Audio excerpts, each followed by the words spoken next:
Okay.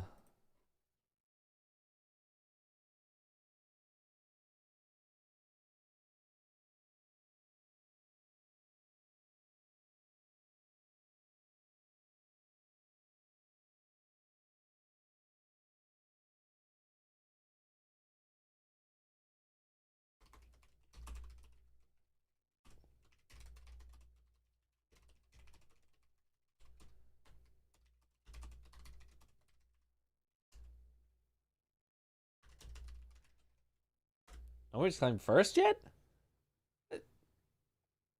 I go away for a few days, and everyone forgets to claim first. There it is. _LaBeouf was first. Shia LaBeouf. The whole world is thrown into disorder from me going away for a few days. Hey, what up, Yapland? What up, Shade Wolf? Yo, Suyo! Yo, thank you for the sub! Welcome back to the bunch. Let's go. Alright. My Sekiro should be unrandomized. We've been doing so much randomizer recently, it's just been like permanently randomized, but I think we're good. Let me open this, and I think we're just good to go then. PB time. We'll see B time. So that didn't really work. The 29-13 I've got is a good run. It is beatable. I can beat it with my strats. That Suyo has some time now to enjoy Glitchless until Hello, 2 every AM puppy. EST. Fennergwiggle. Fennergwiggle. Cole's work has Fennergwiggle. been Mickus cruel is to him Fennerd Smug. until Fennerd now. Tail. Lol. Yo. Nice, nice. Desha, thank you for the prime sub. Welcome back to the bunch. Enjoy the emotes. Lamau. The overlapping TTS was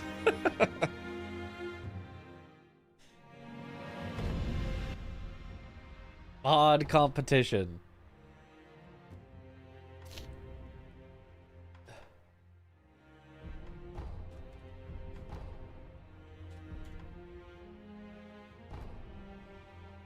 All right. Hey.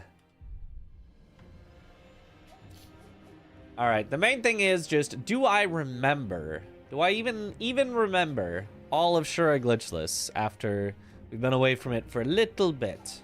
Just for the GDQ hotfix tomorrow, which I also need to make a command for. Do we currently have a command? GDQ hotfix.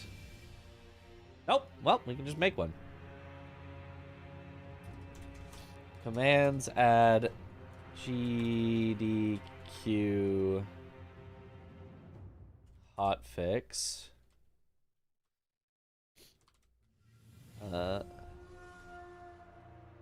GDQ hotfix is a collection of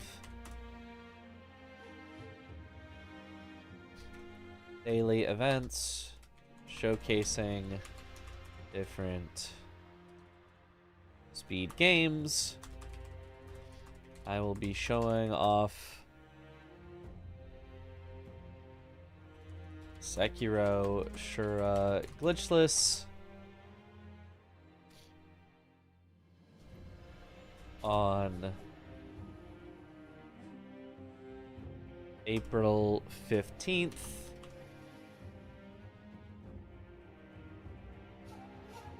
at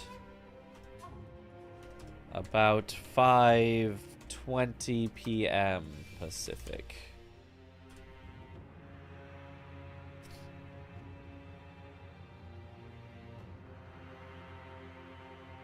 Oh, I guess I should add on twitch.tv/gamesdonequick. There we go. Hype train, get out of the way. Get so that I can Change it from commands add to commands edit.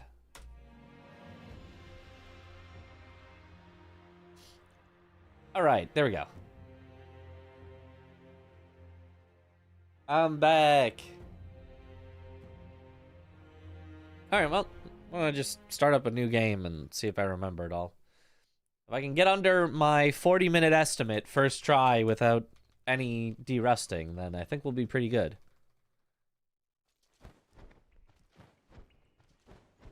Do I go for the well jump? I don't, apparently. I kind of just accidentally jumped one too many times, and then I couldn't do it, so...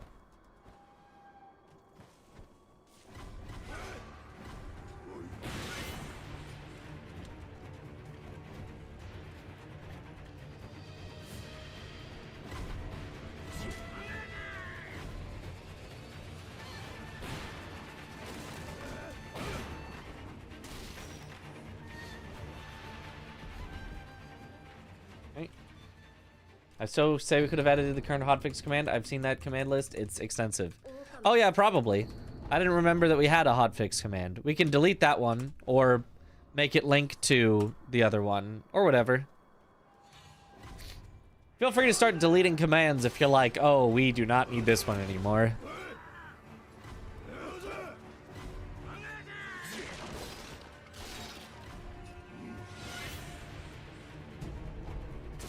Like, we should delete every command as soon as we're done with an event, but, like, I just forget. I'm just lazy.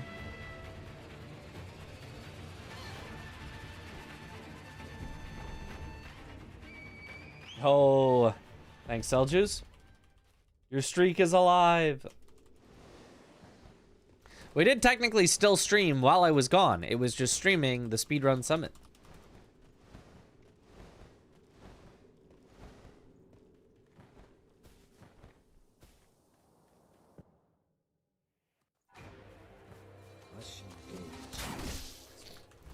Okay.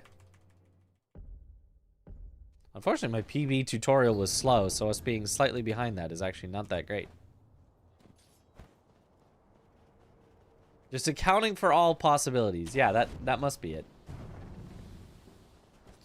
And schedule was rough. Well, that's why there's always the VODs as well. Missed the swag jump. Washed. Not beating the washed allegations.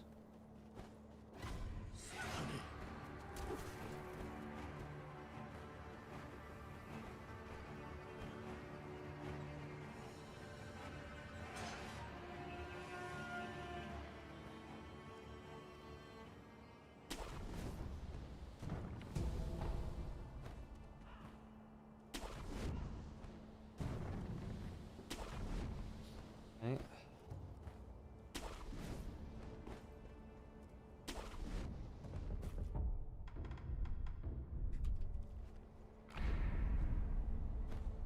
Good.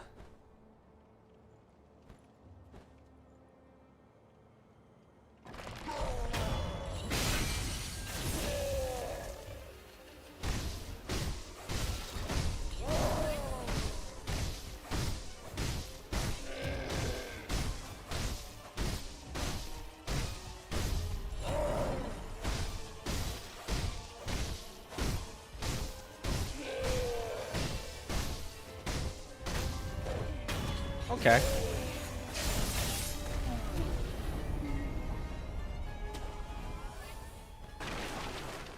Yeah, not perfect, but not the worst. Thought I was gonna run Immortal Severance Rando for GDQHotfix. I would have if that's what they wanted, but I was asked to do Shura Glitchless.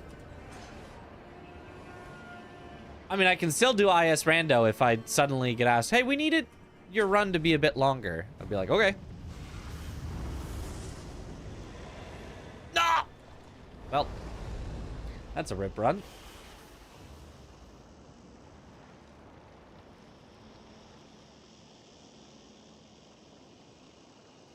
And because you just have to wait till the snake goes away, so it takes an hour.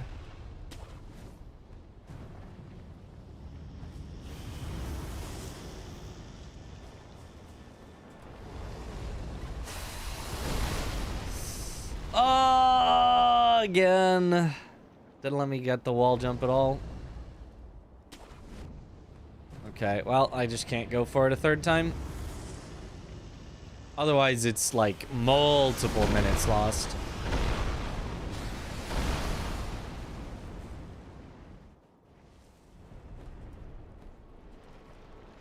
I shouldn't have gone for that. It's multiple minutes lost. Am I planning any more bingos? I would like to, but I don't have people to do it with. Do I reset? I would really like to reset. This is like 4 minutes lost already. I would really like to reset.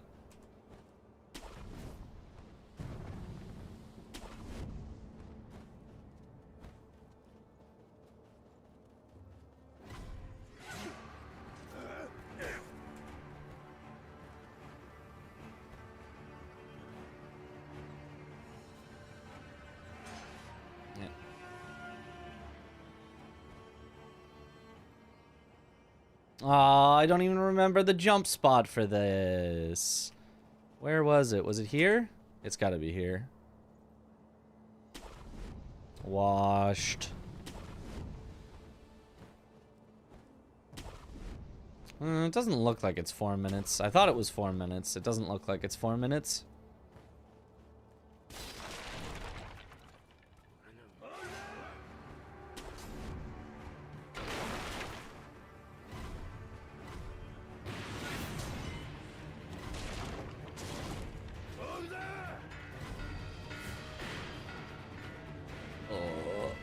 I mean, I get why the double canyons didn't work. I don't know why the single canyon didn't.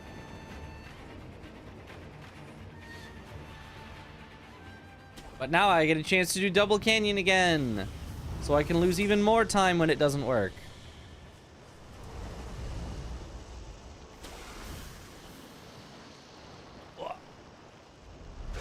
Didn't Josh want to? Josh did want to. So I'll probably do a bingo with Josh at some point, but I don't have people looking to, like, do it regularly.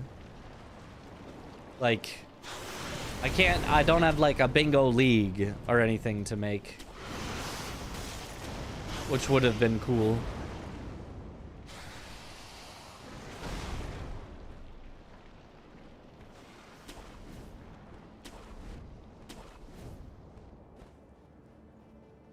The problem is, I think both of us are bad at scheduling things.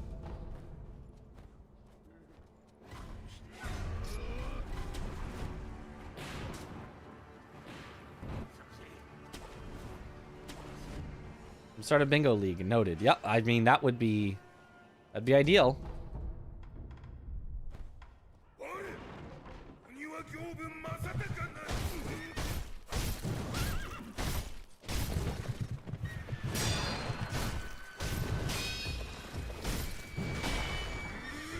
Oh, mega washed.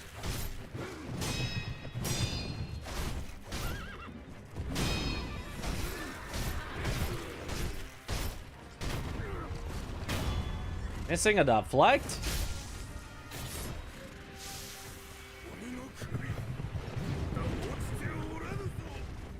No one's ever been more washed.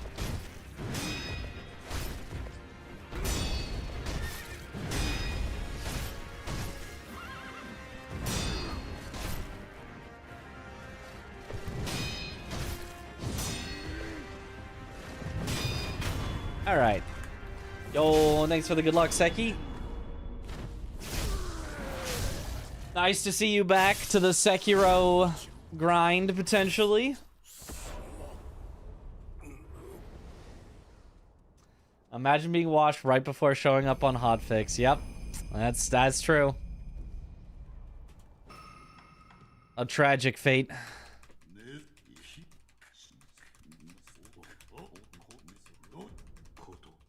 Likewise, yeah. Well, I already did my Shura Glitchless grind. Once I show it off on Hotfix, I think I'm gonna either try out other categories or something else for a little while.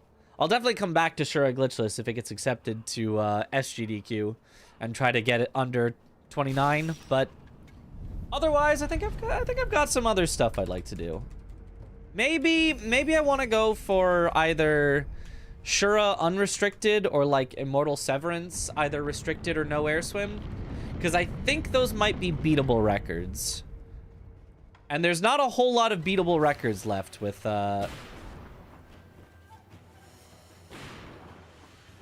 Wormdog in the picture. He leaves very little room for improvement.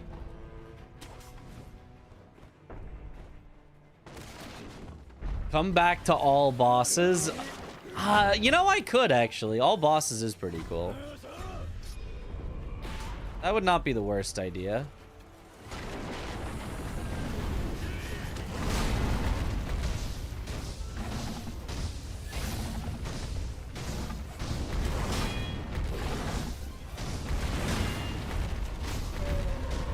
Nice.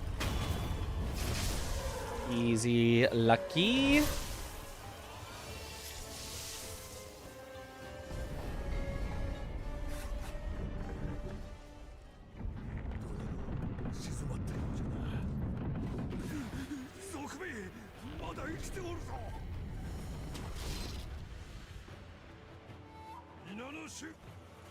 What's for a sub-19 world record? Well, you know, sub-19 has kind of already been achieved, but I guess not in Glitchless, so. Oh! First try! Not washed. I must guard the gate forward with my noble steed, Oni Cage. Oni Cage.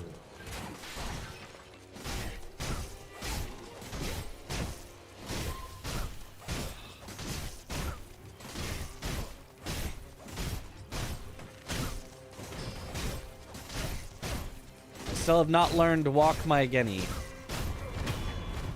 And I don't know that I want to. All bosses looking active lately. Exciting. I do like all bosses. It's just a lot for me. Like, I've not put in the time to get good at it, and it just takes longer to get good at than any other category, because there's more in it. No, surely not. Surely not.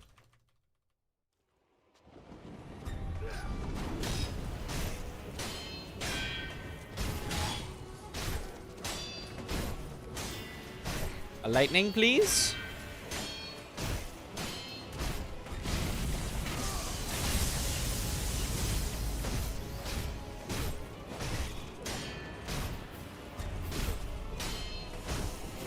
Hey, end on a deflect death blow. That's good. Any plans for more Sekiro bingo? We actually was just asked that question. I would love to do more. I just need to find more people that want to do it. I will probably do it with Josh at some point. Josh wants to do it. But it would be really cool if I could make like a whole like bingo like league or something, but I don't know that there's enough people that would want to do that. Yo, thanks for the good luck.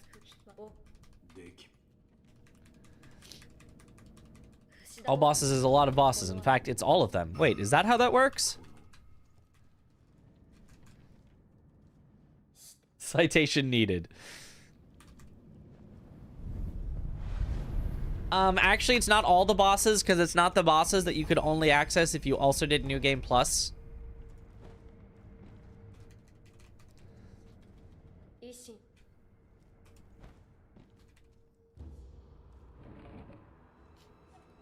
Or the other ending? Well, you'd have to go into New Game Plus to do the other ending as well, so. Got you there.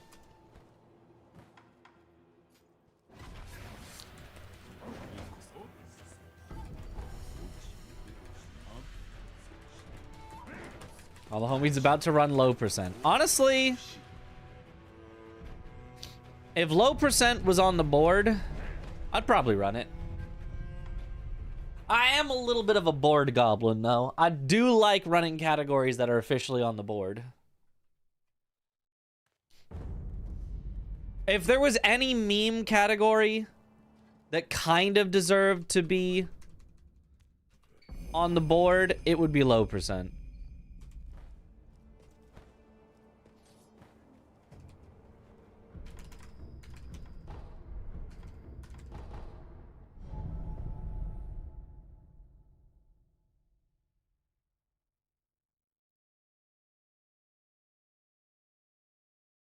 Whatever happened to KFC percent?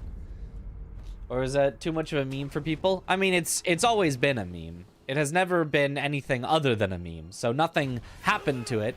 It just stayed as a meme.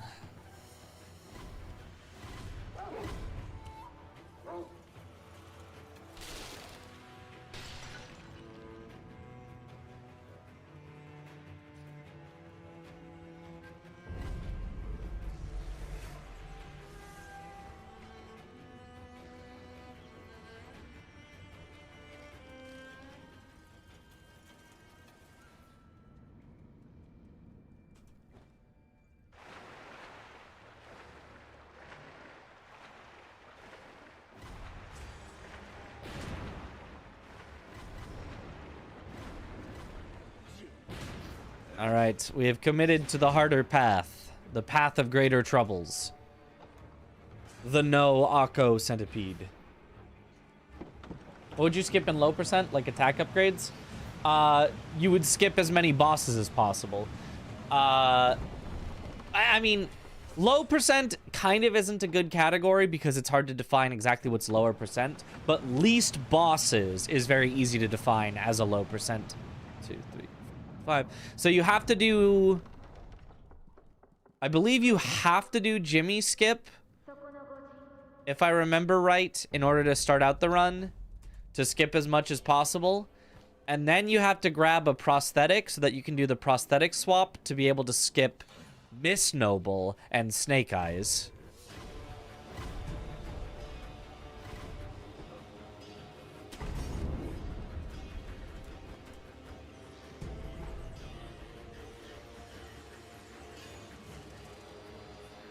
And so then least bosses becomes basically any percent unrestricted, but with Snake Eyes skip and Miss Noble skip.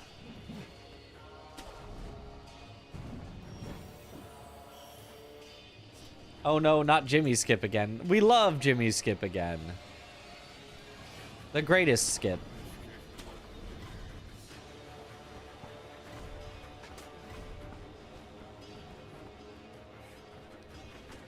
And then if you're just defining it as least bosses, it's like you can kind of do whatever from there.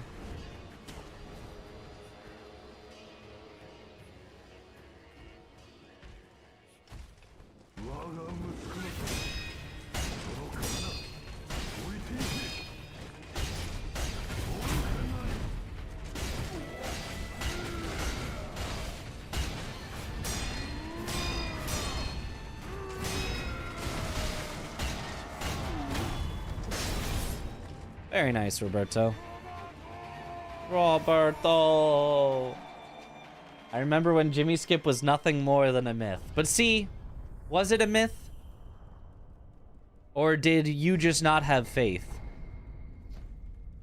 in what has always been the realest skip of all time? I can't imagine Sekiro Bingo having as much variety as Elden Ring. It's a little more of a race than like a...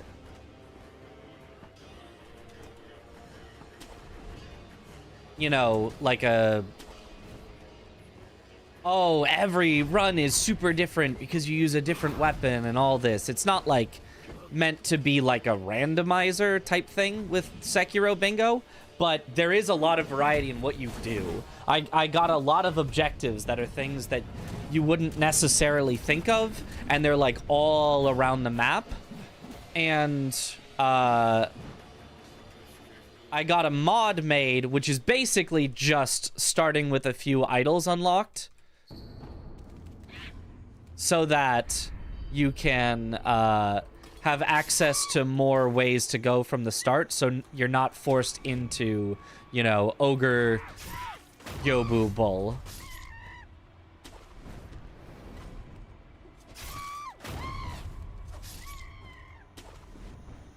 It's actually quite interesting. I think you might be interested to see the list. We came up with some really good stuff. I would like to have a few more... Ow! Unlucky! Okay, not dead, though. I would like to have a few more squares so that, you know, you wouldn't see as many of the squares as often. I think I got above 75, but just below 100, and I think I wanted above 100, up to, like, 125, but it's still pretty good. You see each square about a third of the time.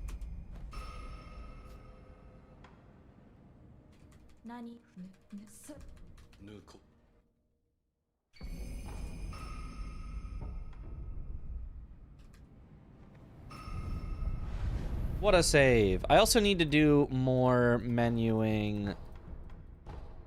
Mouse is supposed to be faster for some things.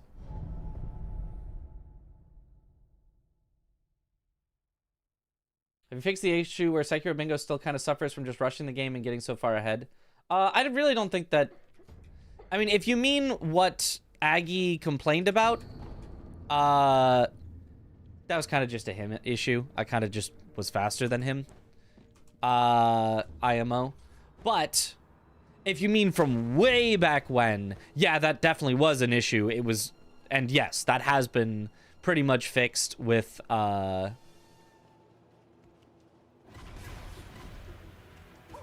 with the mod that lets you go more places earlier. I would say it might have to be that there's, like, no squares for, like, Owl Invasion.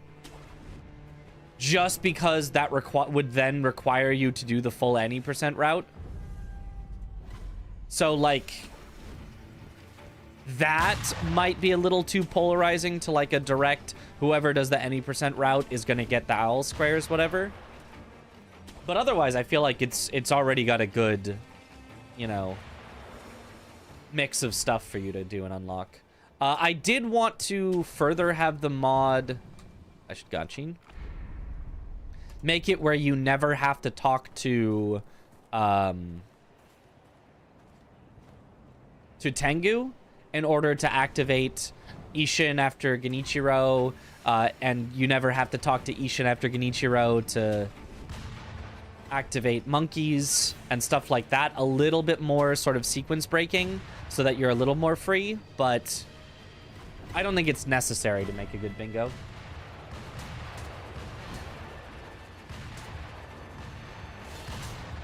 It affects, like, you know, 2 squares, and those could be important squares, but I don't think it's, like,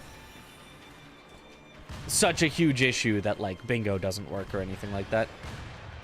Okay, let's see if I remember how to do the centipede strat without any practice whatsoever. Ah, box memed.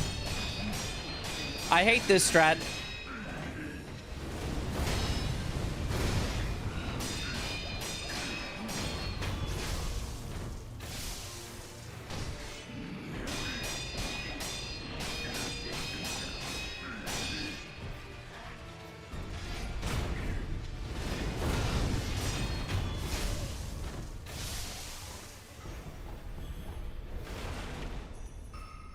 I hate that strat. Oh, what up, Sayo? The man himself. From the Speedrun Summit.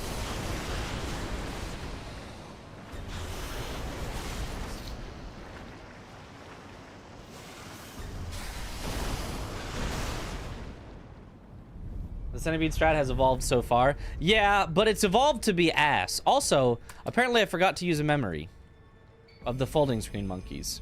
So apparently the strat wouldn't have even worked even if I had not gotten box memed. Oops. Oopsies.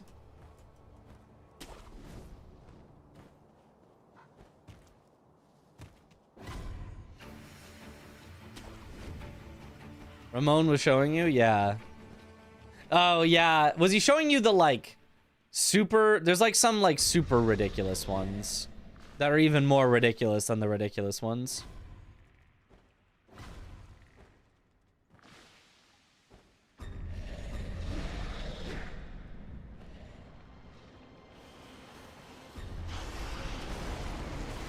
Womp womp. Evolving it to be ass be devolving. Well, you would think that, but in the end, speedruns, everything evolves to ass.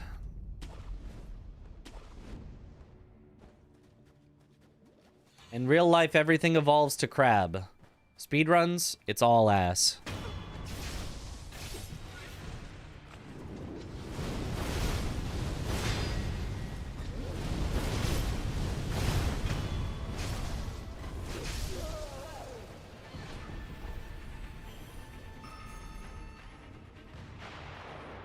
Side objective giving buffs could be fun for bingo. There is a bingo square for get one of each of the sugar buffs. And a separate square for get one of each of the balloon buffs.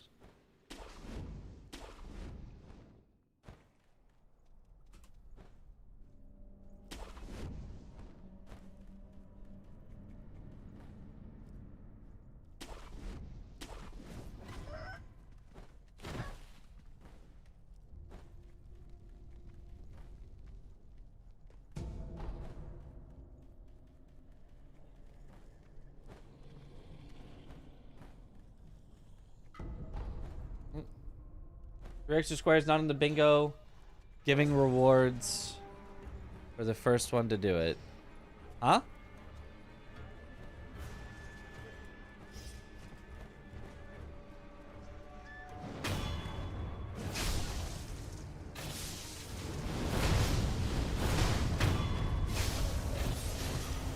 I don't think I understand what you mean. Hardest boss incoming.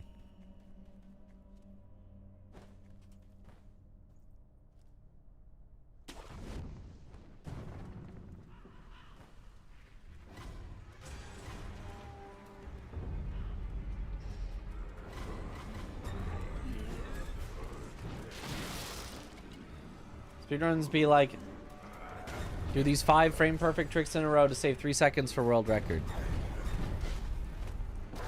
Yeah, you would think that. Except that now everyone does those 5 frame perfect tricks in a row. So now you have to do 7 more frame perfect tricks in a row to save 0.2 seconds for world record.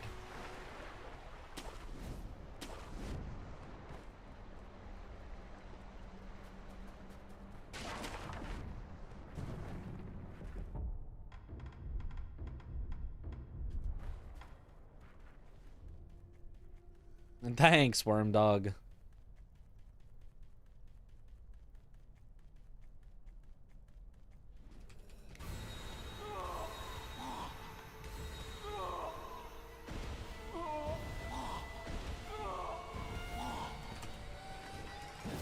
Easy. Three bounty squares randomly rolled, giving attack power or buff of some kind.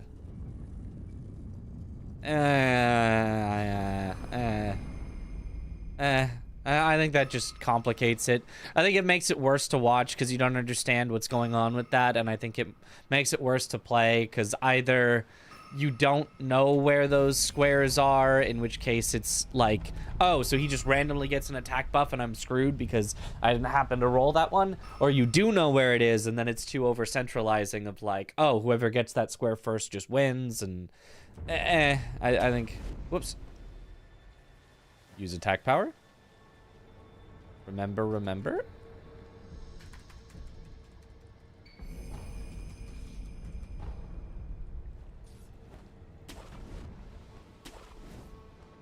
I mean, if you're going for a non-serious bingo, which there are plenty of non-serious bingos, you do not have to take every bingo super seriously.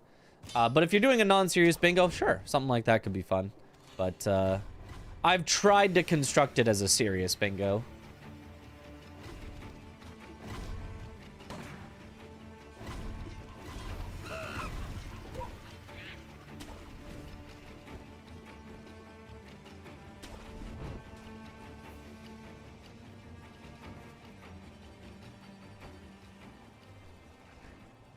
All right, let's see if I remember the ape.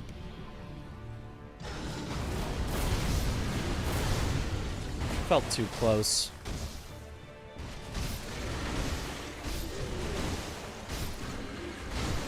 Honestly, it was still fine. Still got the headshots. Good enough.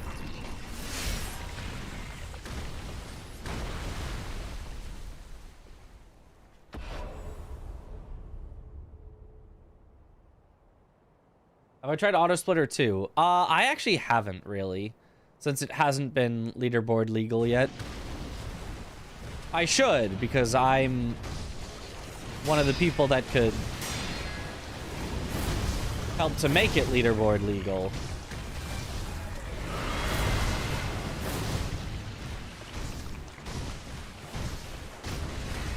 That works. I did not get all the headshots, but I got enough.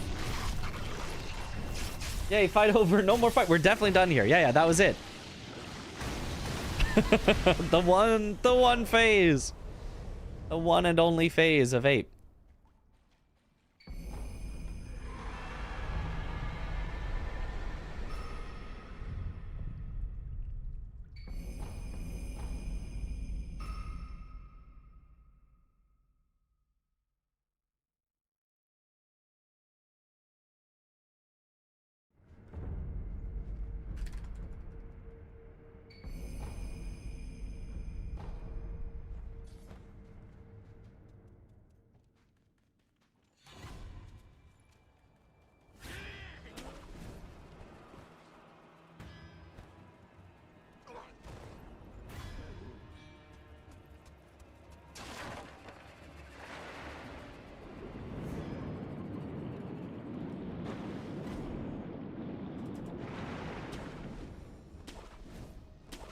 Now the question, do I remember the Emma Ishin strat? Because I practiced it for like an hour a day back when I was grinding this category.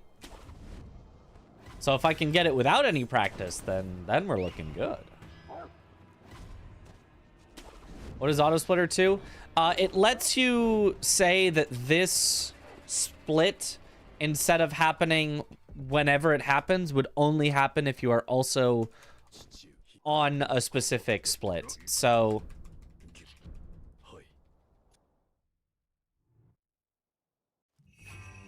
if I said I want it to split when I kill Emma, I would say I only want it to split when I kill Emma if my current split says I'm on the Emma split. Otherwise, when I kill Emma, it would not split. That might seem a little silly, because wouldn't you always be on the Emma split when you kill Emma? Like, how could you get to Emma without having killed, you know, Monk and Guardian Ape and whatever to get to her? And generally that's true. Most of the time you don't need something like that. But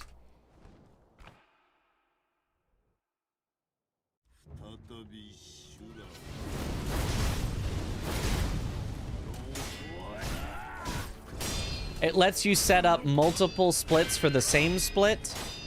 So you can have, like, different routes.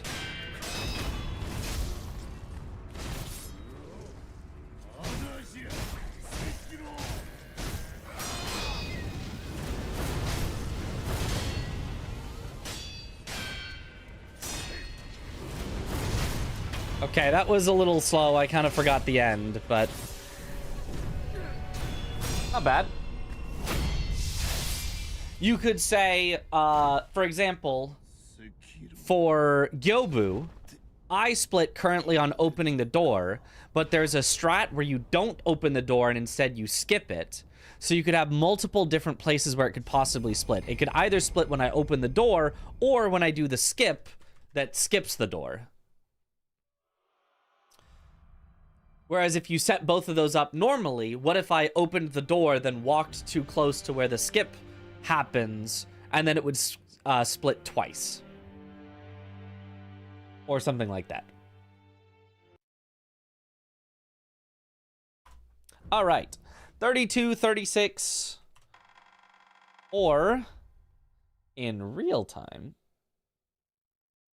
I mean, in 32, 36, you know, no practice, made the worst possible mistake of literally dying at Double Canyon skip.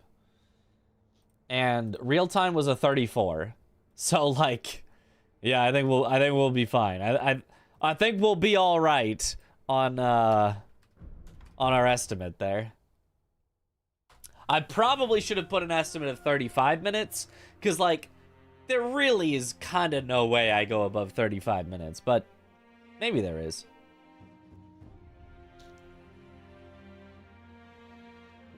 I already kill Emma in DS3 and you're doing it here too. Is Emma the lady before the dancer? I don't know who Emma is. I haven't played DS3 enough. KFC and Midge perfect combo. Hashtag not Ned. But we're not running KFC %. More recently, we Burger King'd in Archipelago. All right. Send it again. Hopefully this time without the double canyon.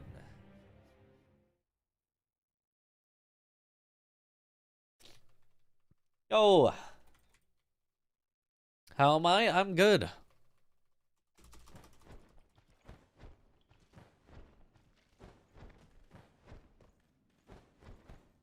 Ah, well jump. My nemesis, my bane.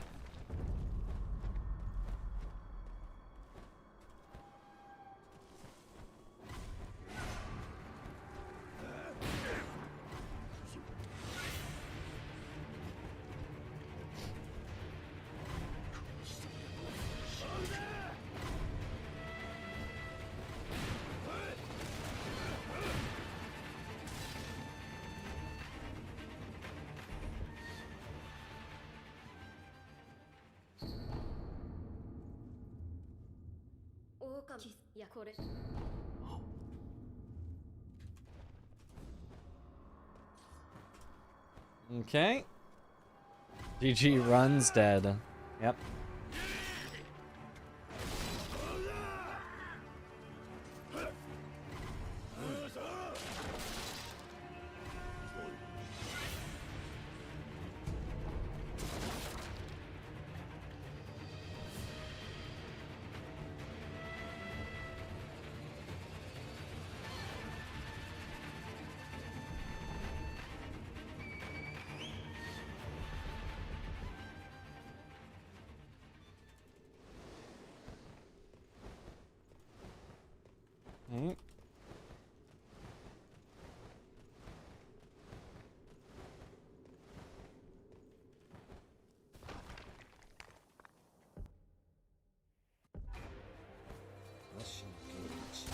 Which bad at advertising badges to get? Yeah. Feels like you kind of just have to know.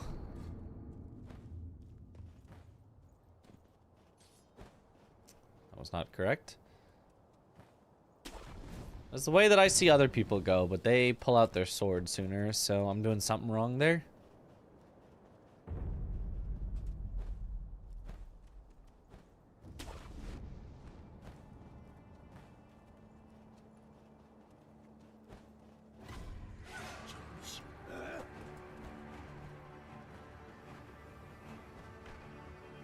That was pretty good.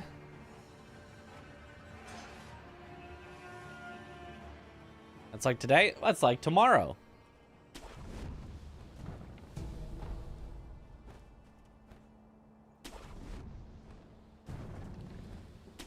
That's in almost a full 24 hours from now. It's in like 20 hours from now.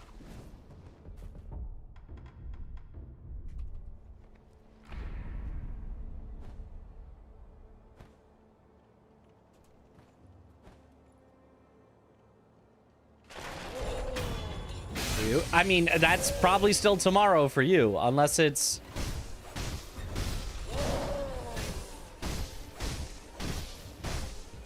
just past midnight for you right now.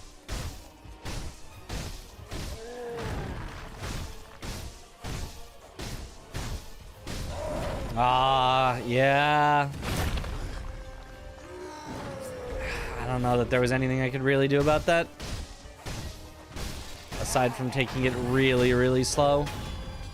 Just kind of got screwed with the one missed hit. Because if that hit hadn't missed, then he would have staggered there and we would have been fine.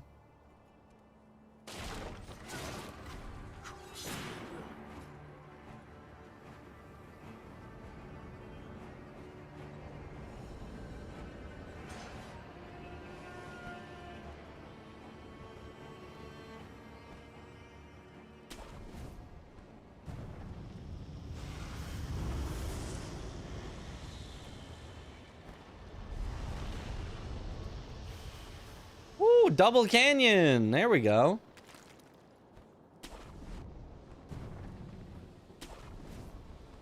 There was absolutely no reason to go for that on low health, where if I missed it, we lose 3 minutes, but...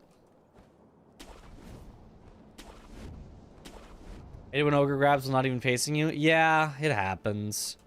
Sometimes you're behind him, but he goes for it anyway, and the grab hitbox hits you anyway. It is what it is.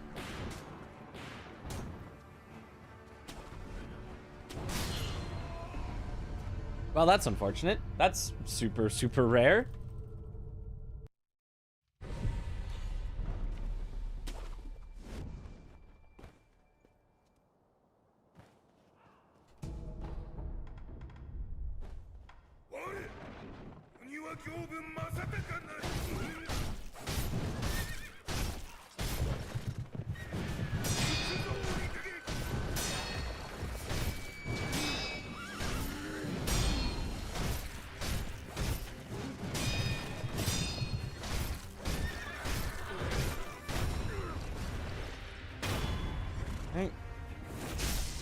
What's my favorite emote? Well, it's Mitch, obviously, but...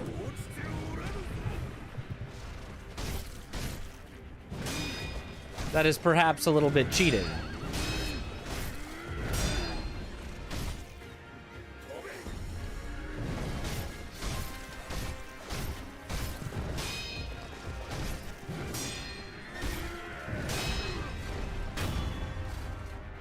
Mitch.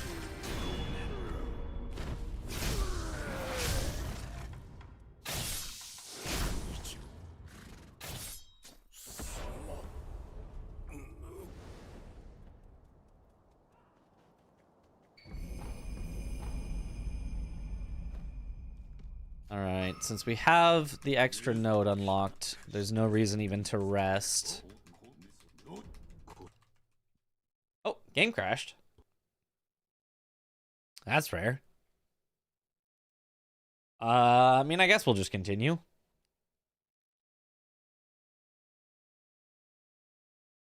Salute.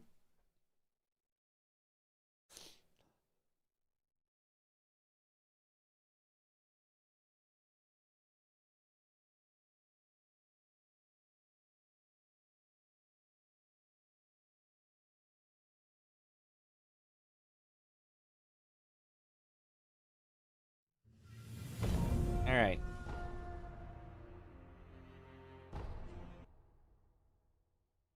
Where is it gonna put us? Oh.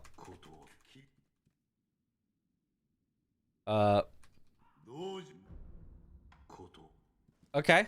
I guess I refused before it closed out. Sure. We'll take that. I think that's fine. I don't know quite what happened there.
Nice.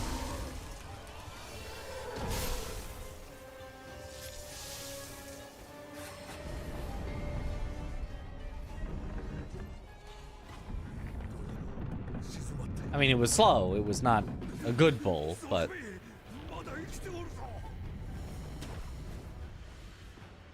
we're kind of back in it.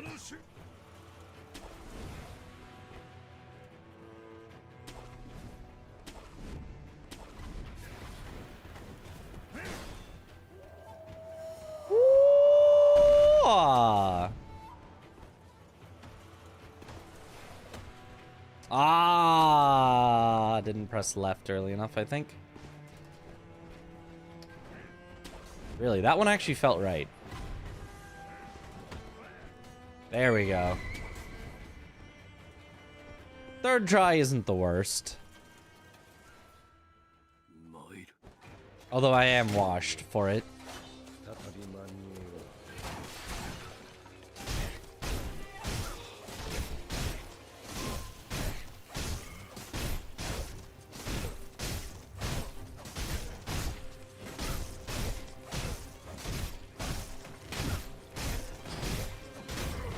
Nice.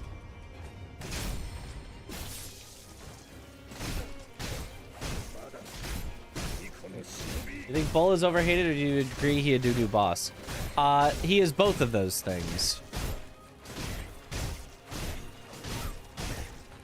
He's actually a good boss, but in a terrible spot in the game for him to be.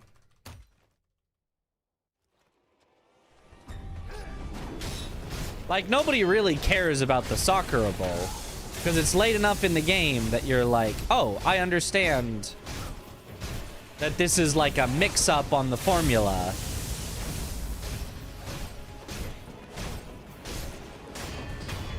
And, you know, the chip damage is okay, or I can find a way to counter it. Whereas the Blazing Bull is so early, you're just trying to get your bearings, and you're like, I don't understand what happened. Didn't I deflect it? Did I deflect it? I got hurt, so maybe I didn't deflect it? I don't know. It's, like, confusing.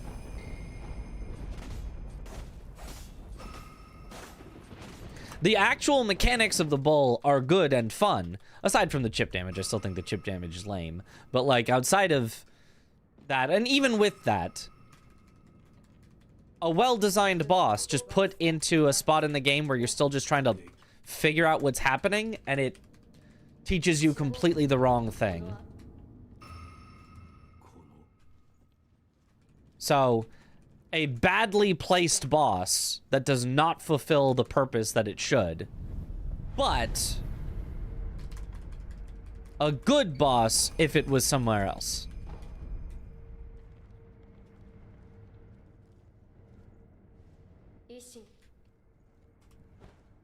But firecrackers don't even do anything to the bull. The intention of setting a new goal and learning more strats. Not really for this category, at least at the moment, unless it gets into SGDQ. If it gets into a big marathon like SGDQ, I'll want to be really good at the category, so I'll probably learn basically everything. I wouldn't necessarily use everything in my run attempts, but I'd probably learn everything so I at least know them all and can talk about them. Bull's really weird because he's likely the second boss you face and you don't want to deflect him. I mean, you do want to deflect him. You get huge punishes for deflecting him. It is very good to deflect him. But when you are in the process of learning, you take any feedback and it's multiplied by 10. Like, because you don't yet know what you're supposed to get out of feedback. So getting a deflect and getting a ton of posture and the bull is like staggered and you get some hits on the head which do extra damage all sounds great. But when you're just learning, the only thing you're looking at is your own HP bar, and that even goes down by a tiny sliver, and you're like, okay, never doing that again. So even though deflecting is really powerful on the bull, a really good idea, the fact that it touches the only thing you care about as a new player, my own health right now, teaches you the wrong lesson.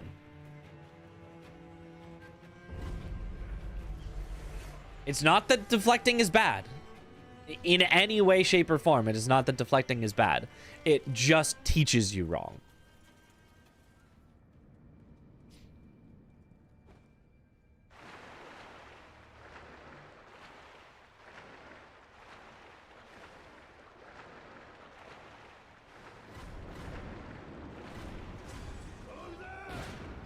It'd be like if you were playing a rhythm game and the third song that you play is like on a swing beat where every note that you're strumming is, you know, instead of on the beat, it's a little bit off the beat. And so you're still just trying to learn what a beat is and how to strum the instrument or hit the drum or whatever. And it's already off time and you're like, what?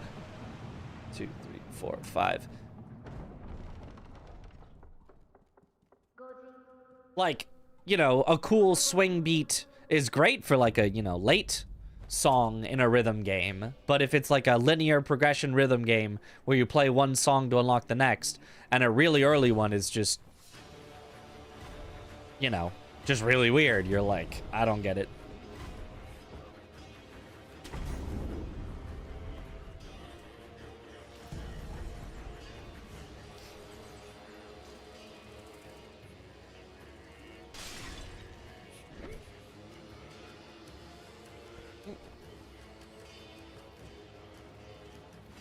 Strolling Xbox shop for games. Found this game, Souls-like, called Dark Farts Parody Smell Edition. Watched the video for it. Well, does it look good? You know, I'm always looking for a new Souls-like.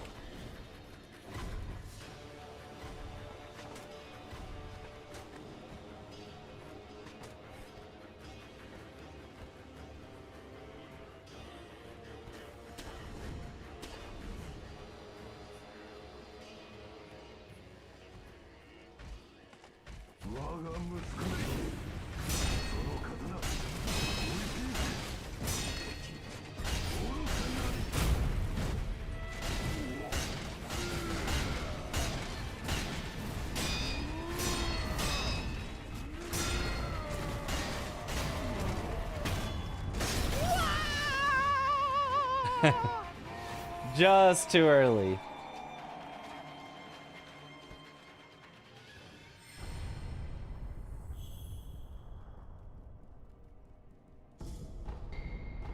Nice. Oh, oops. I ran that a little too far left. I forgot the new running path there.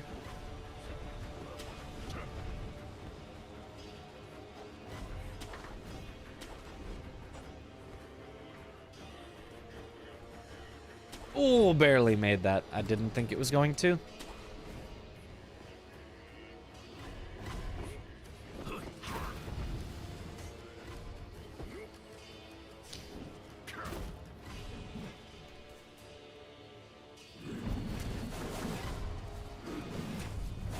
The GDQ runs when you explain everything are super entertaining. Thank you. And I like doing them because I'm good at them, I think. So I like to do things that I'm good at.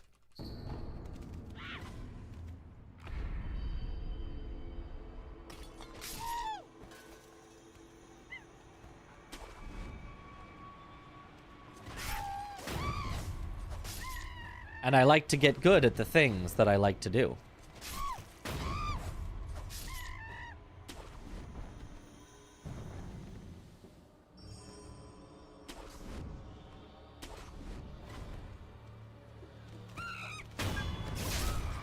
These two released on PS5 today. We played 6 hours. It's so peak. I have not played Hades 2 at all yet. Thank you for the good luck.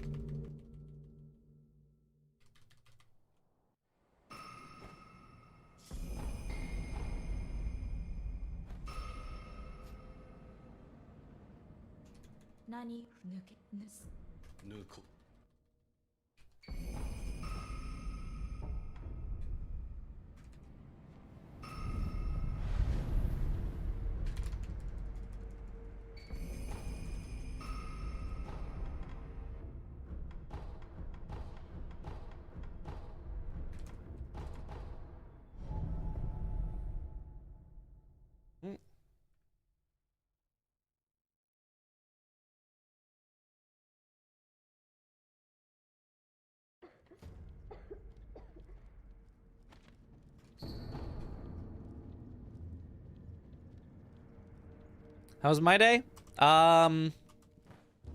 Pretty good. Well, yeah. Yeah, let's say pretty good.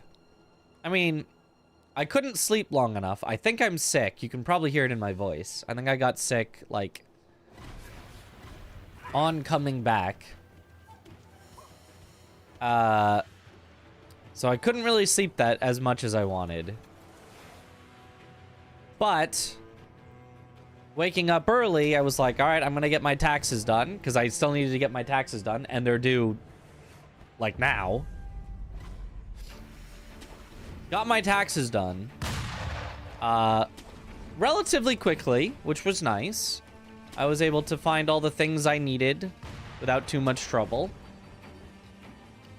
Owed a lot in taxes, which is bad, because as a streamer, you just owe taxes. Like, you don't get to pay them throughout the... Well, you can do estimated tax payments, but they don't get automatically taken out of your paycheck. You have to, like, manually go and estimate your taxes. And I did not do that, which was really bad. So I owed a lot in taxes, and then set up all the estimated taxes for next year, the first of which was also due today.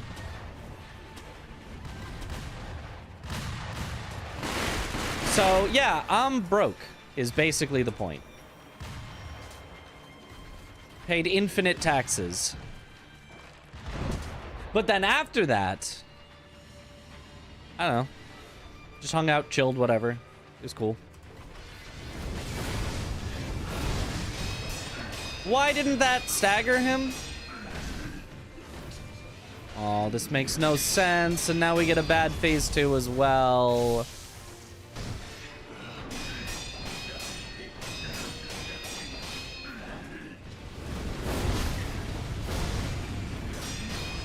Ah.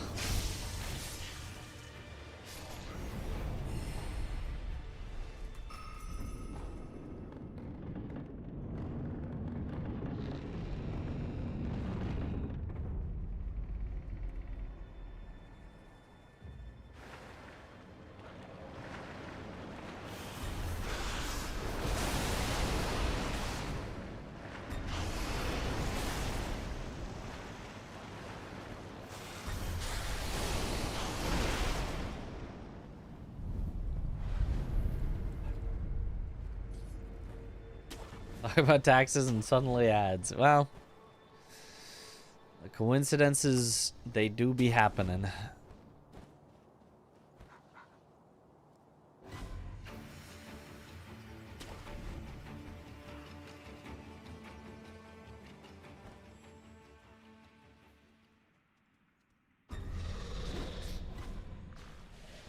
But speaking of my flight back from Speedrun Summit,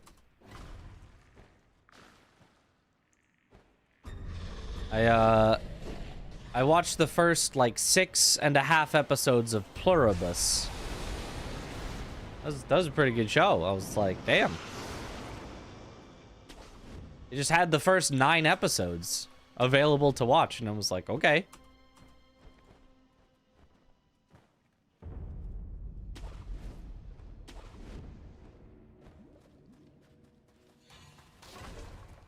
Uh-oh.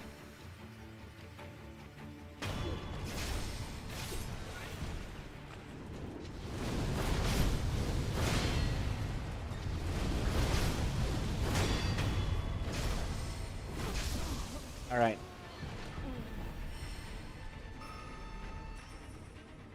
On the way there, I watched the first 3 episodes of A Night of the Seven Kingdoms. I was like, oh man, this is so good. And then they didn't have any more on the plane. So I could only watch the first 3. It's like, aw.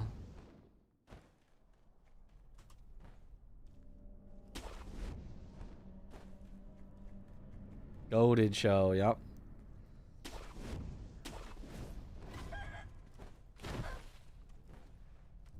By first 9, you mean all of them? Oh. I didn't know if that was all of them. All I knew is that it said 9 episodes available.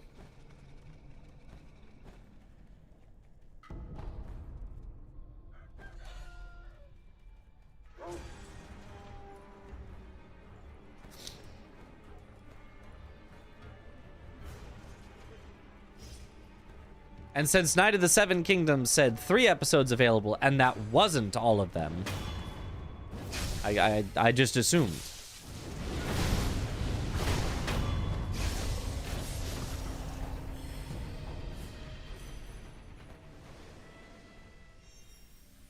My boy Dunk.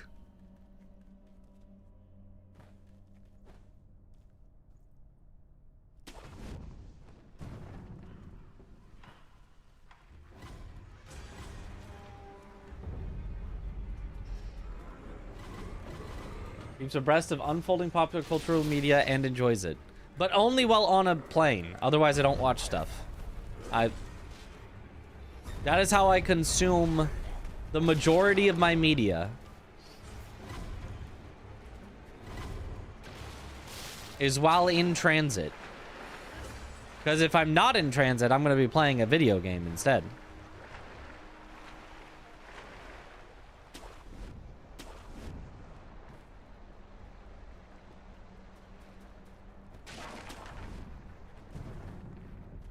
So now I need to go on another flight to, finish Pluribus, I guess. I don't know how I'm going to finish Night of the Seven Kingdoms, because apparently they don't give you the full thing.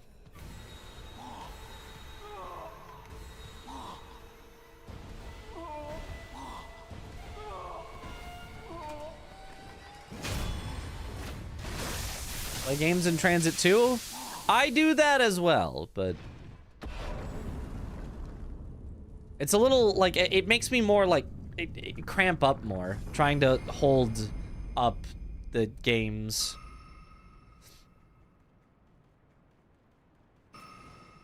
In the uncomfortable little, you know, plane seat. It's nicer to just, you know, lean back and watch a show.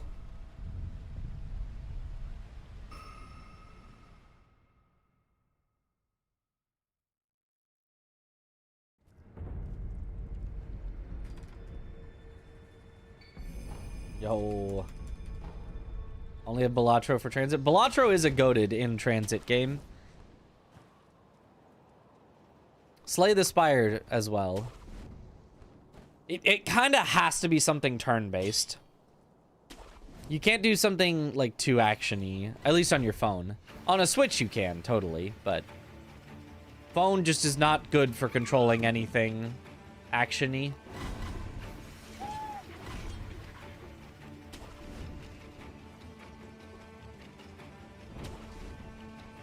Yo, what up, Flint?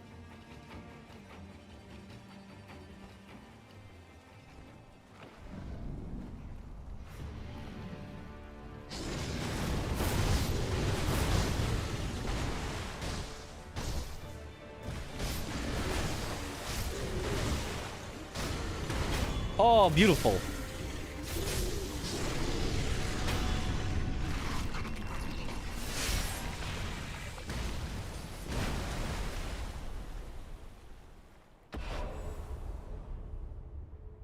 Like the opposite of food on planes, movies, and shows seem better. I feel like food also seems pretty good on a plane.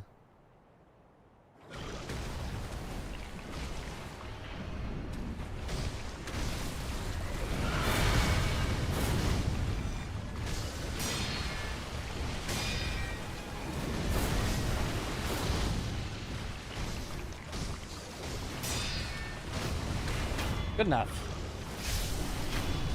As long as you have a portable console platform that isn't touchscreen only, can't go wrong with most roguelikes for travel. On a phone, you can turn-based or card-based games are king. Yeah.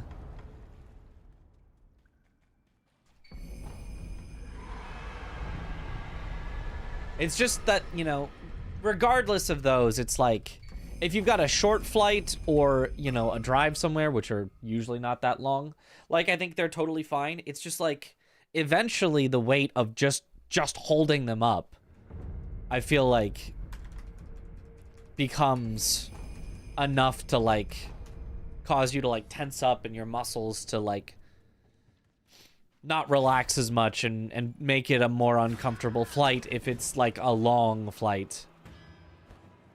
Like, I had a 6-hour flight, and I think playing games on the Switch for 6 hours would be a little uncomfortable.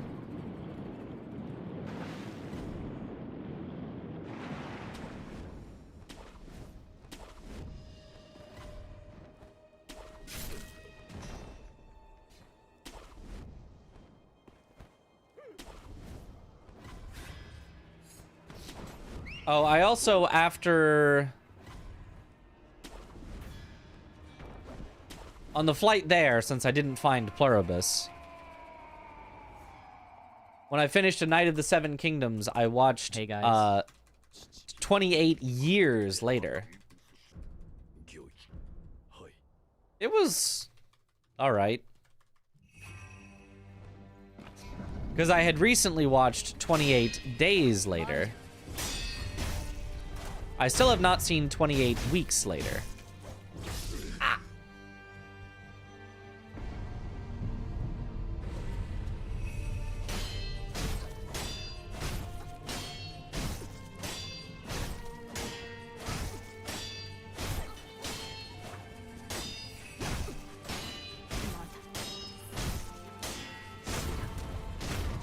Okay.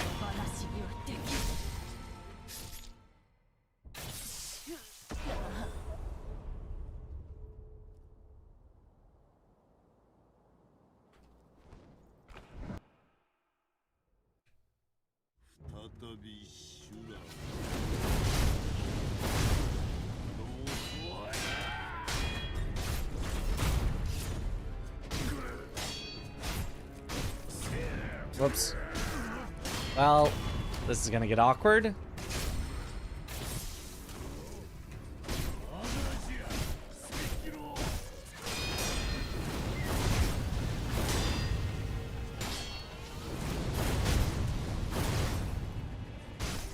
Ah, it worked though, somehow. Somehow that worked.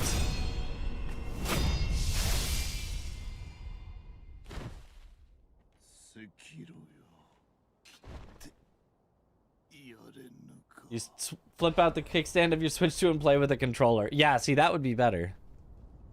Wish we had a better device to play games on the go. Switch 2 is good. Doesn't have your Steam library, and Steam Deck and other PC handles are too bulky to put out in transit. New wave powerful Android-based handhelds are really nice, though. Just above 30. Just above 30. So close.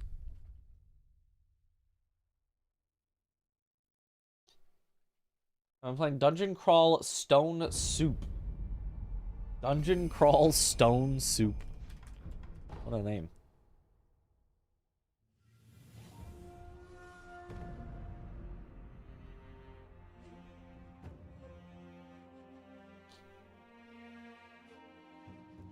Yeah, I don't know. I was expecting more from 28 years later, but maybe I shouldn't have, because I also kind of expected more from 28 days later.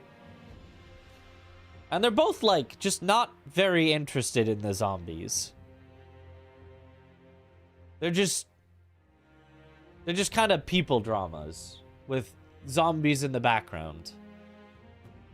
And weird editing that doesn't really put you, like, super in the action. Neither, like, bad. 28 Days Later was definitely, I think, better, but... not quite. I wanna be interested in the zombies. It was like it was almost interested in the zombies. There's like spoiler stuff that happens. It's like, oh, are they gonna get into this? Is this gonna be like, you know, about?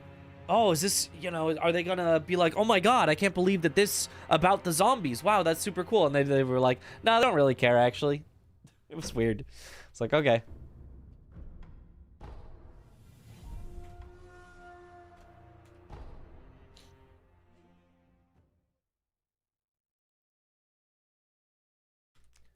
Just watching Supernatural. Old shows got so much episodes and long run times. Good times. Nice.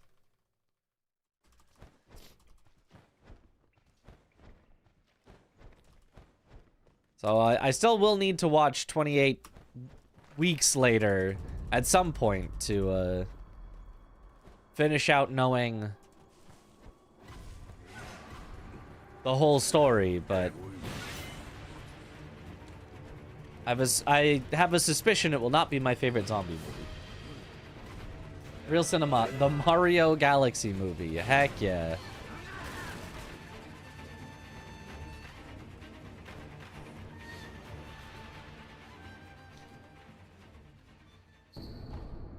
That's on the Bloodborne movie that just was announced. I'm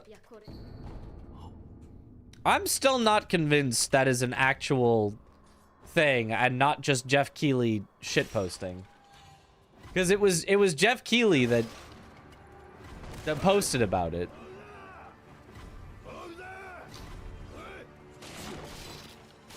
I like... Why would there be a Bloodborne movie with Jacksepticeye as the producer or director or something? Why? But why? I do not recommend 28 Weeks Later. Oh. Well.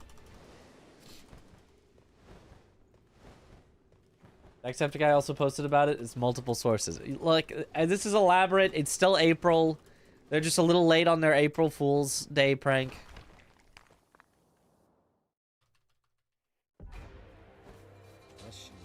It kind of seems like a really bad, like, story for the medium of a film or TV show or whatever it's gonna be. Like, I almost feel like the point of it is in how arcane and weird and unknowable it is, and then you have to, like, show a specific amount of it in the show, and if you show too much, then it's uninteresting, and if you show too little, then it's, I don't, you know, then it's like, I don't get it. Like, I don't know. Seems hard to get right. Like, the thing about a game is that it feels like there's so much that you know, I probably could have done and maybe missed or whatever, and if I just walked around this corner, there'd be more secrets or whatever, but with the film, it's kind of just, it is what it is. Oh, I guess it is animated. Maybe that'll help it out. I don't know. I kind of forgot that animated was part of it. Maybe. I don't know.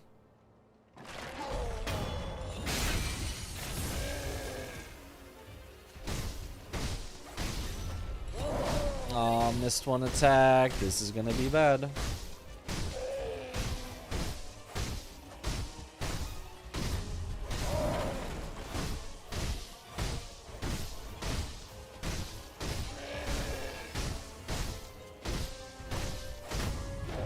Okay, it wasn't that bad. Right, at least later, that 28 weeks later also kind of doesn't matter. 28 years later, just forgets about what happened in that one. Huh. Well, I mean, no spoilers, but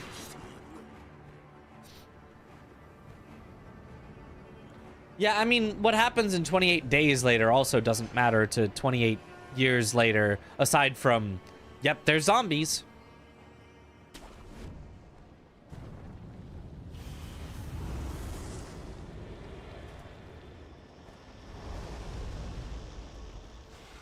Hey, easy double canyon.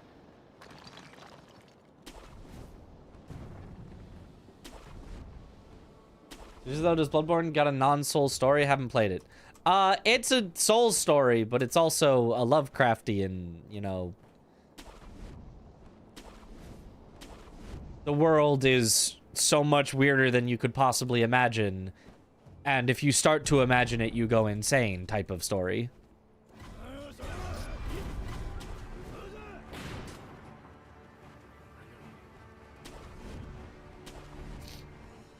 From what I understand, I haven't played it, but, you know, I have seen a good bit of it.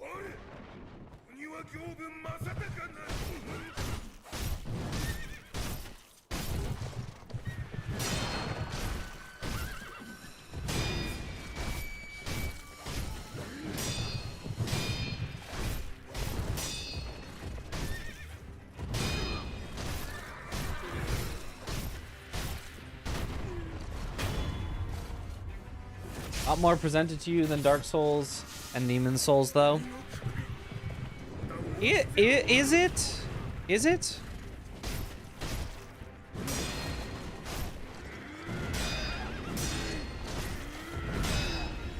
I mean, I think, like, in some senses it is. Like,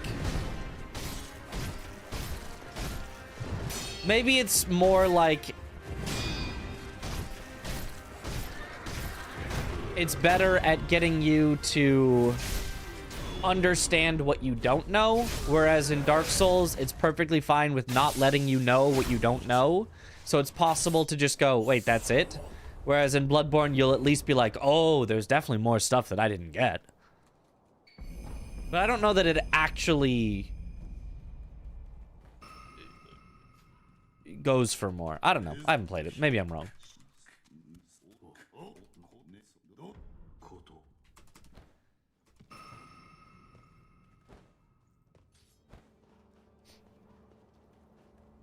Do I have alerts active? They should be. I don't think I ever turned them off.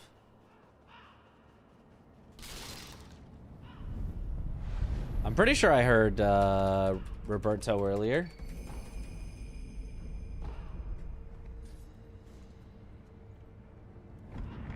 Yeah, I'm actually keeping up with my PB this time.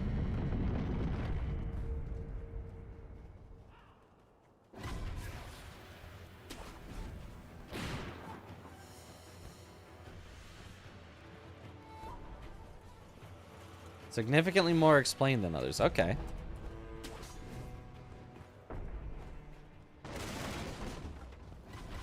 Excuse me.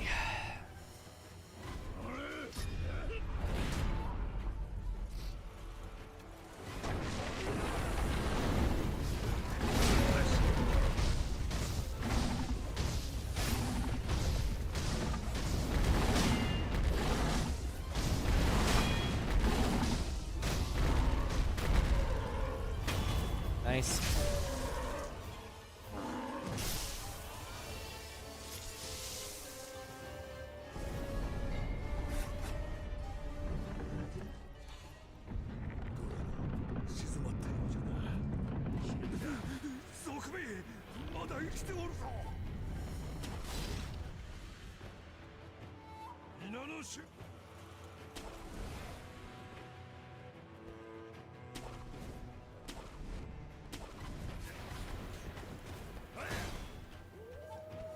Ooh.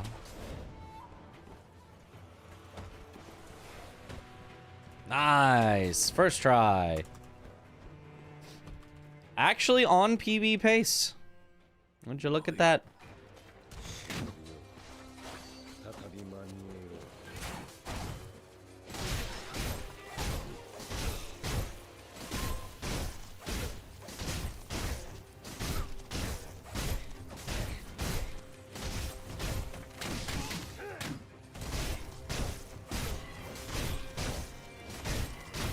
That was very unfortunate, though. Might not be still.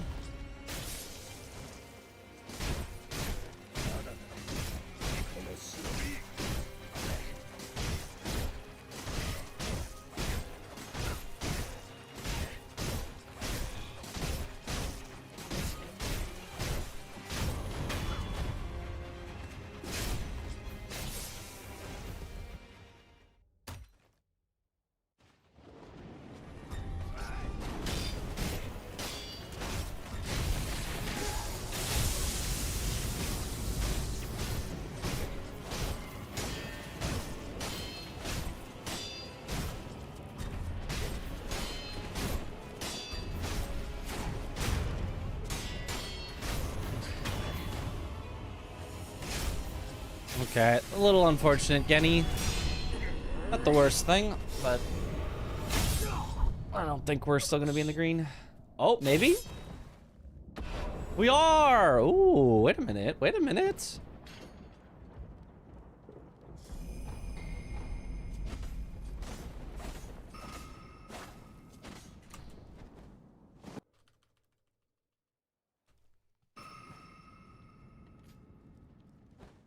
Ah! Didn't mean to do that.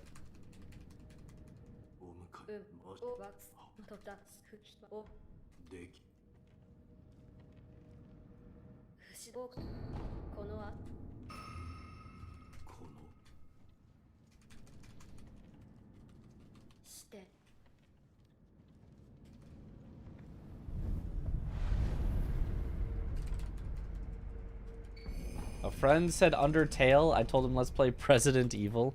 Well, tail and tail are the same. That's... If your friend said that, then that's... I assume you mean type that.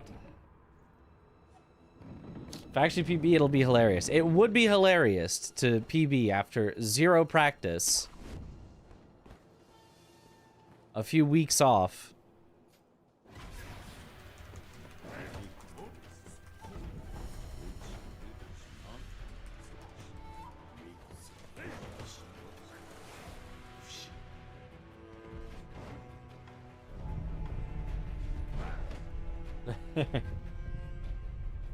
Ah, you made fun of him for minor spelling mistake. But now you have minor spelling mistaked. Oh, how the turntables.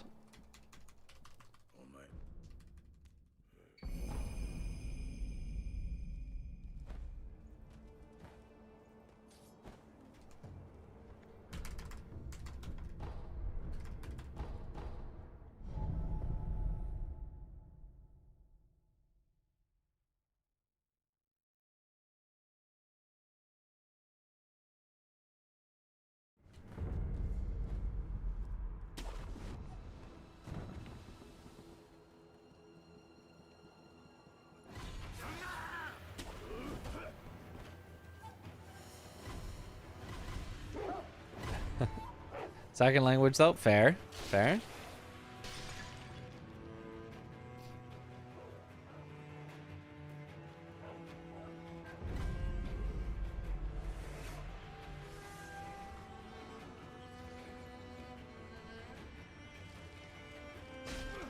Okay, all right.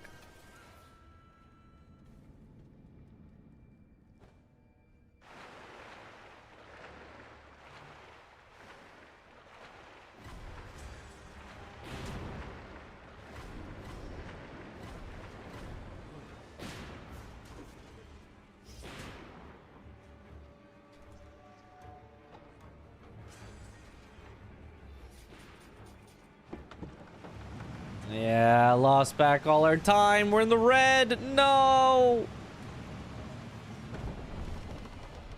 That's so unlucky.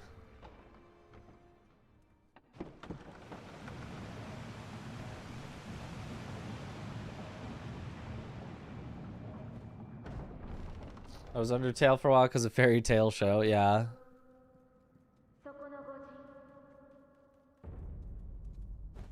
Honestly, yeah, it wouldn't be surprising if there was just one spelling for tail. Like, the T-A-L-E is used so rarely.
What the? That hit me? Well, now we're definitely not PBing. We are very far off from PBing.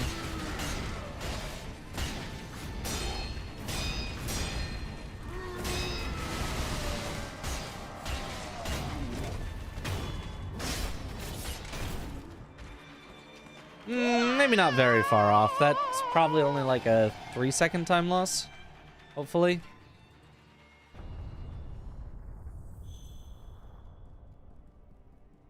Yep, 3 seconds, as I expected.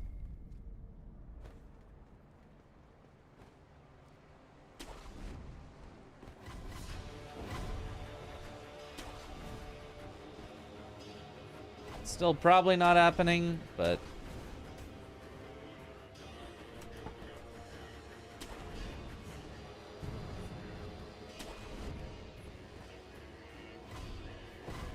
it's within the realm of possibility.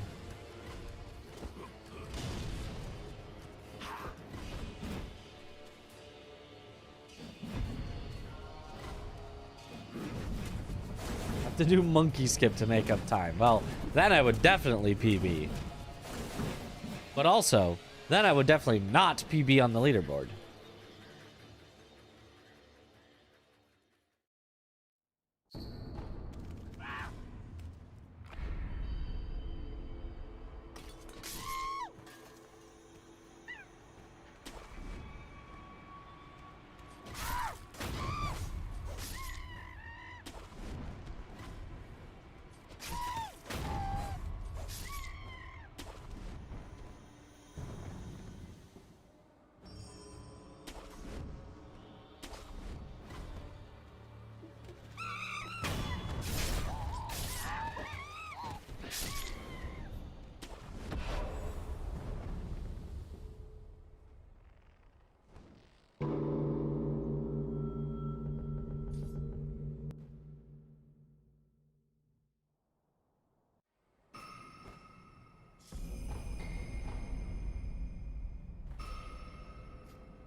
Nuke.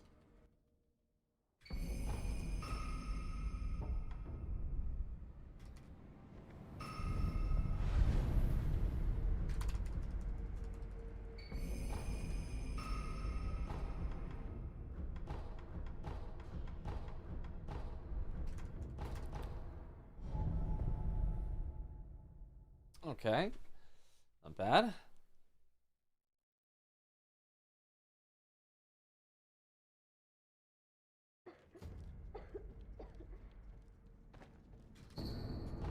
Did you know it has actually now been shown that Japanese is in fact the fastest language for Sekiro?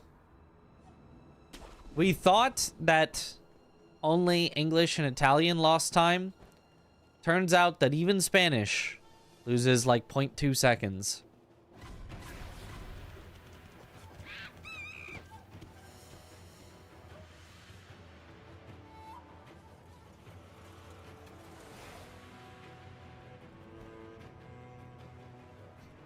Language diff, yep.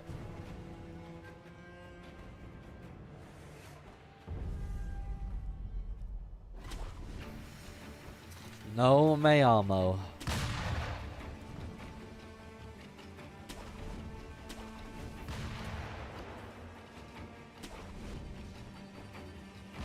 I did a good job gaslighting everyone in Spanish.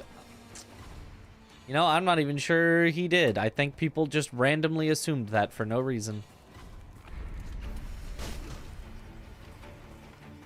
Hey, it's the Aggie time save. That I didn't mean to do, but there it is. You can get interrupted in the stand-up by getting kicked. I don't think I actually saved time there. I think he kicked too late, but...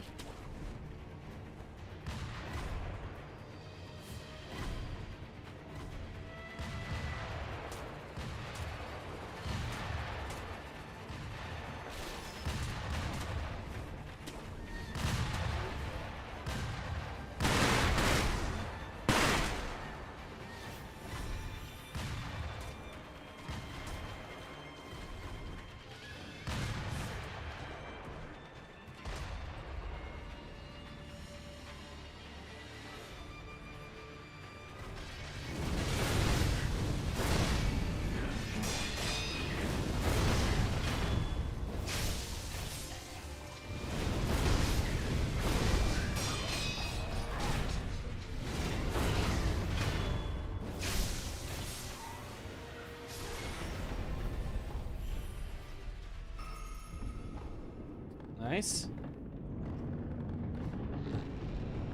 No, not the weebs.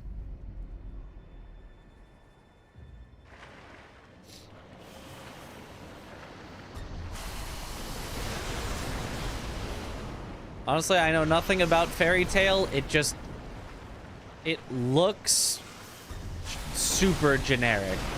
It looks super boring. I don't think it is. I think people like it, but like, it just looks like if you were making a fake, you know, shonen show, it's just like, oh, it's just that.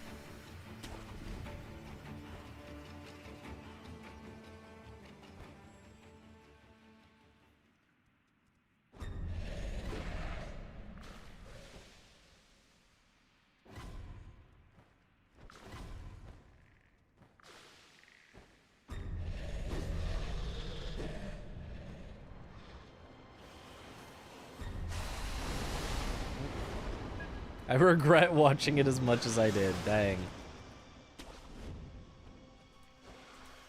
Whoa, that's not right. Okay.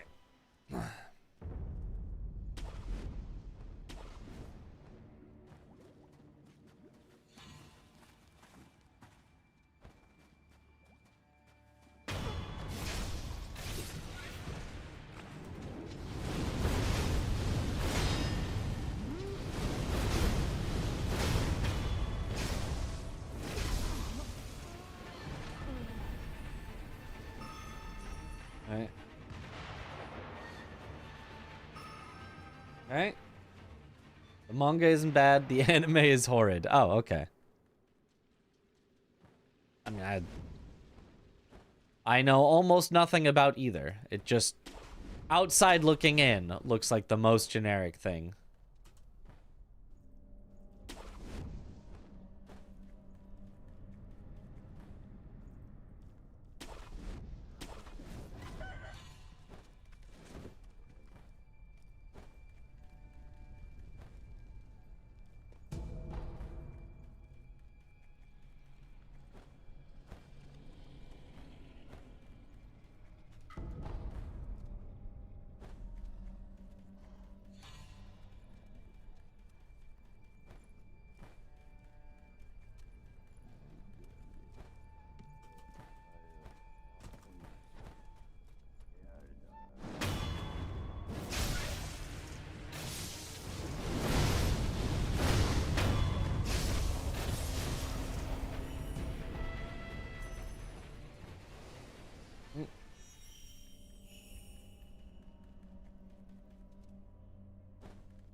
We stopped at like 470, felt like 500 plus. I mean, that's, if you're that far in, that's basically 500. You could round that. That's a lot of episodes.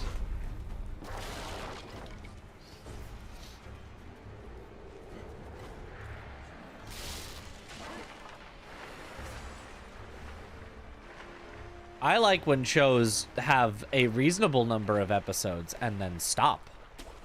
And I get to see the conclusion. And I go, ah, that was such a satisfying conclusion. Let me go watch another show where I can get to its conclusion and go, ah, what a satisfying conclusion.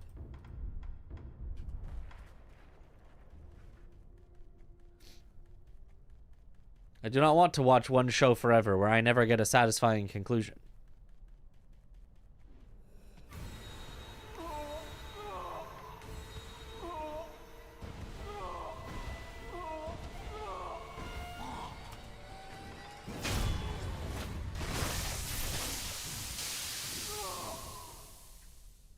One Piece has a reasonable number of episodes. True. Yeah.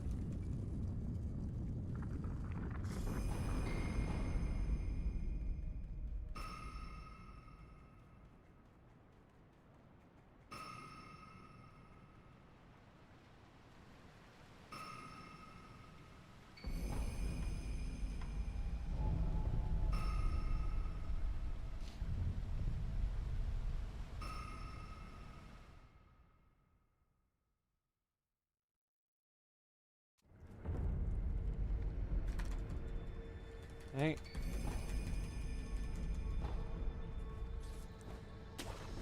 Read every single chapter of Naruto Boruto so far. Boruto is just such a funny name. Maybe it's good or at least fine, but like how can you watch something called Boruto? Like, it probably doesn't sound so strange in Japanese. I mean, it probably does because like all the names are weird because, you know, you want to have a unique named protagonist or whatever. But like in English, it just sounds so funny.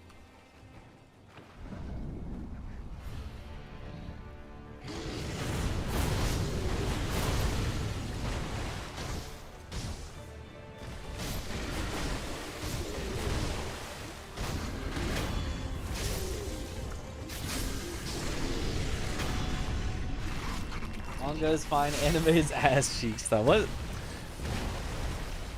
Maybe that's just a running theme. I think it means bolt. Sure.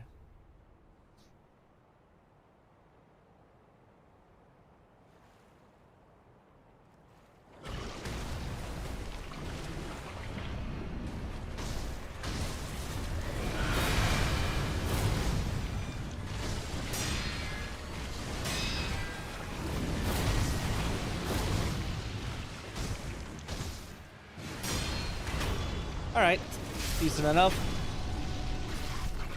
What animes have I watched? I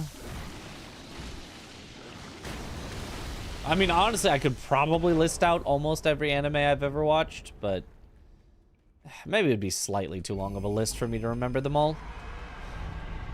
But like some of my top ones are like Steins Gate, Kaiji.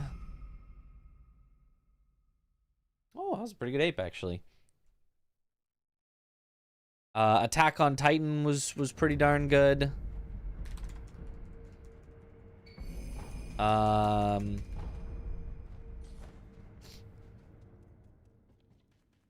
Naruto, minus the filler, because I watched the without the filler fan cut edit, whatever, was pretty good all the way through.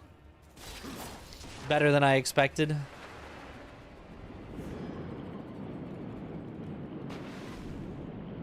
I've seen Death Note up until it changes very drastically, and I did not watch after that.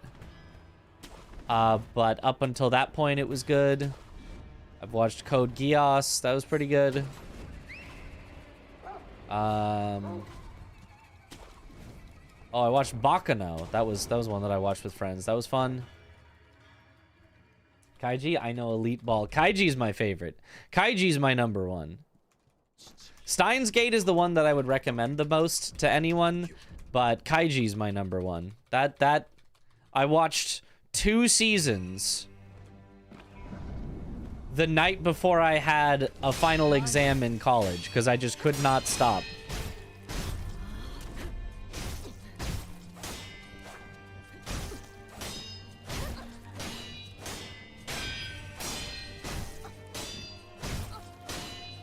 I was like, just one more episode before bed. Well, that one ended on a cliffhanger. So I have to just one more episode and before bed. And repeat until it was morning.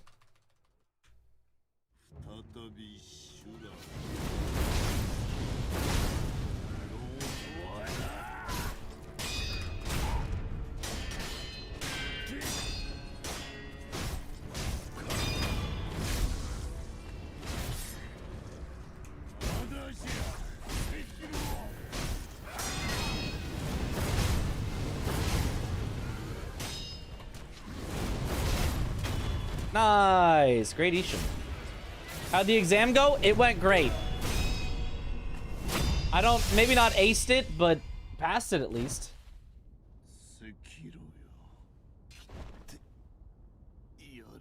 Like, I did not... this is not the story of how I failed an exam. Somehow it went pretty good. Dang, look at how close you were to PB. That's actually my second fastest run I've ever done. That is the second fastest run I've ever done. I'm just a little D-Rust, get ready for GDQHotfix. Holy. Madam Mitch Lord, what exam was that? I do not remember. I don't remember. I remember it was my freshman year in my dorm, because after that we moved into an apartment. But I was still in the dorm. I remember being in the dorm.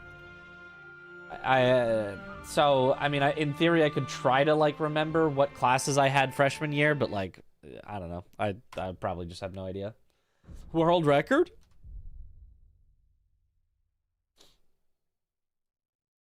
I had to work at 7 a.m., watched the 5 a.m. random Judge Fleischer and Judge Simpson videos on YouTube. Nice.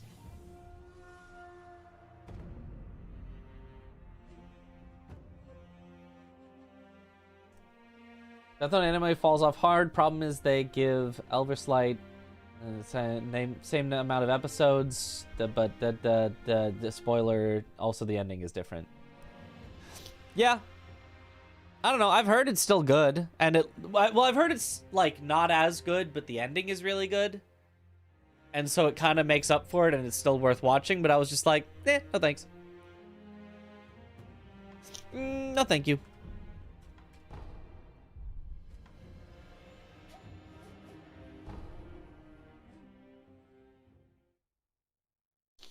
Guilty pleasure of yours is garbage isekai, and to be honest, they melt together now as they have similar things meshed together, yeah. Oh, obviously as a kid I watched Dragon Ball Z. Everyone did. You watched Dragon Ball Z. And Pokemon and Yu-Gi-Oh! And Dragon Ball Z, I definitely remember being goated, but I tried watching Dragon Ball Super and I just couldn't really get into it that much when, you know, in the more recent times.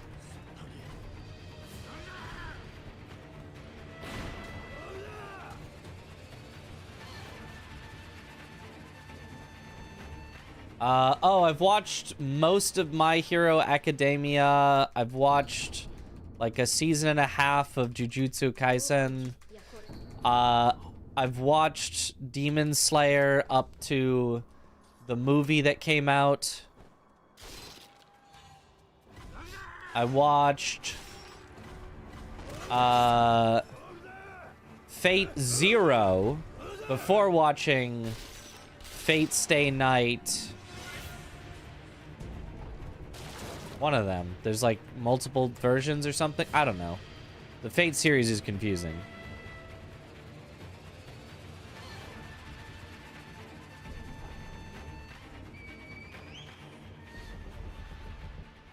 Finished My Hero Academia yesterday, actually. Yeah, it like finished, right? I feel like I was on like the final season or whatever, but I was somehow actually got caught up and I was like, wait, I have to wait? Never mind then. I'll watch it later. I'll watch it once it's done. Yeah, totally done now. Okay, I can finally finish it then.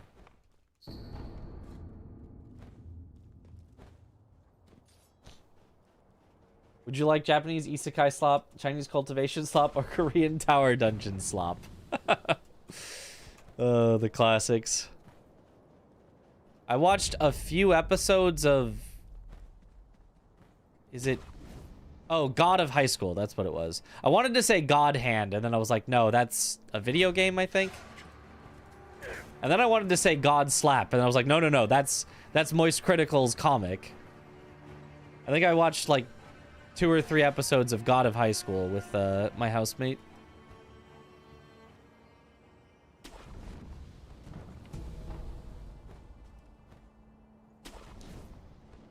God Hand is a game, see? I knew it, but I knew it had God in it somewhere.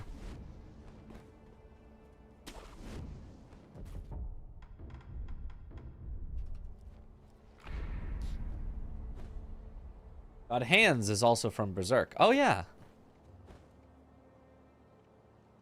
Oh, I watched Berserk.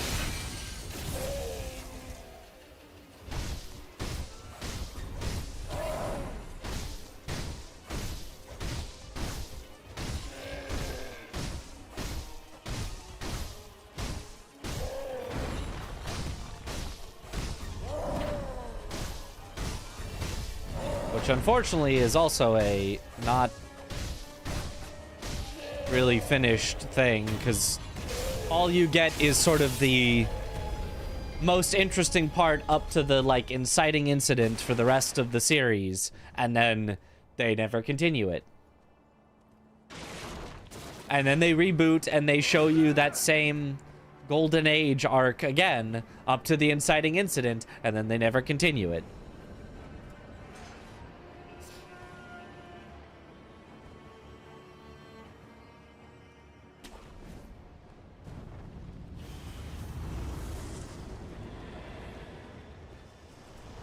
Ah! We're fine. Berserk 1995. I think I might have then also watched the very end of Berserk 2016, because I heard it does cool stuff with the, you know, ending. I don't remember if I actually watched it or if I just heard somebody say, oh, but the ending was actually really cool in the 2016 version. And then went, oh, that's nice.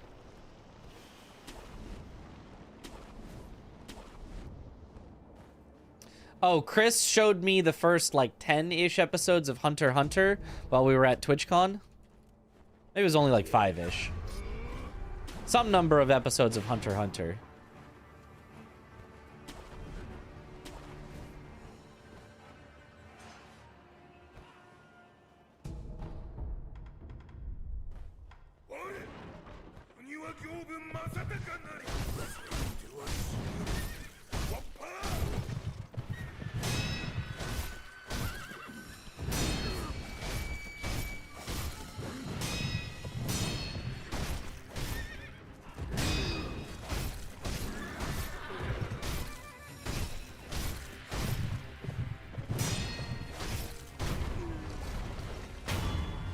Unfortunate.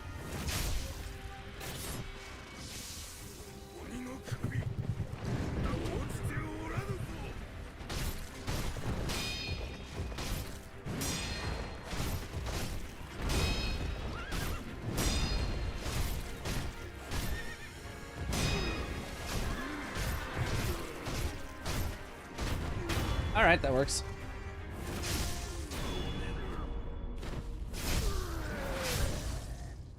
Where's the rest of the sentence? I will watch more. I mean, I might. I don't know.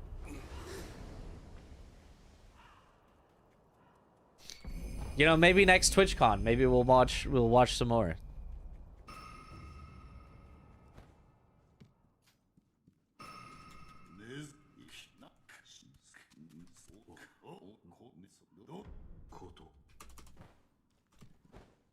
Gotta hop on JoJo. Ah, I have seen the first 3 arcs of JoJo. 1 I liked a lot. 2 I think I liked better. 3 I liked less.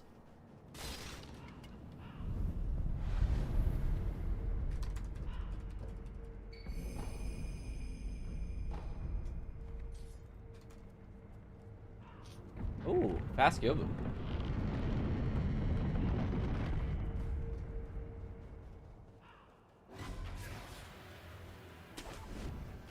And then I saw some of 4, but didn't finish it.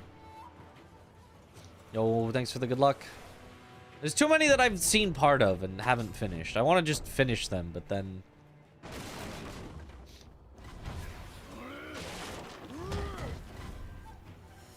I want conclusions.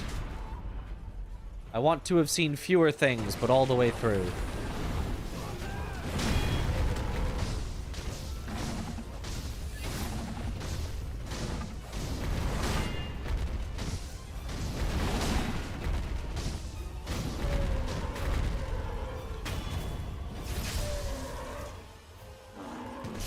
A JoJo Part 1 enjoyer? I always knew Mitch was a man of class, but of course.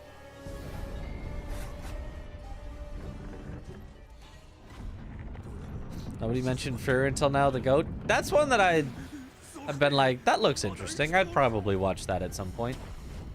I just never watch things.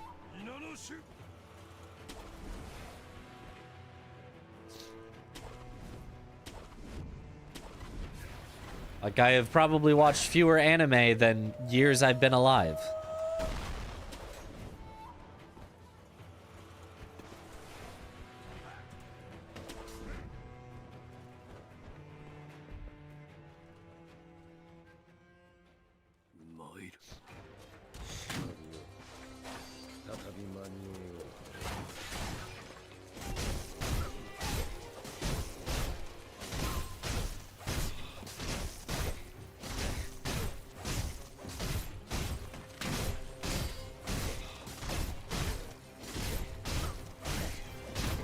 Nice.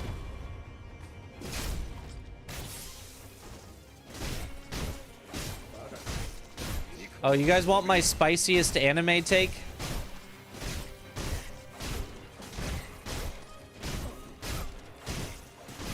The absolute spiciest. Oh, right as Nat comes in? Maybe we shouldn't then. Yo. Nat, thank you for the raid. Welcome on in, Raiders. Maybe now is not the time to give my spiciest anime take. We're being weebs in here, apparently. That's what chat has decided.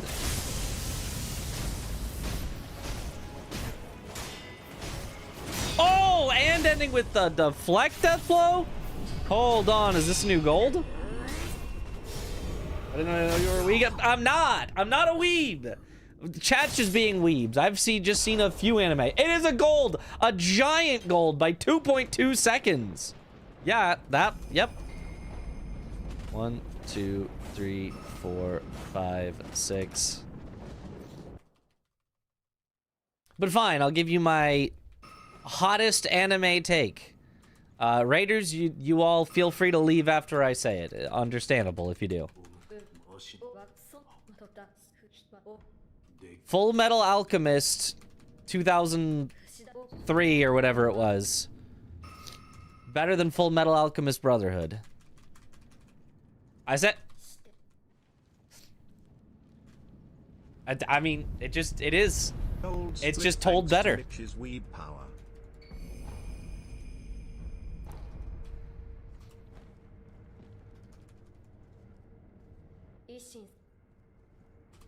Brotherhood's got a better ending, but it's just less interesting.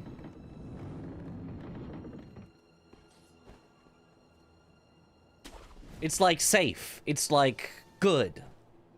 But the 2003 or whatever was like interesting. Was like, oh.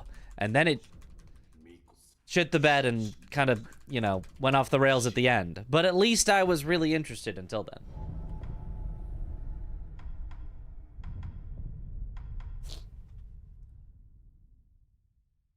Not seen the other one, hence no opinion. Have I watched Solo Leveling? No, I have not watched Aura Farming. Wait, is that the one that's Aura Farming?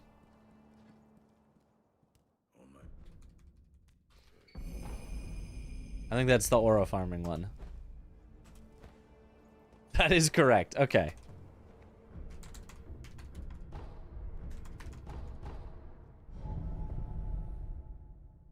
As a whole picture, Brotherhood might be better, but I think the highs of the original is better. Yeah, that's basically my opinion, but the highs, I really liked the highs of the original, and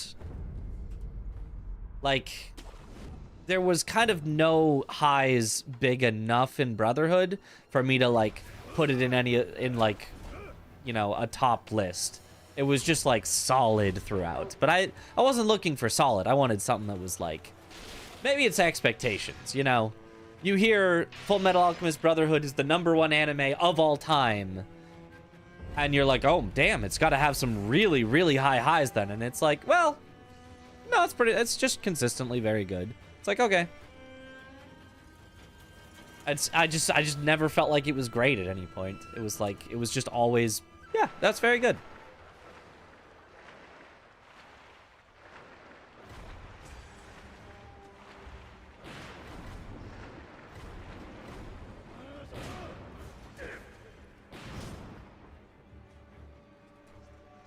And every moment, at every single moment that was shared by both animes, the original did better. Every moment, every reveal, every turn, every twist, every, you know, introduction to a villain, everything was done better in the original. 2, 3, 4, 5. The story is just better in Brotherhood because it had the full manga to follow.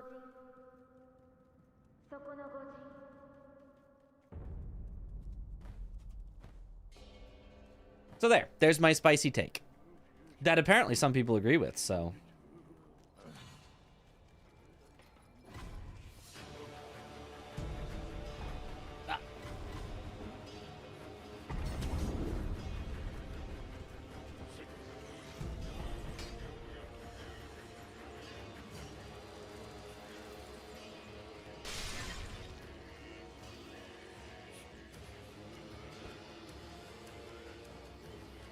Go to bed. Be back for more spicy takes another time. All right. Have a good one, Dragon. Fullmetal Alchemist Brotherhood also rushes the source material. They adapt your favorite arc, which is full volume manga, into a single episode. Yeah, it does kind of feel like they expect you to have watched the 2003 version a bit, where they're like, yeah, we don't really want to just do the whole thing again. Percent raw and put percent.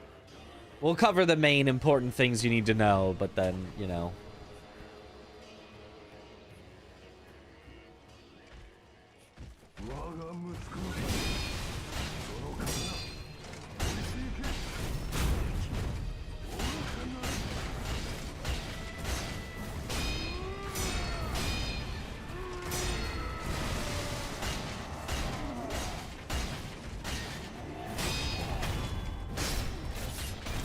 Weird Roberto, but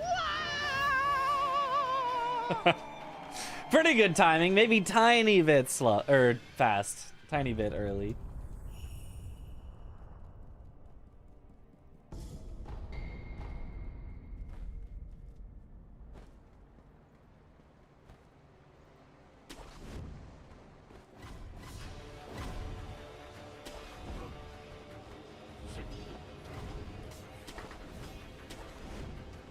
Sekiro anime surely goated. I mean, it looks good. It does look good.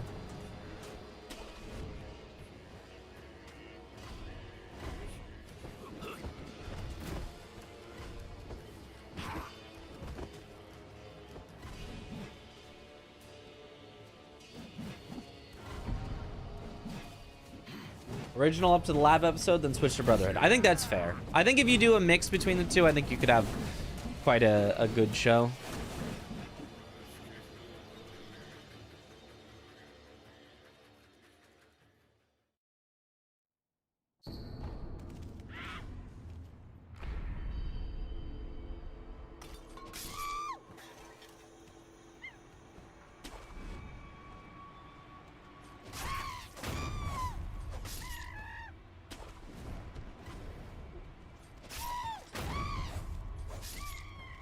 Oh, you know what? You know what other show I quite like? And I'm glad that they made an ending for and are definitely not going to just continue it forever and ever and ever and keep making new things. Neon Genesis Evangelion. It's a good show.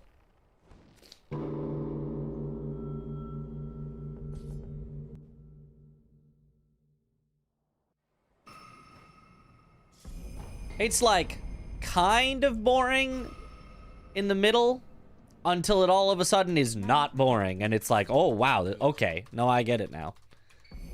And then they ran out of money, but then they made a movie, so it's all good.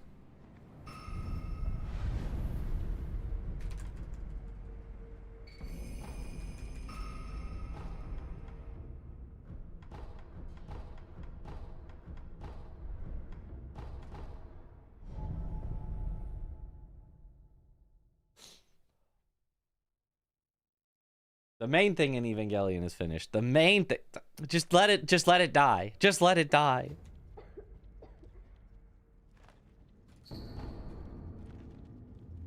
Simply let it expire.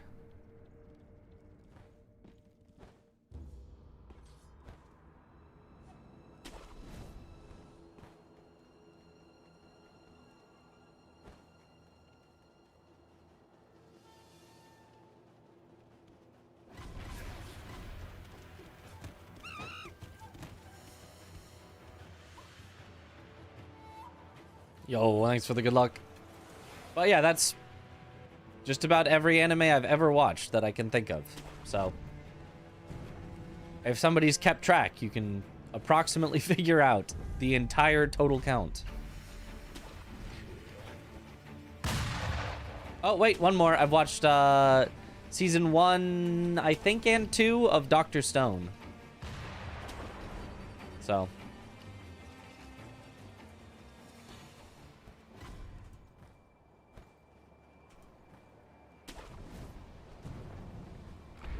Dr. Stone Cinema. Yeah, that's a good one.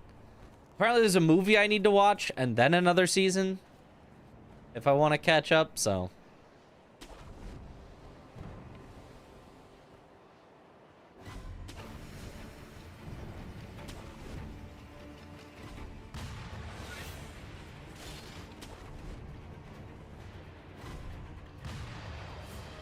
last season is going on right now. Last as in, like, it will be the final one because it's adapting the end of the manga.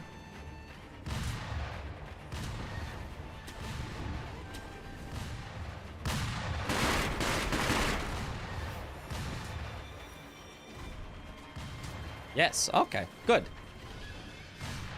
Then when it's all out, I can catch up on it all at once. Hooray.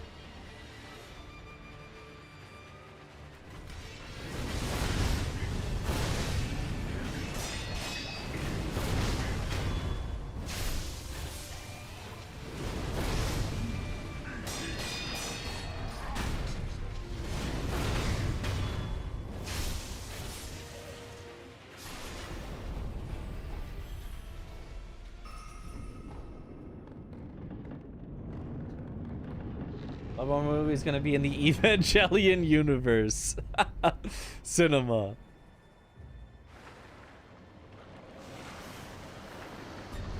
It's a single episode, not a movie, but yeah. I mean, is a long episode not just a short movie?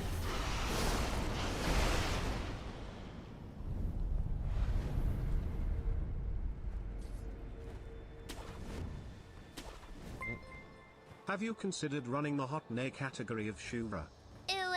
Less. The what now?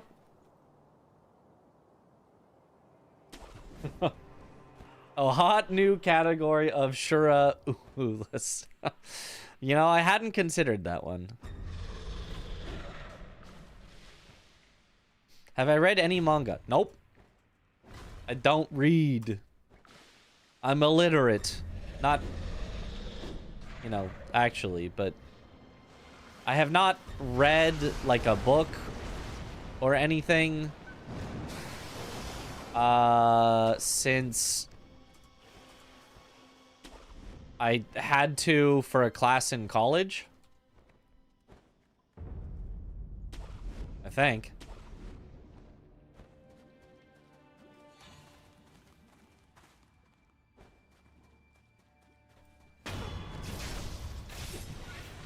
I watched Berserk, yep.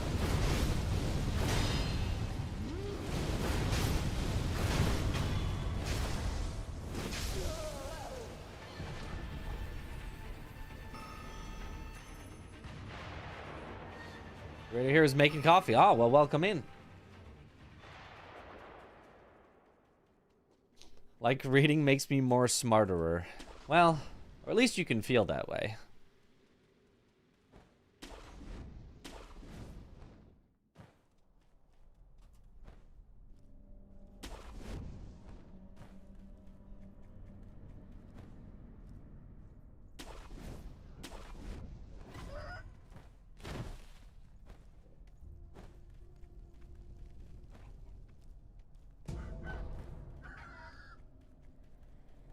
You can't read, does that mean you watch anime dubbed? Absolutely not. I watch it subbed and then just pretend to know what they're saying.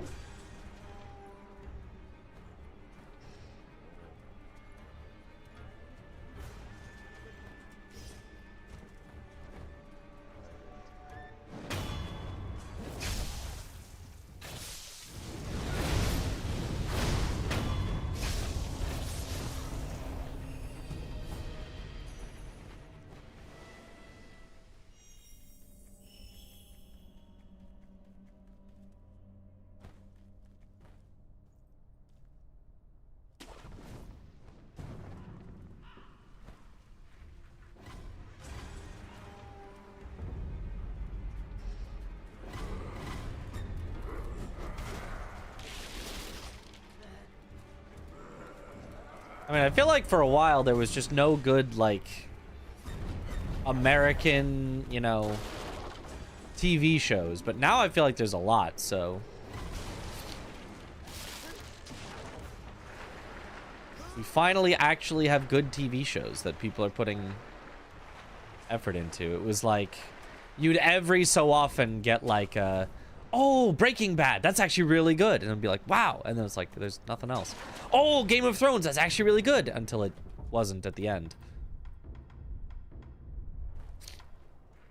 Now it feels like all the different places are trying to get an actually good TV show to get people to sign up for their streaming service.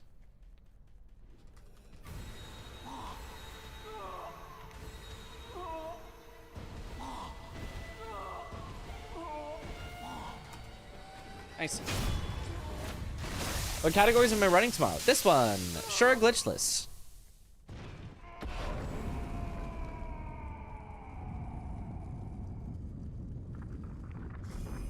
Does the Mitra stream count as American television?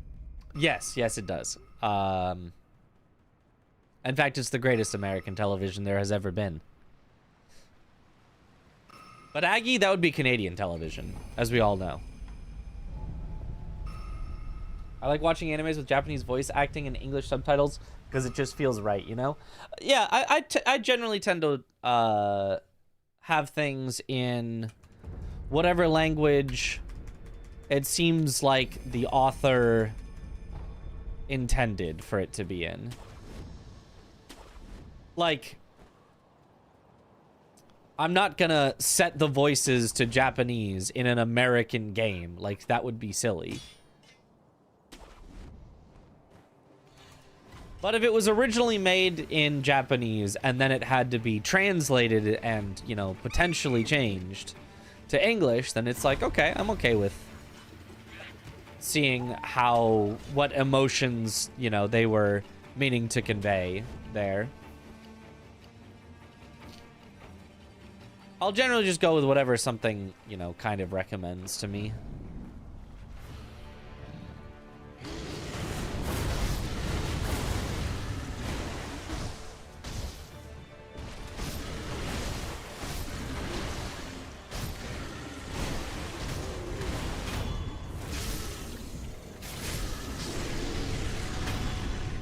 For all its flaws, streaming does help more shows get made, which does give us a lot of gems. Yeah. They're actually getting, like, funded, which is neat. I've even watched French movies on French to respect the author. Oh.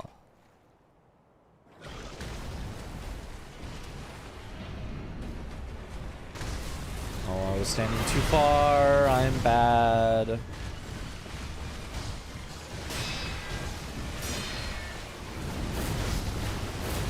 I don't even think that headshot.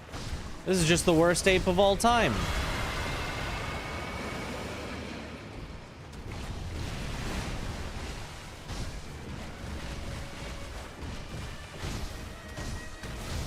A scream into a scream. Yeah, that's really cool. Well, I correct myself. A scream into a runaround into a scream. Which is even worse.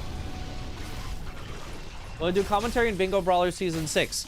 As much as Domo wants to let me. I will sign up. I will be like, yes, please, as much as I possibly can. Love doing commentary, but Domo does not like to just have one person do commentary, so at most I would be doing, you know, 10 or 20% of the commentary.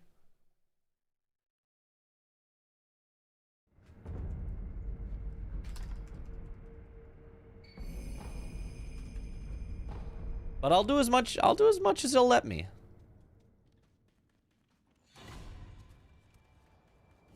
If he says, actually this season I only want one co-commentator for the whole season, and I want it to be you, Mitch, I'll be like, gladly. Sign me up. Every single day. I got you.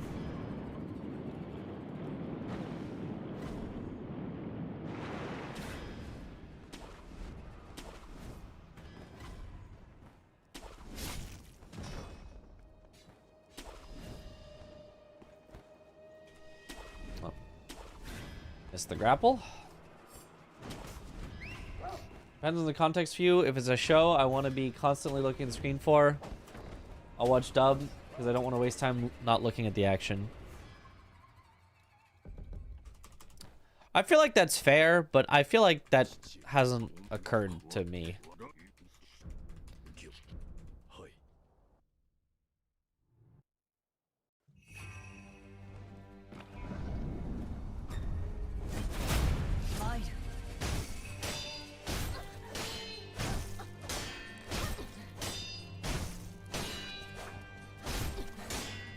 Where, like, I can't... How did she gain that distance on me? It felt like I was close enough the whole time, and then all of a sudden, she was out of range.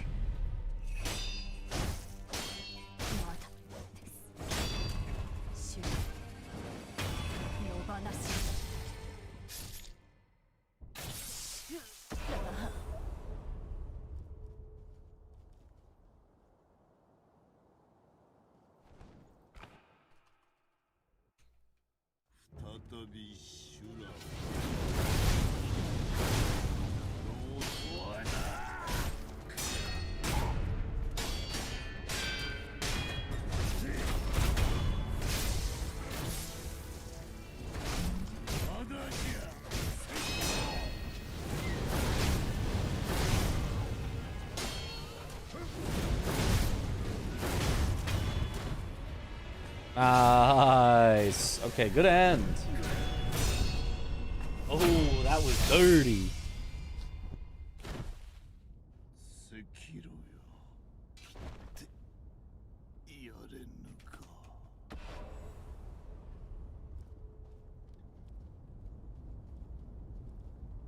To be honest, I've started even subbing English shows. Not then changing the language to non-English. Sub 30, let's go!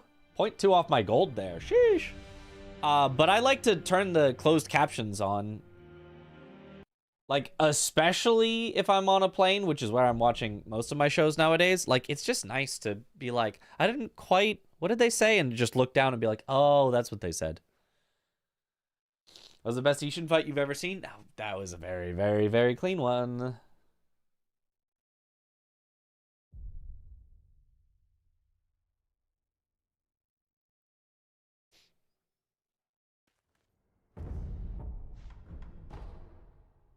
All right.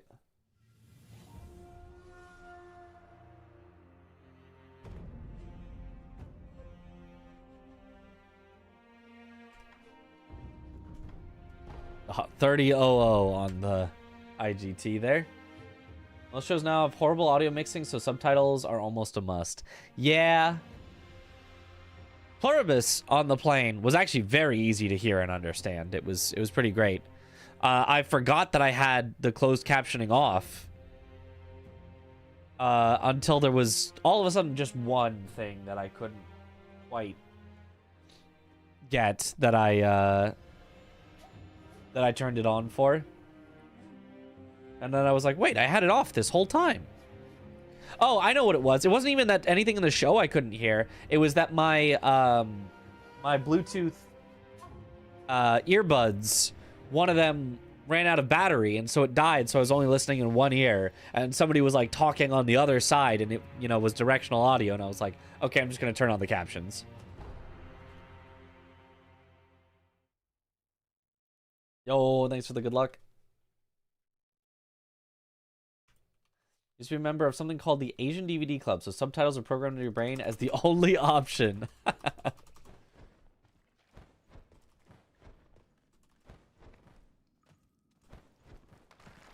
Nice. Good luck, Mitch. Thank you for the good luck.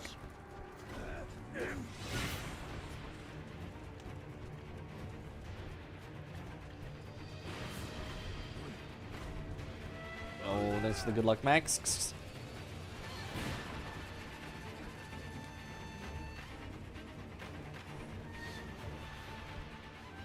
And have a good bedge when you do.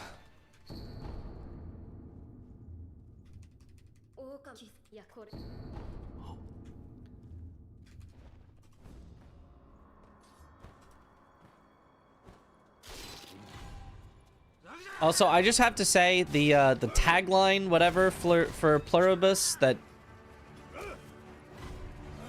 the most miserable person in the world has to save the world from happiness, or whatever it is like really not a good descriptor of the show.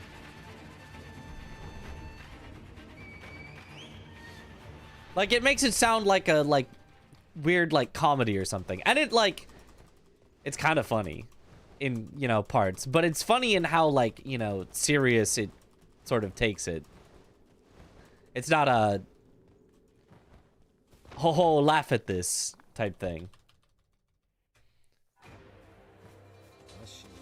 Weird tagline for a good show.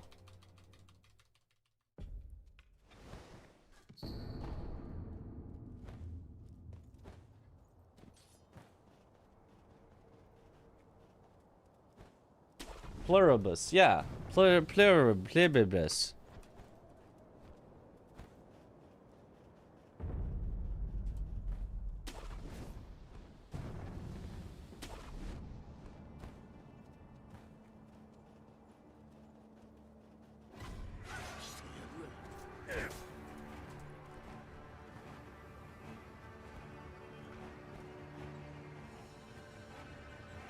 Weird name, weird tagline, good show.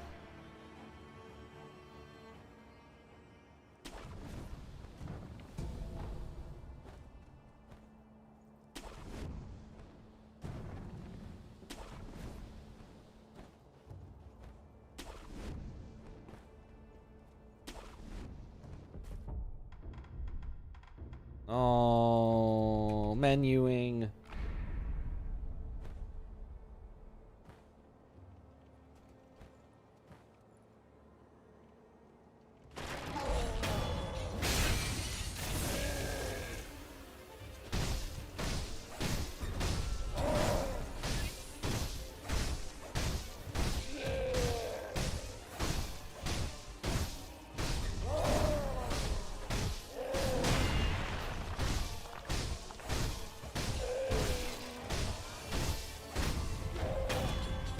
Nice. I've seen Morbid Metal release. Looks decent. It actually does look decent. I haven't seen too much about it. I just saw a trailer or something, but I was like, that does look kind of cool. It's kind of roguelike action RPG with deflections-ish, something like that.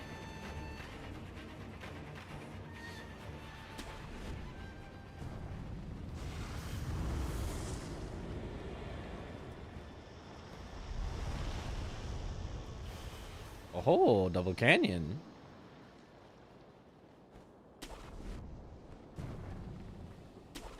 Post a clip link, please. It's very short. About what?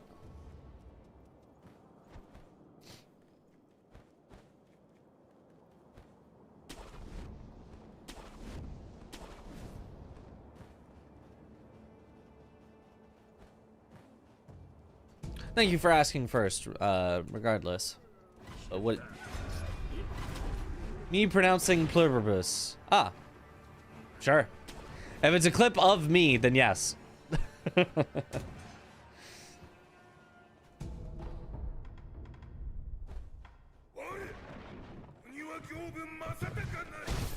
2, 3, 4, 5, 6.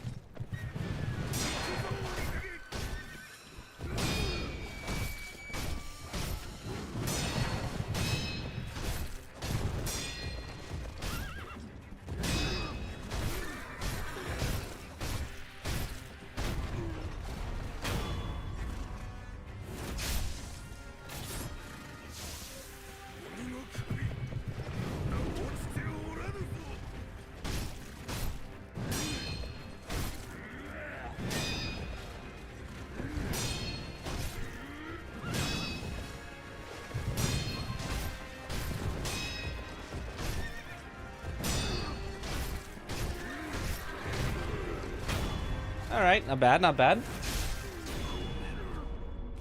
do you feel about Adaptive triggers on controllers. Do you mean like the back pedals and stuff? Or... Wait, adaptive triggers. Oh, is that... I don't think I know what adaptive triggers are.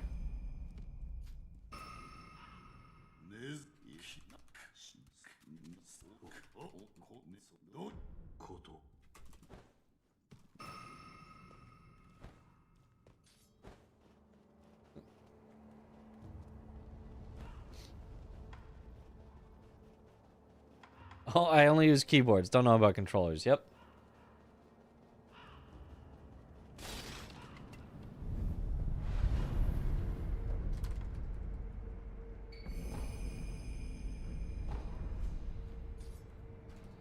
The triggers push back against you when you shoot and stuff. Oh.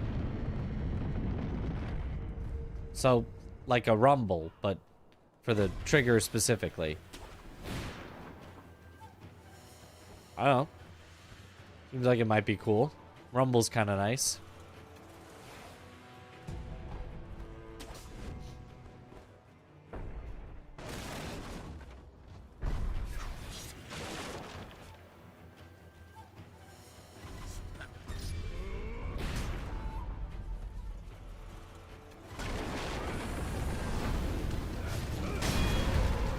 Oh.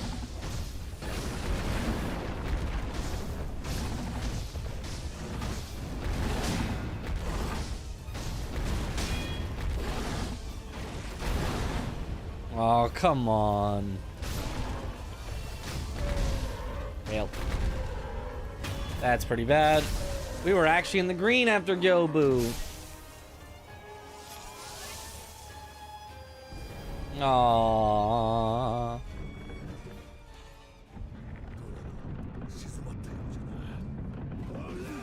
Game cheats.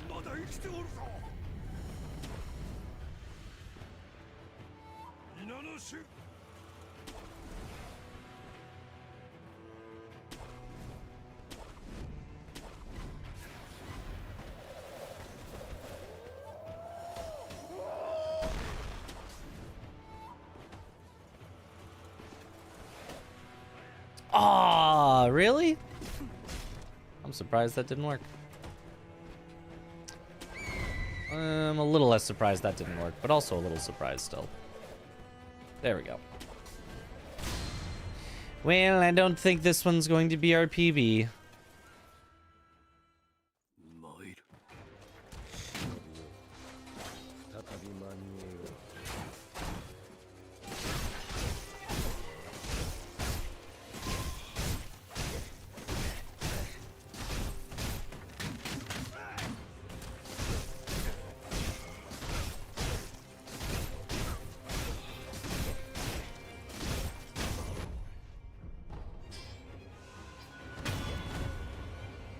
The disrespectful heal as he's down on the ground.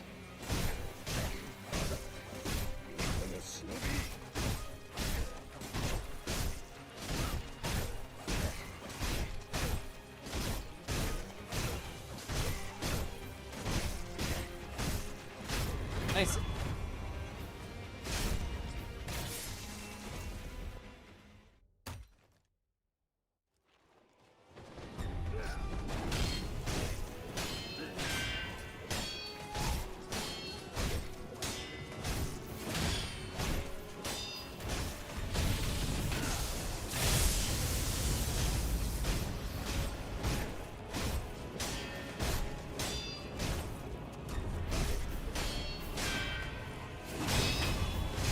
Okay, ending on a deflect is good at least.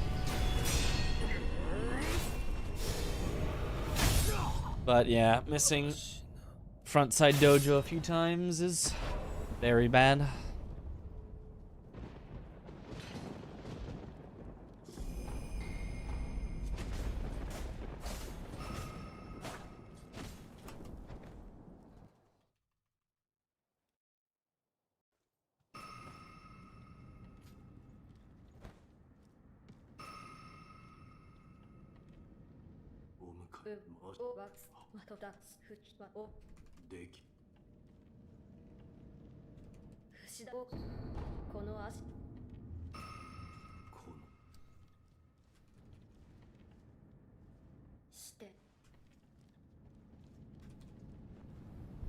Right.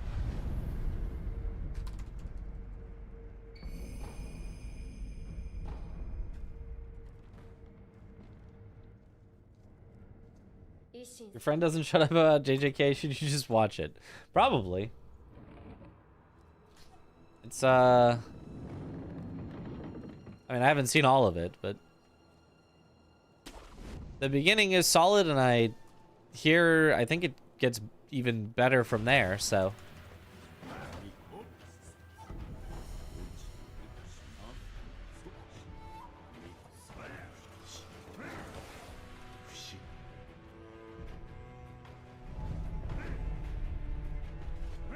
The manga is completed. Eh. Or can you watch it? Probably Crunchyroll. I would guess.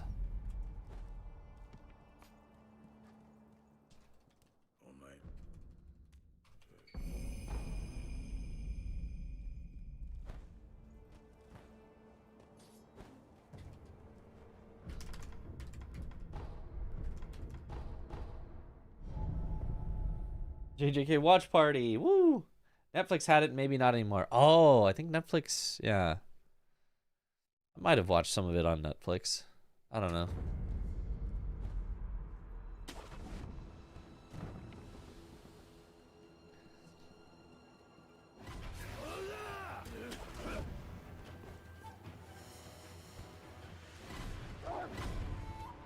Crunchyroll has it. There you go.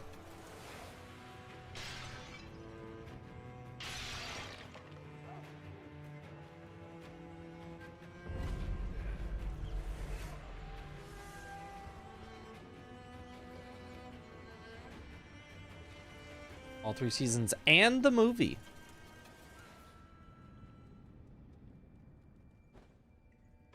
It's a little late of a jump.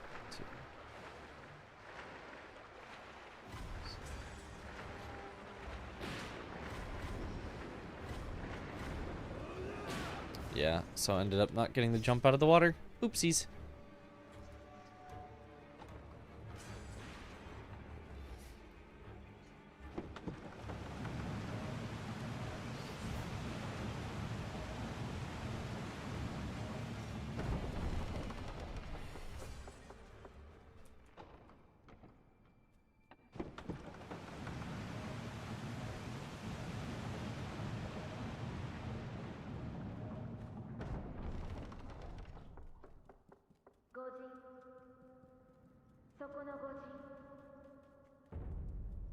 Did you guys get to watch any of the Speedruns Summit runs?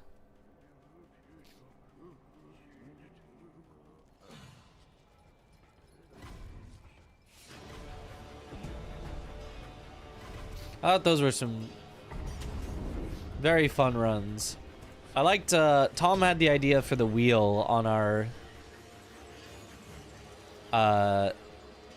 speed fog race.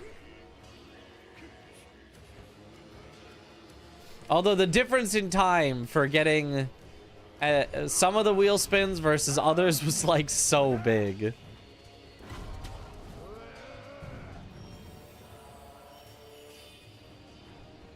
So mine and Tom's, nice. The Souls ones.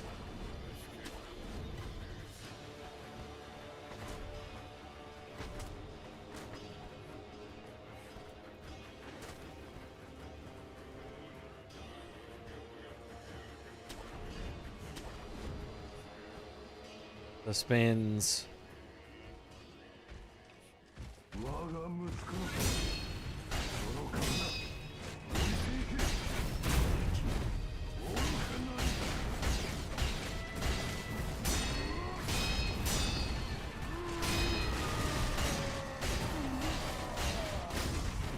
Oh, not the only thing that punishes me. This is so sad. And now he doesn't even fall. Oh, never mind, he does. Okay, well, at least he falls.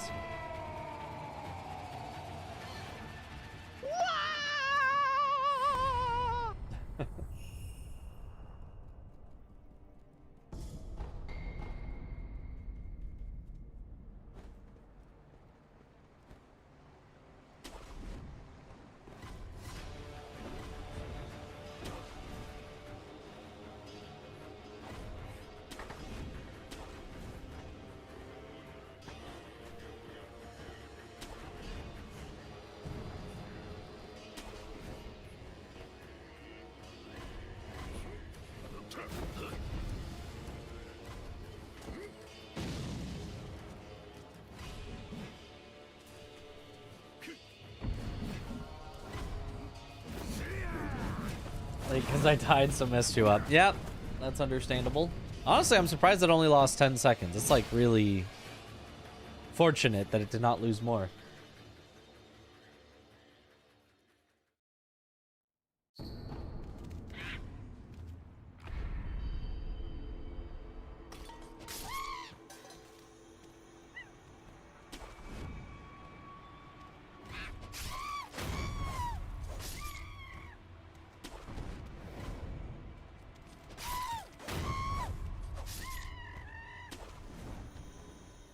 Okay, what would be the safest strat here to not die to these monkeys? Never mind, they just farted. I was thinking I'll just, like, see if they try to get in my way and then maybe, like, abandon and try to go around or something.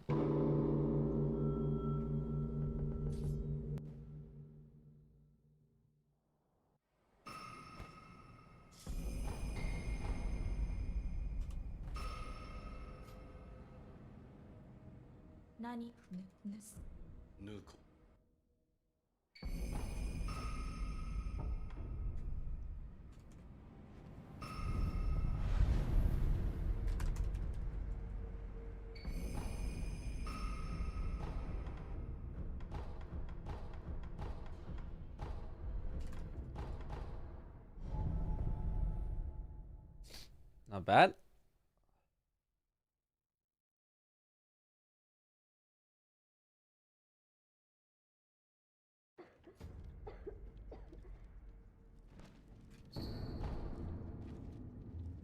I always like the smaller events like Speedrun Summit and Souls Coliseum, where you've got like enough time to really talk and meet with like everyone there. GDQ is always going to be, you know, the big event for me that I've watched forever and I, you know, always want to go to, and it's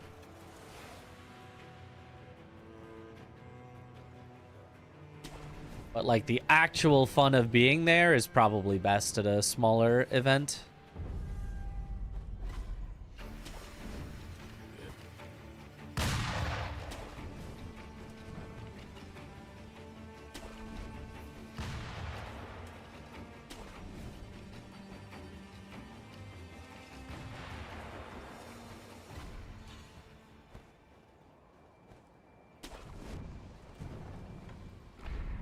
Stuffy nose, yep. Very sad. You know, we're behind enough. Let's just make sure the run doesn't die. This is what I would do tomorrow as well. This would be like the one safety idol that's totally worth it to get every time.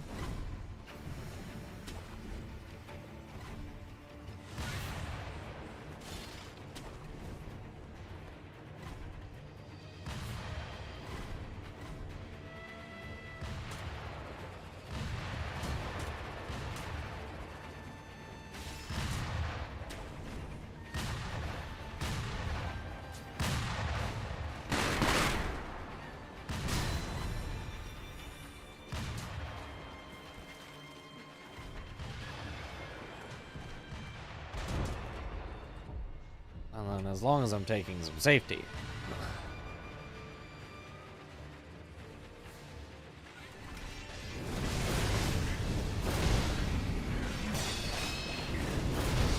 Nice.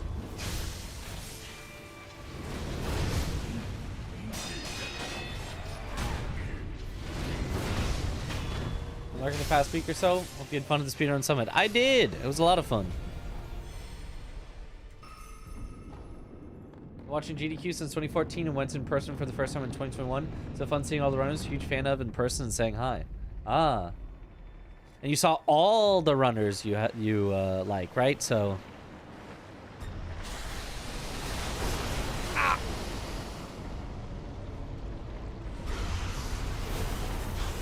Surely you saw me then. I kid, of course. I'm not even sure I went in 2021. I don't remember. Even the ones who weren't there.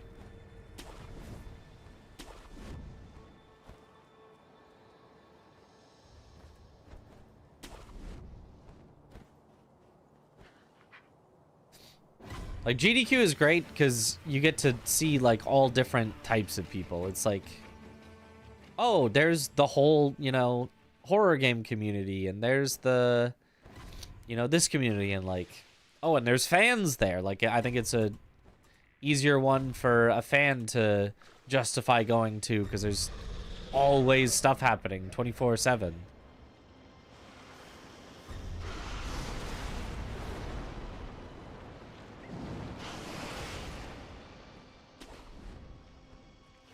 And it feels super like, oh, why did that happen?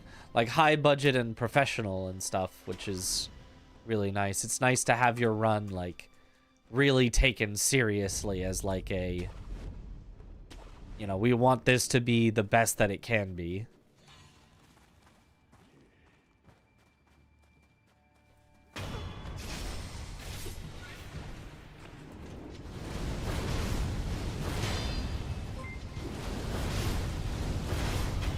Nice. Yo, Mr. Kim, thank you for the raid. Welcome on in, Raiders.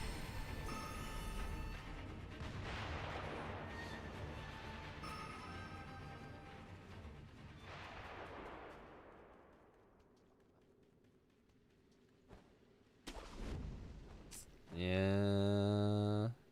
Did I lose all the time on there?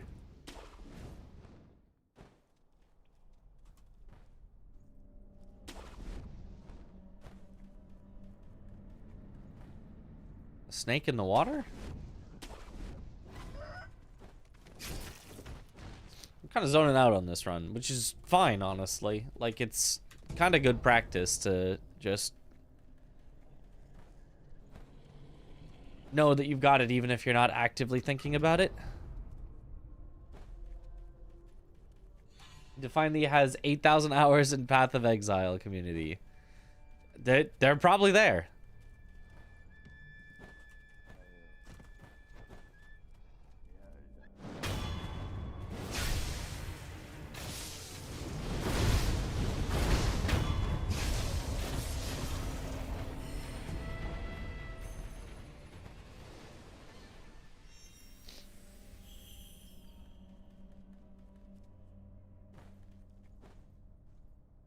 Too sick to focus? No.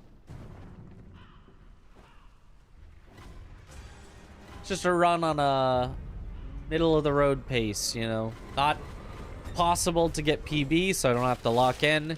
And not so bad that I have to be like, oh no, I need to lock in, otherwise I'm gonna go over what the estimate would be. Just to, you know, safely fine run.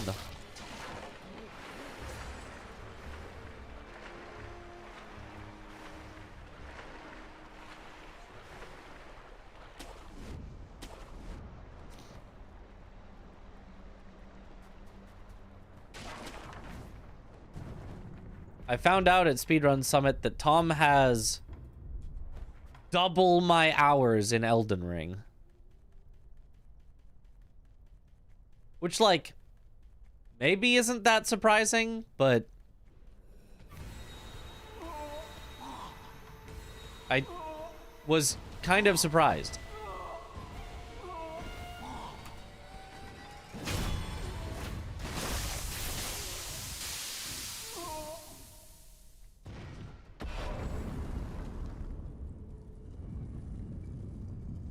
Like, I know he's done a lot more, you know, things. Oh, he also did, you know, this extra bingo event, and he did this and that, and oh, I've gone back to Sekiro sometimes, and things like that, but it was like, double? I have played Elden Ring a lot. How are there enough hours in the day to get double?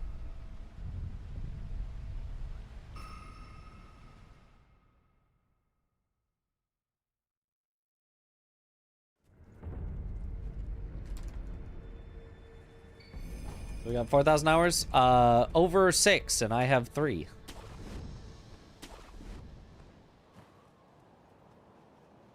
I think he maybe was bordering on 7, if I remember right. At least according to his Steam. You know, who knows?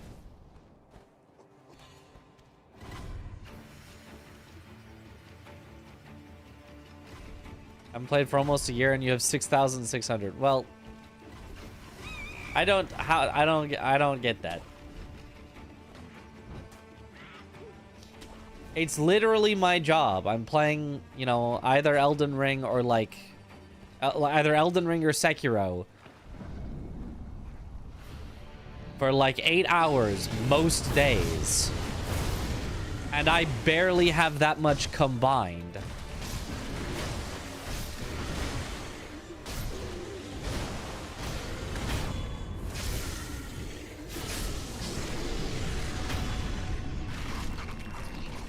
So Sekiro rando brain that I was surprised to see Shelter Stone at the vanilla location. Wow! Vanilla Shelter Stone. Wish I had the game that I can play over and over again for 1,000+ hours.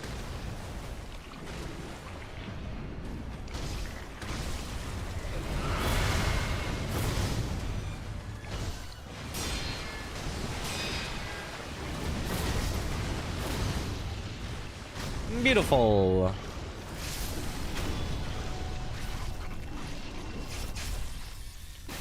Sekiro 2.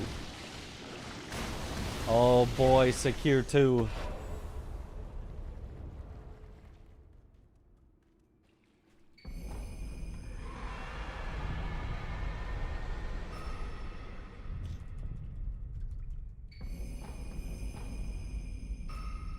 Yeah, finding that game that you can just play forever is very nice.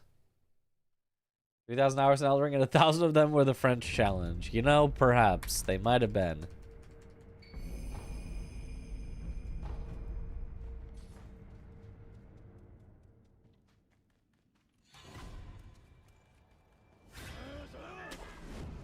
A full-time job is 2,080 hours a year.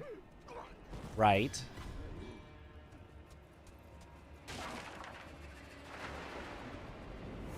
So I have played Elden Ring as a full-time job for over 1.5 years. And Tom for over 3 years.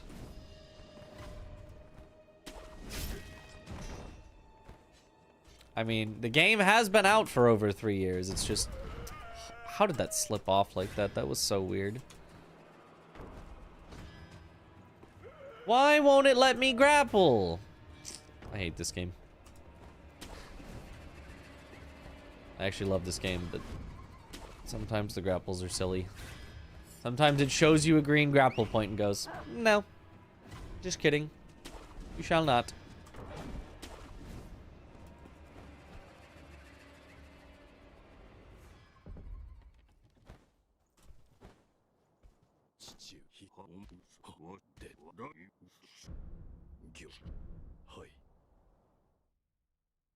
Time for your 8-hour French shift. Never again.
Alright, I'll take that. I could have done it slightly faster, but it would have been very risky in that corner, so I'll take that. One's French challenge too. Oh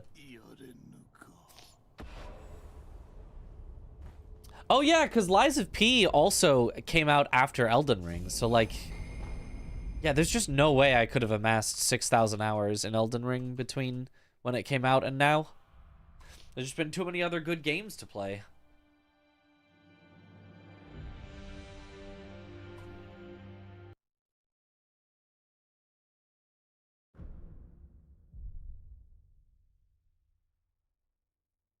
Been doing, quote, variety. Yeah, a little. Yeah, I also did, yeah, I did only up speedruns. I did get to work speedruns. Yeah, I've just done too many other things. It's fun to do some other things.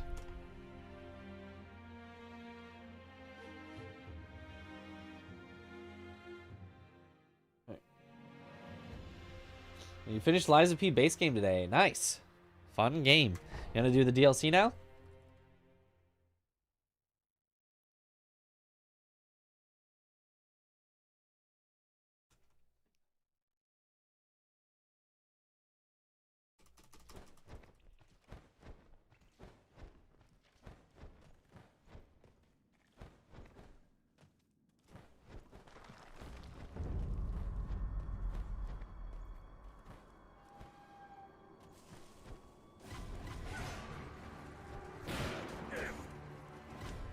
Gotta look down.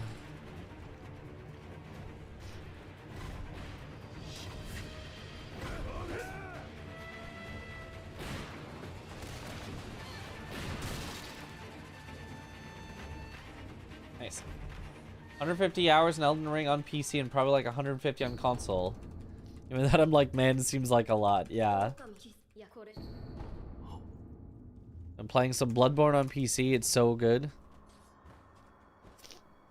Well, I can't wait till it's actually on PC. We did hear that Jacksepticeye apparently is doing a Bloodborne animated movie. I mean, surely as that's coming out, they announced Bloodborne on PC, right? As a tie-in. Get everyone really excited.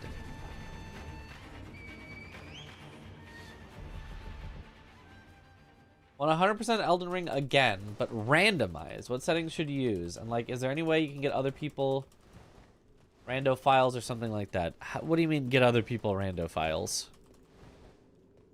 I mean, probably yes, but it depends on what you mean by that. I mean, if you want to 100% the game, then the settings don't even really matter. Like, if you're doing 100% of everything, then, like, the only thing that the settings usually matter for is, like, how fast you could speedrun it. You know? Oh, I'm gonna make sure that the stuff I need is only at a few locations, so I only have to do a bit of the game so that I can finish. But if you want to do 100%, then it doesn't really matter. You can put the settings whatever you like.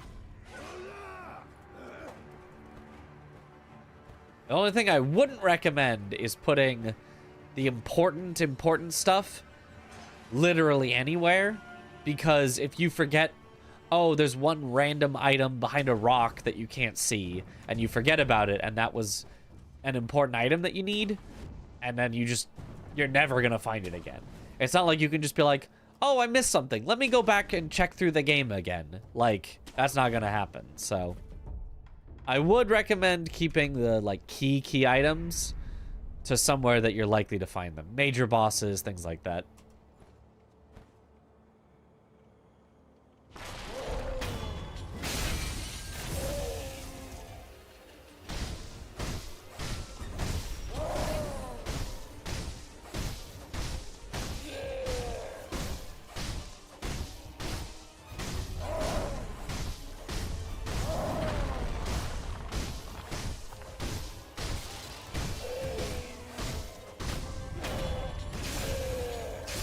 And the rando settings confusing. They're a little confusing for sure. Ooh, nice start. Did that a few times by accident, your early randos. Sunk cost fallacy to the end. And you found out what you'd done. Oh no. E33 is getting a movie too. That one I feel like is still just a rumor. I don't know that that one's confirmed yet.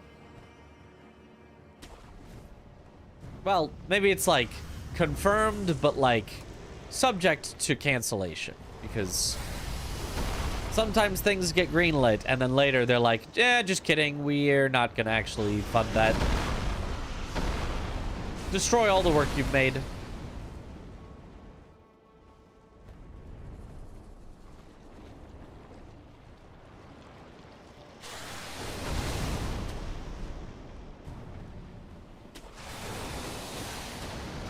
Wasn't the game the movie? True. Darn. No double canyon. We're behind.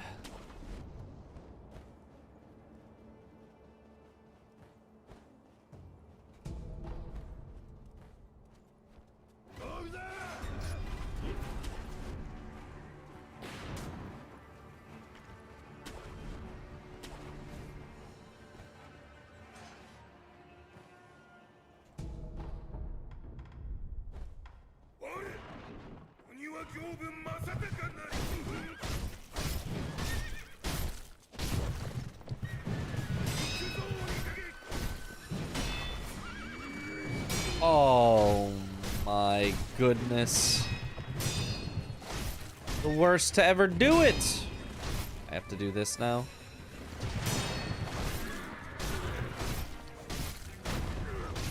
Ah, at least I got the headshot. Okay.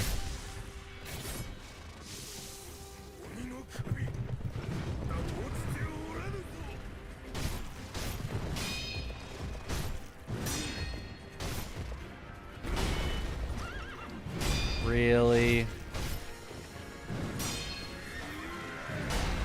Really? Oh.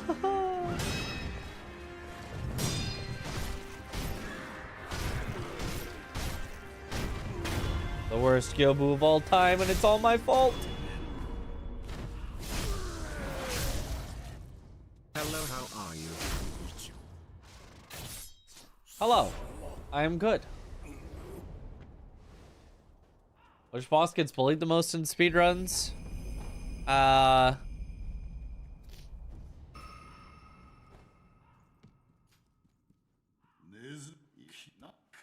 mean, probably Monk, but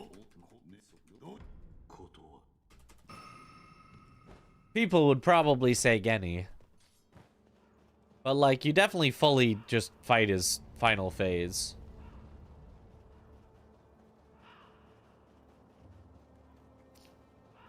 Monk, you don't even... She doesn't even get to see you. You just kind of glitch kill her before anything happens.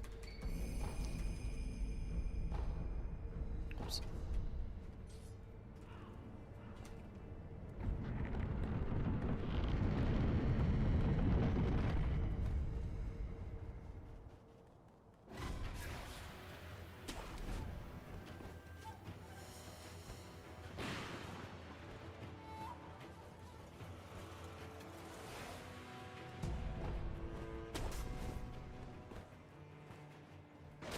Gone through a bit of Mitch withdrawal.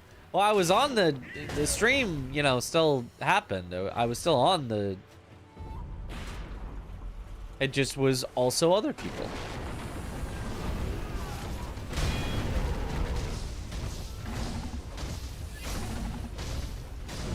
And I guess it also was just not at this time, so...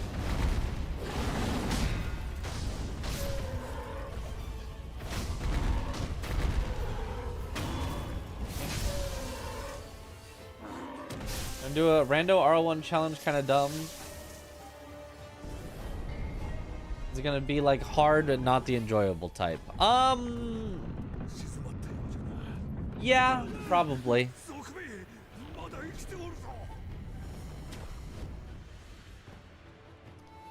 The big problem with RL1 isn't that you do low damage. You can actually do really high damage at level 1.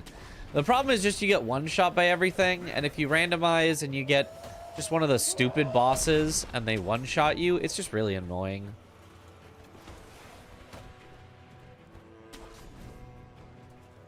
If you get Meta in a weird spot where you just can't avoid her stupid laser, it's just like, okay, well, this is dumb.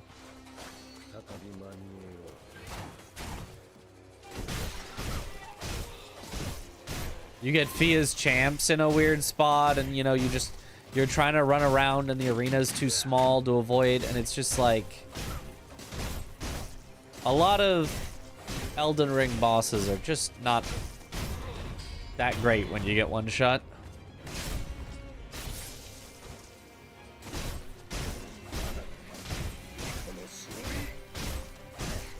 If you did like, I'm only allowed to level vigor, that could be fun. Or even like, I'm not allowed to, you know, fully upgrade my weapon or something. That can be fun. You can have longer fights. It's just not fun to get one shot IMO. So I would allow yourself at least 2 level vigor. And then I think it can be a somewhat entertaining, even first challenge.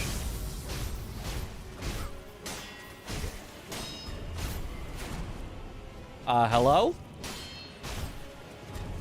I jumped off of the air above Genny.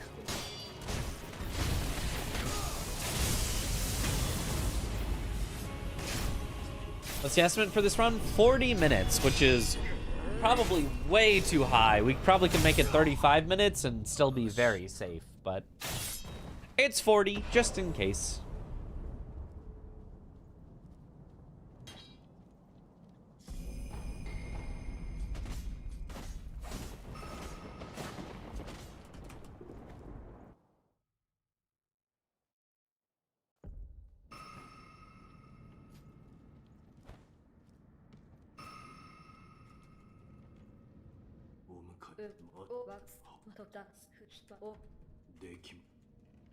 Bosses aren't fun when you can't make a mistake. More at 10.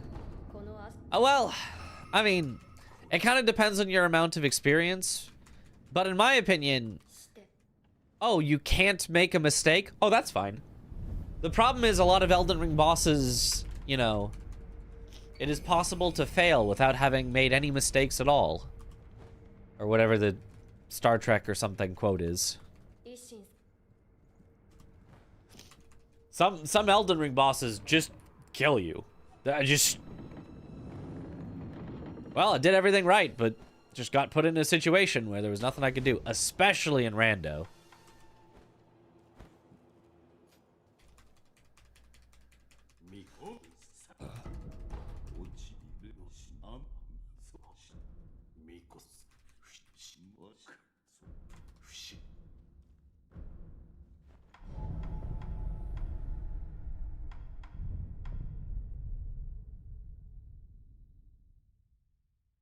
Estimate for a disaster run. That would be like a mega ridiculous disaster run. Like, I'd have to make probably 3 of the worst mistakes that are possible in the run.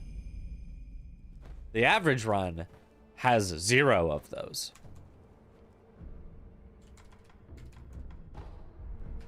In fact, basically every run has 0 of those. That would be a full Gunfort death without the idol and a double canyon death, which I did have one earlier because I'm bad. And what even would be the... Oh, and dying to Emanation. You'd have to have like all 3 of those in the same run to go over 40.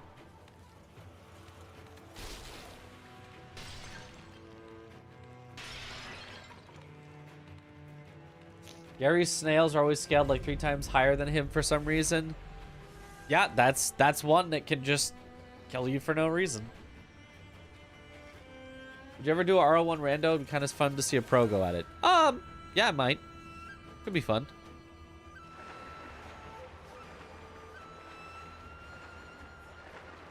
Six.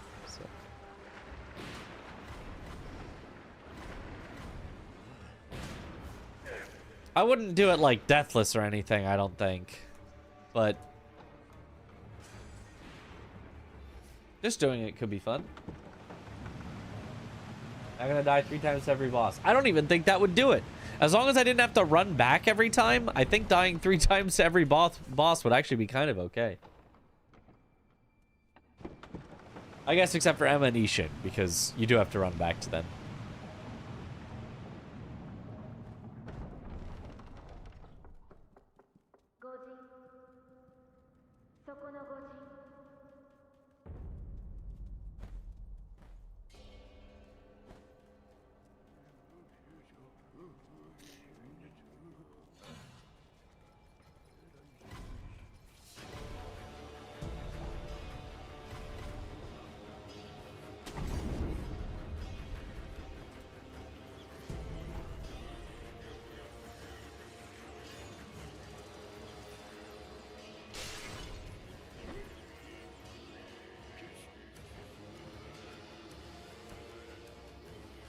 Gotta pause, order Burger King, and continue to hit that figure. True. Here earlier during the anime talk, I had to leave one to ask, did you watch Steins Gate? Yes, that was actually the very first one that I mentioned when the talks were starting. It is my #1 recommended show. The one that I would recommend the most to the most people. Second favorite. But the one I would recommend the most. I don't think everyone would get as into Kaiji as I was.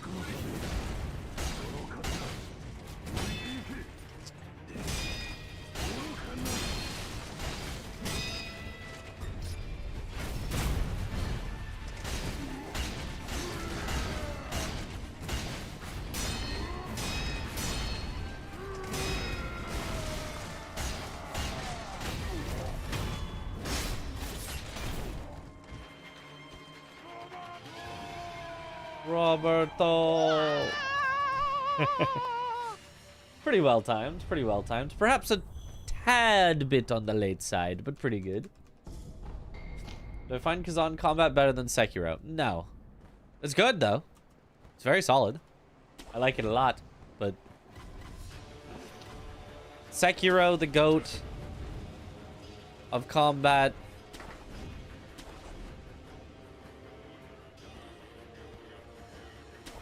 Lies of P, #2. Elden Ring, maybe #3.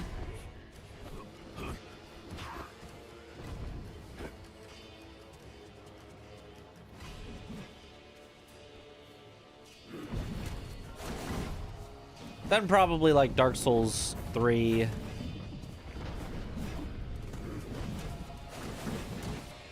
And Kazan, something like that. I don't know. Kazan's up there, but Sekiro, the GOAT.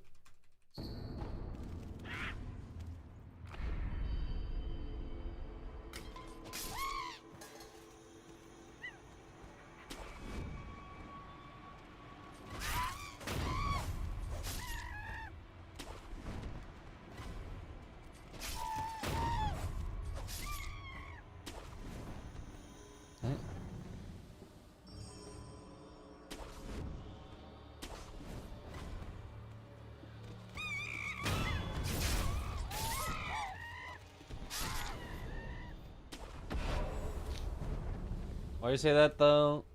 Like Kazan got combos and stuff after deflecting. Sekiro just has LB RB. Yeah, and that's what makes Sekiro better. But Sekiro also has, in addition to LB, in addition to deflect, it's also got Mikiri.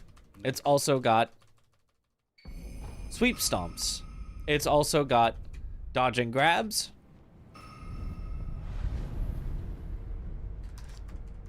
So it's much more interesting on the defensive front. And that is the most interesting part of combat, is the defense. What you do is boring. What I do when it's my turn, I don't care. I don't care whether I'm pressing 1 button or 7 buttons in an intricate sequence with a quarter circle, half circle, full circle, you know, up, down, left, right. I press a Konami code when it's my turn. My turn is boring. My turn is solitaire. My turn is a single player game. If all I get to do during my turn is R1, R1, R1, or a single charged R2, I do like charged R2s. I do like when I get to charge up a big attack. That does feel good. But regardless of what it is, it's fine. What's interesting is trying to make opportunities for my turn within the enemy's attacks. That's the fun part. And Sekiro does that better than anything else, by far.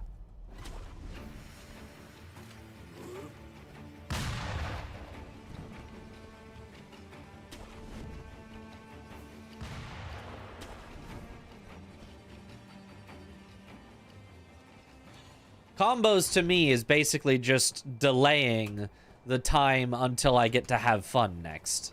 The longer my combo is, sure, I'm gonna do it. Obviously, I'm gonna use the combo to win the video game. I do like to win the video game. But it's the way that I win is by having less fun because it's more time playing solitaire and less time playing a Souls-like.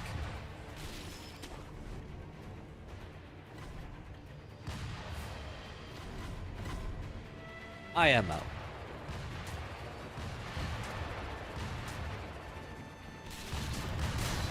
Ah, no! You ever run a Lies of P randomizer? Yep, a few times. Actually, maybe it's only been once, actually, now that I think about it. I might have only ever run Lies of P randomizer once. And we got Oops All Door Guardian seed. We had like 7 Door Guardians. I did not grab the idol, so... Step 1 of worst case scenario achieved. The Fun Fort death.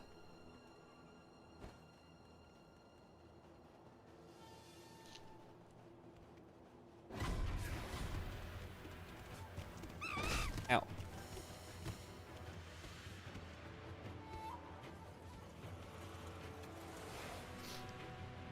Oops. Slightly the wrong pathing. Whatever. Sekiro combat is so good because it's so simple. It's fleshed out and so fluid instead of having so many mechanics that are half-baked and don't feel as great to use. Yeah, everything in Sekiro feels really good to use. Instead of having a combo... Well, I mean, sometimes you kind of have a combo.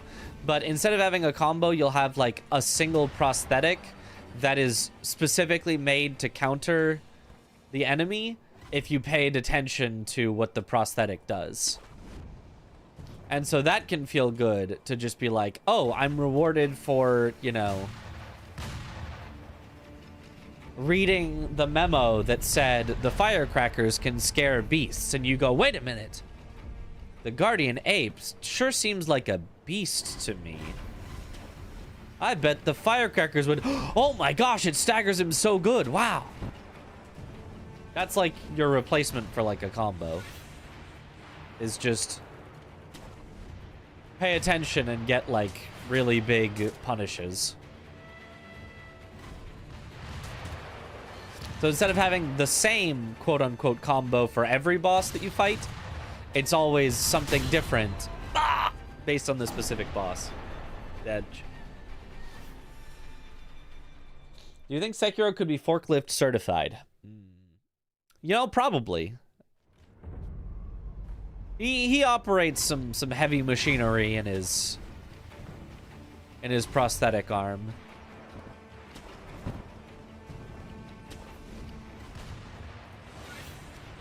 What FromSoft game do you think is the best boss lineup overall? I mean, easily Sekiro. Like, that's not a question, not close. Second place, Dark Souls 3. Third place, Elden Ring. Okay, come on.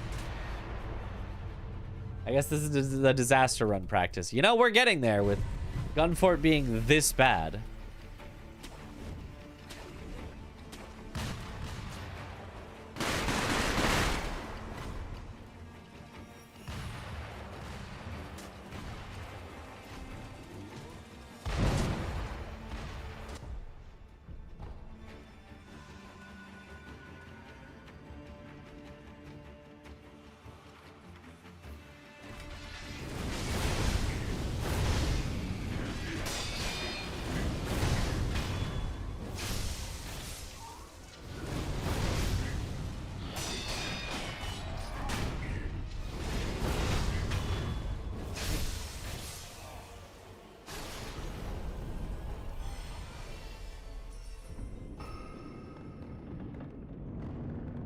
I'm starting to think we're not the ones that are supposed to have fun in the Fun Fort. What? No. Everyone has fun in the Fun Fort. Was Lies of P so high on the list? If you wish it had, like, spells or something, only thing found unique was the weapon mods. Well, I mean, as I explained my preferences, I don't care if it has spells. I almost would say I don't even want spells in the game. I mean, I don't care if there are spells. It's not like having spells is a negative to me. But I don't care. Like, to me, the difference between it's my turn to attack, I hit them with a sword and it's my turn to attack, I cast a spell at them, is negligible.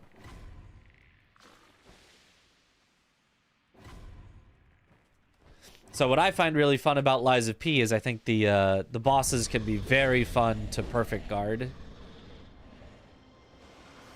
And I like... The interesting part that I do like about Lies of P as well, it's slightly combo-ish. It goes a little bit against what I said. But I do like the Fable mechanic. I do like getting, you know, the one big Fable hit that you can use, or like a weapon buff or something. Because I feel like I earn it through building it up with attacks and stuff. That does also happen in Kazan. What the heck? Where's my... Death blow? Oh, God. Andy saw me?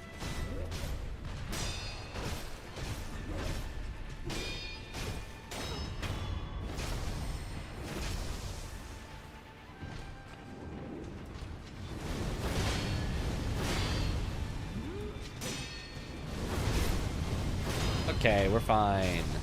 I had to play that real safe.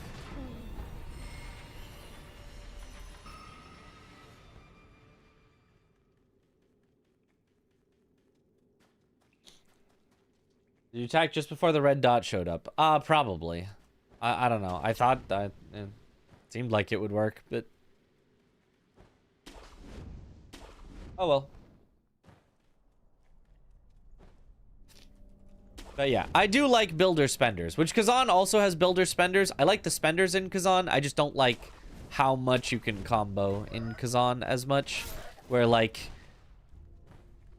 you get like the, you know, counter on them or break their posture or whatever, and you get to hit them for literally like 10 or 15 seconds of them just sitting there doing nothing. If it was just you build up the special attacks in Kazan and then you unleash a big BAM and be like, oh, that's sick.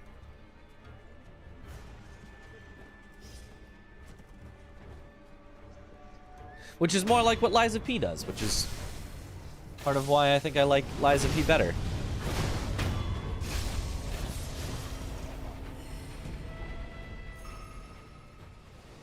Those spellcasting is one of my favorite things. If there's no magic build, game goes down the tier list for you. I mean, understandable.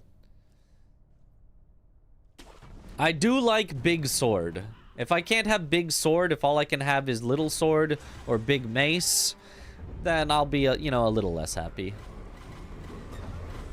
Sekiro does not have big sword, but it's still just that goated anyway. But I do like big sword.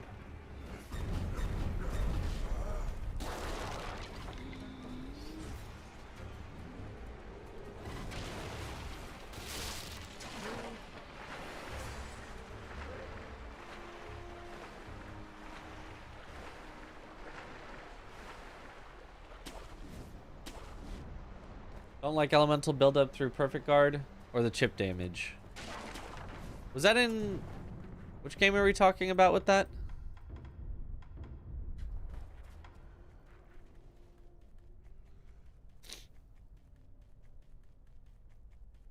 Big sword.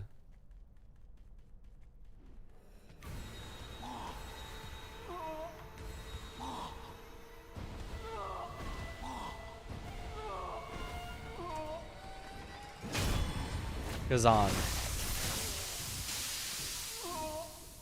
Oh, yeah. Yeah, there were certain attacks that it was like, yeah, you just need to dodge this or you're gonna just die eventually. Yeah, I do remember that. I agree. I didn't like that. I agree.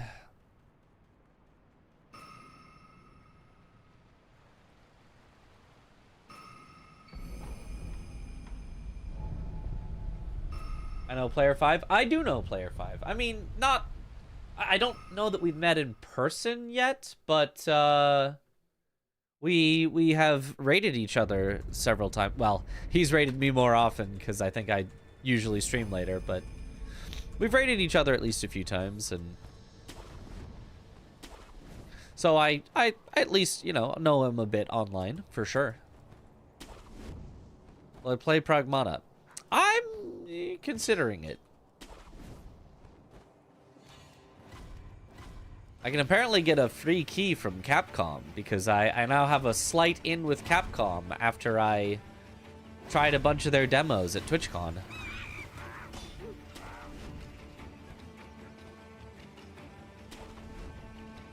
It was a fun demo. It doesn't really seem exactly like my type of game, but it was a fun demo.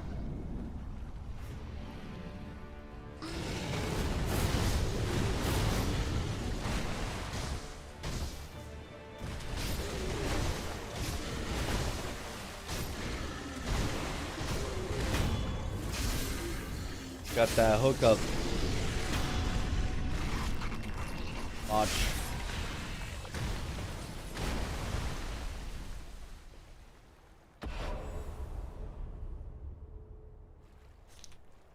If the president asked you to come to the White House and teach him to play Sekiro, would you do it? Keeping aside, you know, current president and whatever anyone thinks of that, if a president of the United States asked me to teach them Sekiro, yes, I would do that.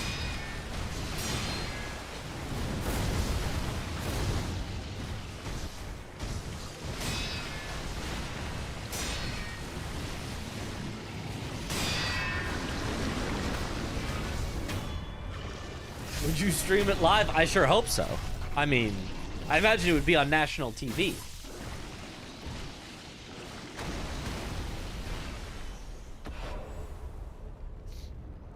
If generic movie president that has no political bias and is played by Harrison Ford or something, asked me to teach them Sekiro, you bet.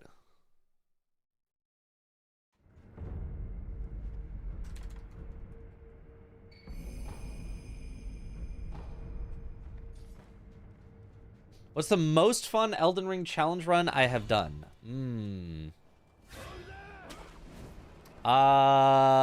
Elden Ring challenge run that I have done. I don't know. I can't really think of many that I've done. I mean, just generically, like, Foggate randomizers are a lot of fun. I think Foggate randomizers are, like, more fun than regular randomizers. And I think randomizers are the most fun you can have after a first playthrough.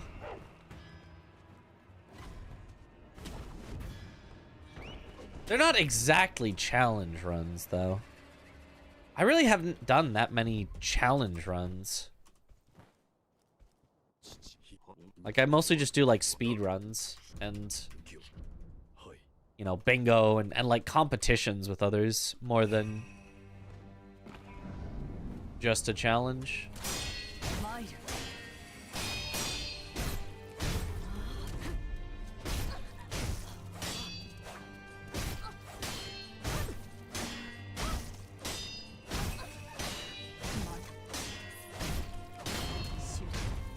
Nice. You train him, then like have a competition. He trains White House for a week. I don't know that any president would ever be able to beat me with a week of training. It seems like an unfair competition here.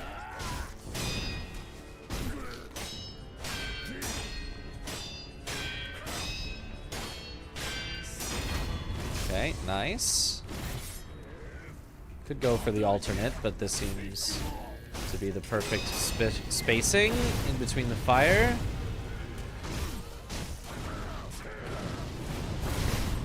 Went for the safe play instead of the risky play there. I think I like it. It's against me blindfolded. Oh, I'm handicapped. I'm like blindfolded. Oh. Yeah, no, I'd still win.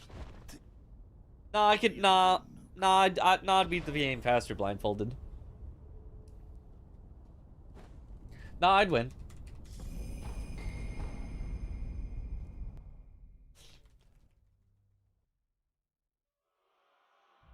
I actually thought that would be really funny. See, well, still well under 40 minutes. I thought that would be a funny, like, challenge someone who doesn't really play Sekiro. Maybe even like multiple people and let them work together through a mod or whatever. Versus me blindfolded would be a funny thing, but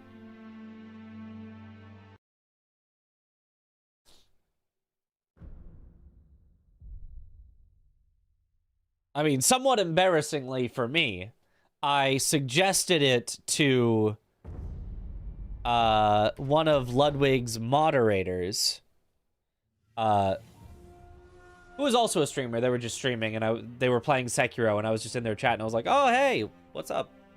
I play Sekiro too. And I was like, haha, it would be really funny if I challenged Ludwig, and I was blindfolded. Haha, right? Wouldn't that be funny? And they were like, dude, that would be so funny. I'll suggest it to him. And I was like, really? Nothing ever happened with that. He probably thought, what a dumb idea. This idiot in here. Let me humor him and say, haha, that'd be so funny.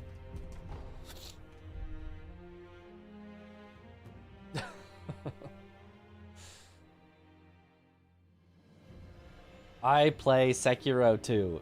Uh-huh. What if the president already had 6,000 hours? Well, then I'm screwed. I don't have 6,000 hours.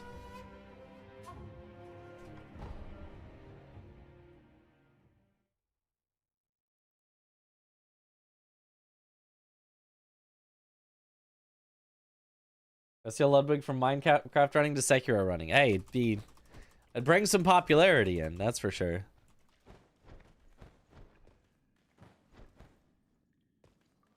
I almost just reset there. We don't really need to reset. That's not really the goal, but have I tried Mortal Shell? Mortal Shell 1? Yeah, absolutely. I played it even before it came out, actually. I had a pre-release copy for a on-launch deathless speedrun tournament? I guess it was kind of a tournament, yeah.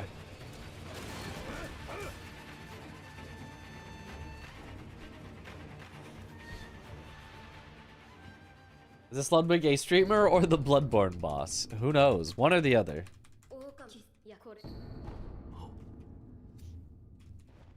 Yeah, I'm quite looking forward to Mortal Shell 2. I think Mortal Shell 1 I really think was very, very good for what it was.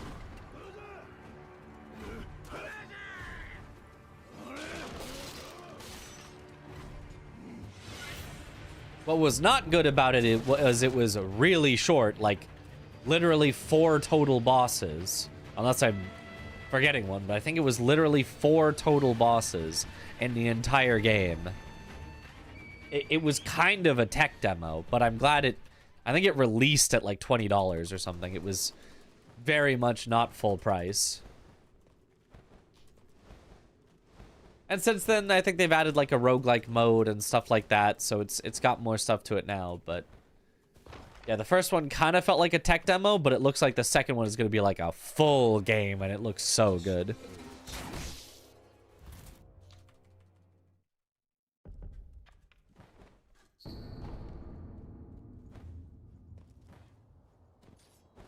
It was like a test game, yeah.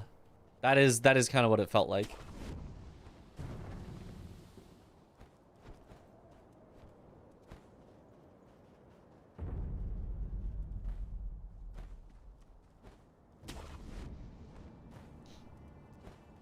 And with Lords of the Fallen, you liked the 2023 one? I thought it was okay. I liked it, but I have liked every roguelike I've ever played. And I liked Lords of the Fallen the least out of every roguelike, or not roguelike, every Souls-like I've ever played. Did I say roguelike? I think I might be tired and sick.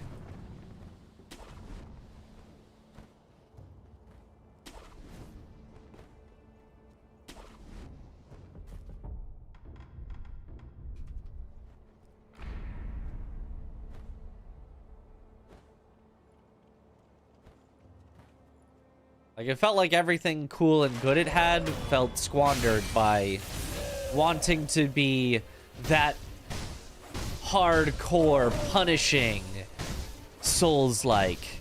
This ain't your grandma's Souls-like.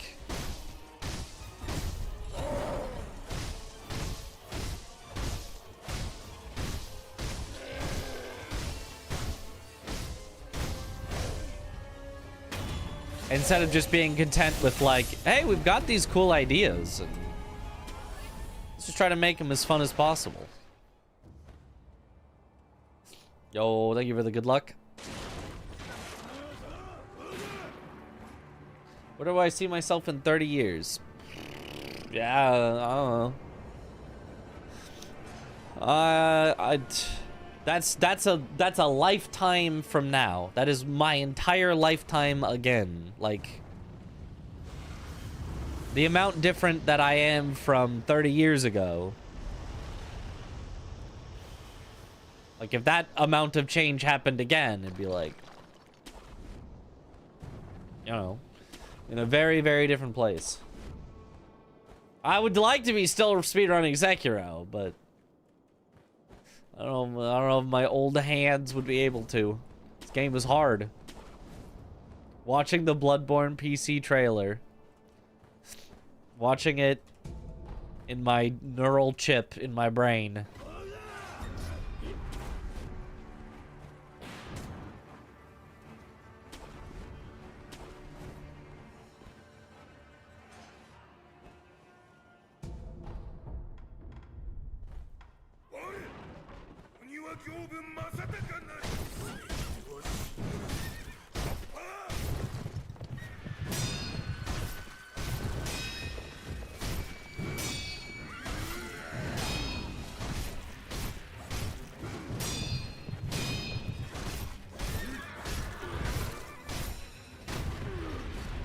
Solid.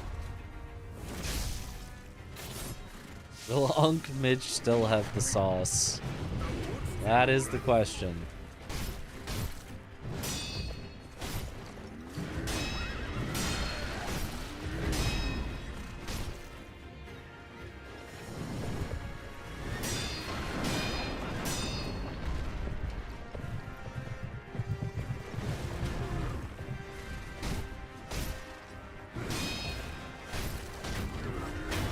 Okay, very bad luck on Gyobu. Oh well. They're for sure doing Elden Ring 2, right? No, they are definitely not for sure doing Elden Ring 2. They might, but I would say it is more likely that they don't do an Elden Ring 2 than that they do.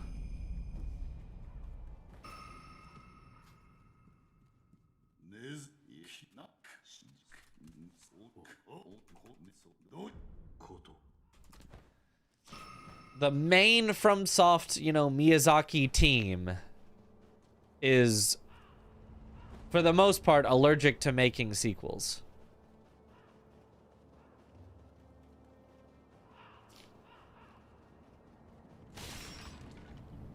Dark Souls 2, you know, that Miyazaki had some involvement, but he was not the main guy that was, like, the force behind it.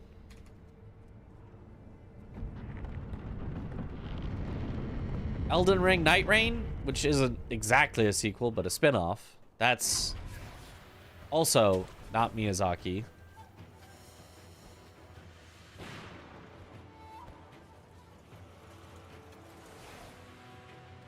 Dark Souls 3 was Miyazaki, but I think that was more like he just felt like he had to come in and, you know, okay, now that it's a series, now that it's a trilogy, I've got to finish it right my way or whatever.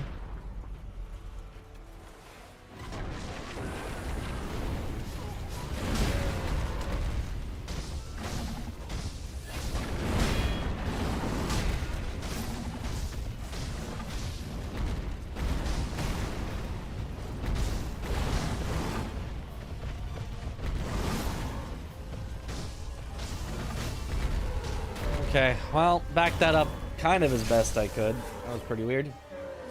Is Night Rain a sequel? No, it's a spin-off, but like, close enough. Another game set in the same thing.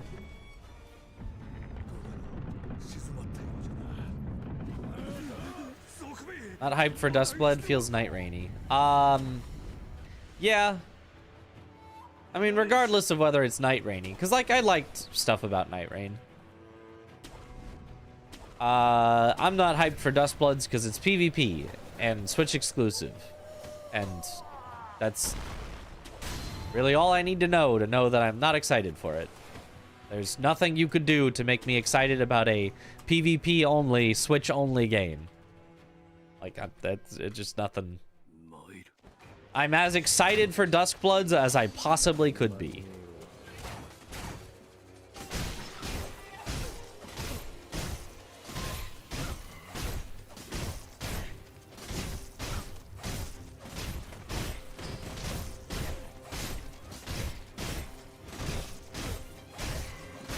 Nice.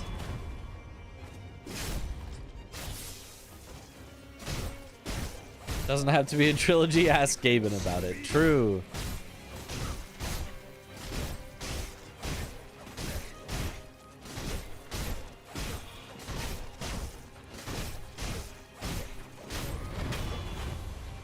It would have been really weird though if Dark Souls ended on 2.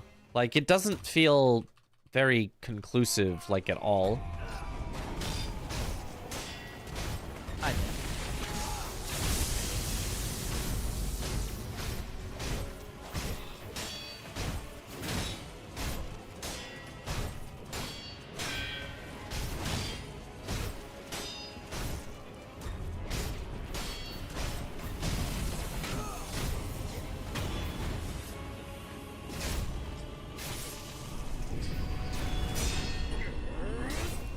All right. Sorry, I had to tab out there to see my notification. Mustang Panda, thank you for the sub. Welcome back to the bunch. Enjoy the emotes. Losing time? Not losing time. I think the game froze while I was tabbed out.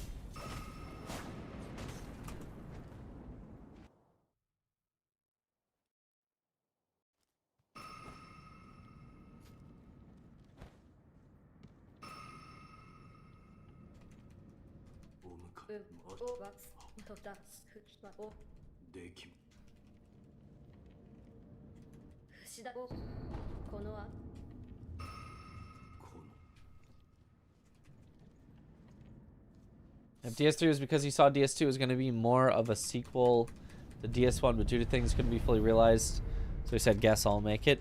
Maybe. I don't know. I mean, it just... I don't have any insider knowledge, and I'm not sure they've ever, like, talked about why Dark Souls 2 and Dark Souls 3 were made or whatever. I doubt they would come out and just be like, it's because money. We thought we'd make a lot of money with sequels because Dark Souls 1 did really well. But the feeling that I get is that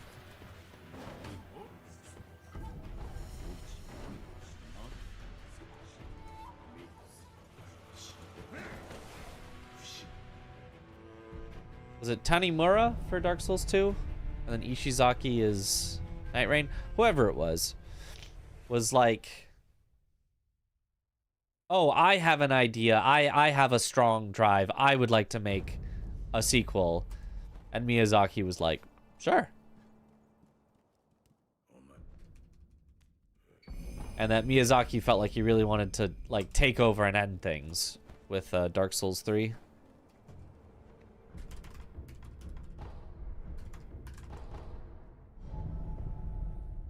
Dustbloods is a Miyazaki game. It'll most likely be good. It's just missing that aura. I mean, it could be the greatest game From Software has ever made by metrics of how much the average person likes it, by number of sales, by it's the most polished. There's not a single even graphical minor bug. Like, it could be a perfect game. And I'm still probably not going to like it very much because it's still going to be PvP.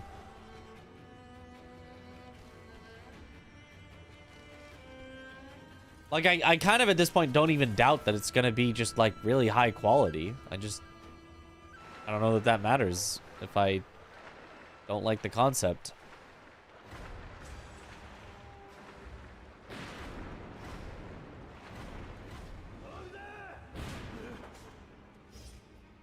PvP on the Switch nonetheless. Yeah.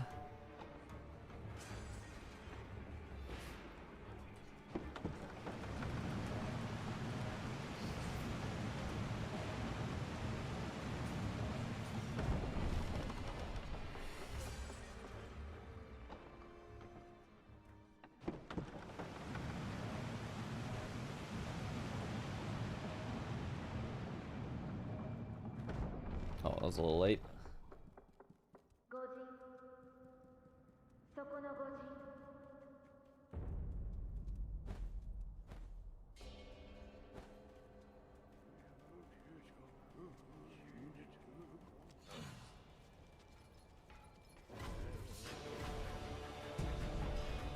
Nice.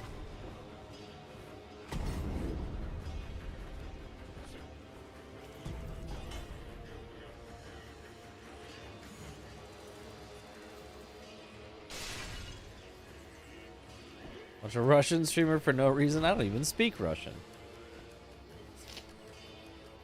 Enjoyed your speedrun on GDQ, so follow on Twitch. Let's go! Glad you enjoyed. Hopefully I'll get to do another speedrun at Summer Games Done Quick coming up. The games list comes out on May 1st.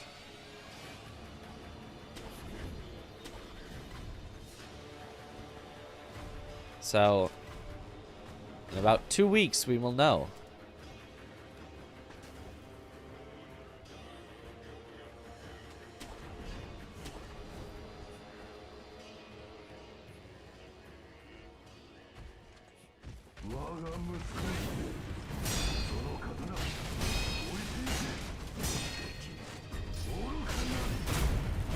What?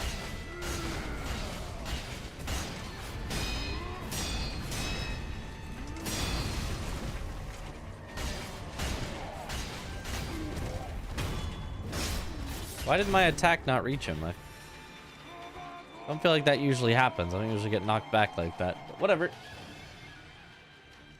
It's the Subway King. Hey, what up, Alice?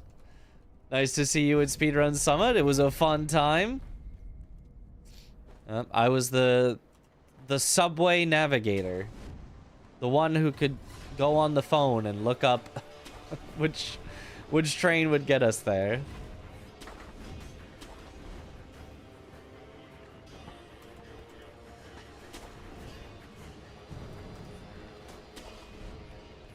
The one who can read the maps.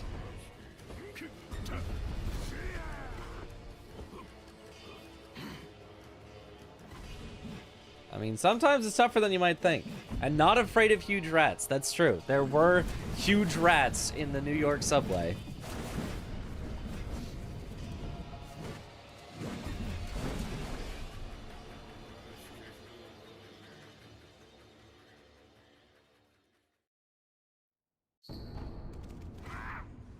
Sent Tom a bunch of places you can try near the summit. Guess you sent it too late.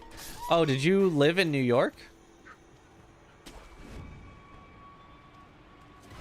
Or do you?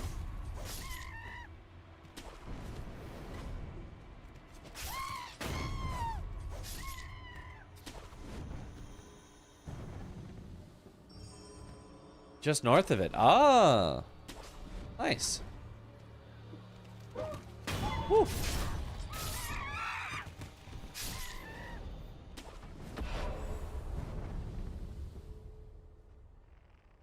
Cheating on BK. I would never.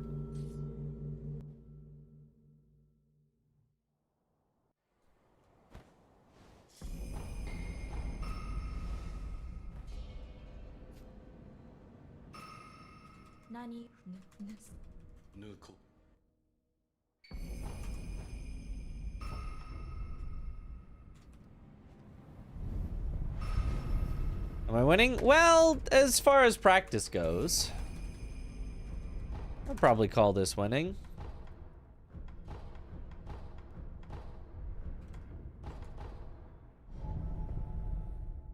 As far as getting a PB goes, we did actually get close. We got within 2 seconds of our PB, which is surprising. This was just supposed to be kind of a D-Rust stay consistent for GDQHotfix, and I actually got Just 2 seconds away from PB.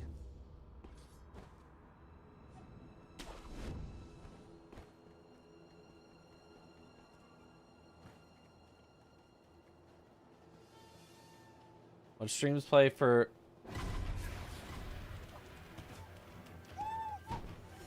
22 straight, averages like 17 a day. Wait, hours? It's a ridiculous time to be streaming. Can I speedrun Sekiro before my Burger King DoorDash arrives? Perfect.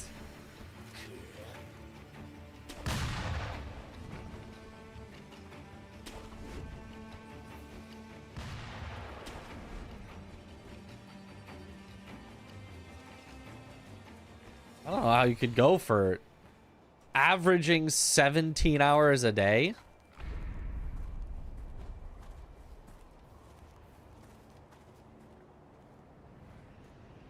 I average like 7 hours a day, and that still feels like a lot. I mean, I'd like to average more like 8 or a bit above, but...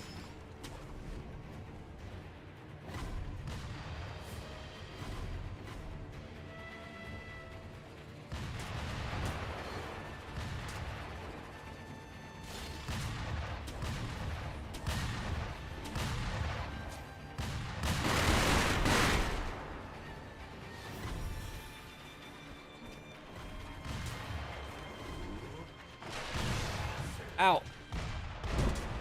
Heal? Nah, heal.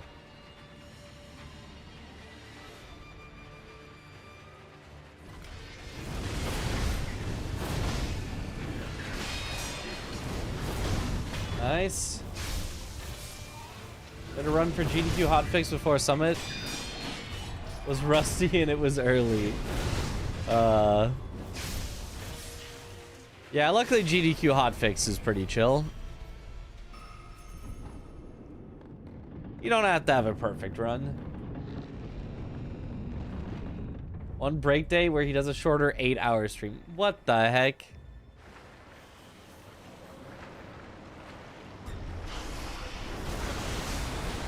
I used mouse and keyboard for his DS3 for a while. Am I proud of him? I am. But also, why? Was there a reason he had to? Lanks is being converted to. Soon all will be mouse and keyboard.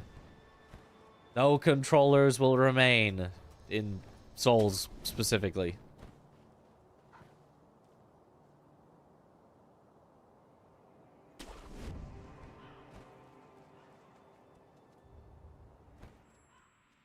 His controller wasn't responding. See? Classic. Keyboard and mouse just last longer.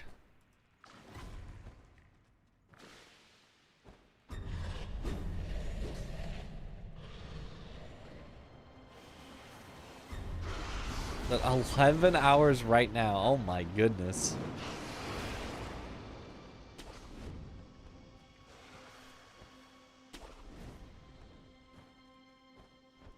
Yeah, I just don't have the energy for that. Like, well, today's a bit of an exception because I think I'm a little sick from travel, but...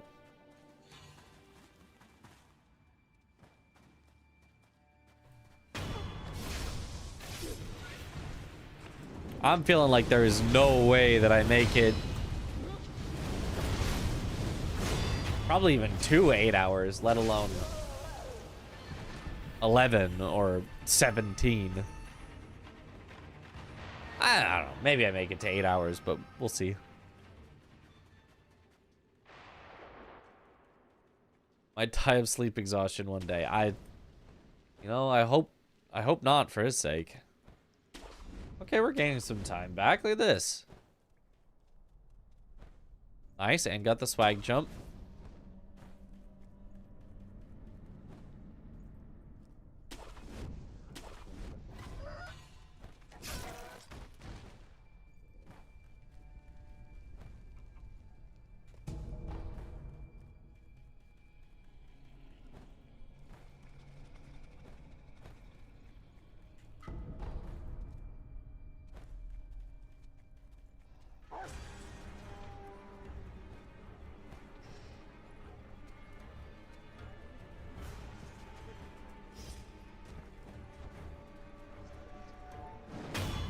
Nice. Is this a good run? It's good. It's not PV pace, but it's solid. It's acceptable.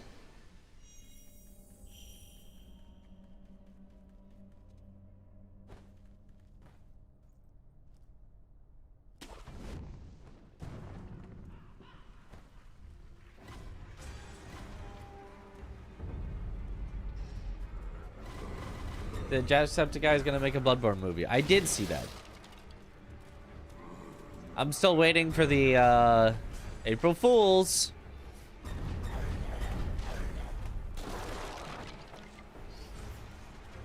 It just feels just too random.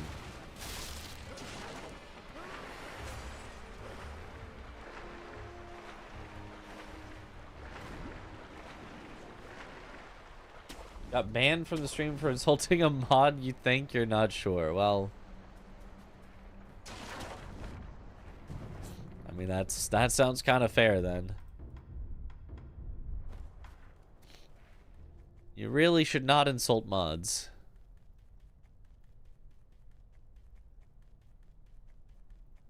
I mean, you shouldn't insult anyone, but like, especially mods.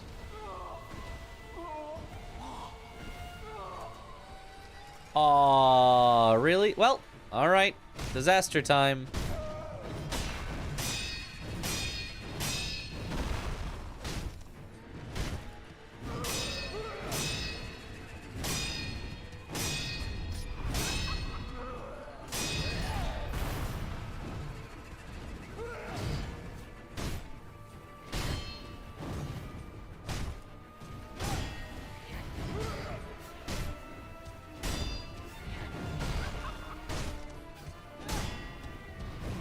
Jack saw Mark Fund Iron Lung and probably went, it's my favorite game, so like, let's try. Yeah, maybe. If all they needed was funding, I suppose.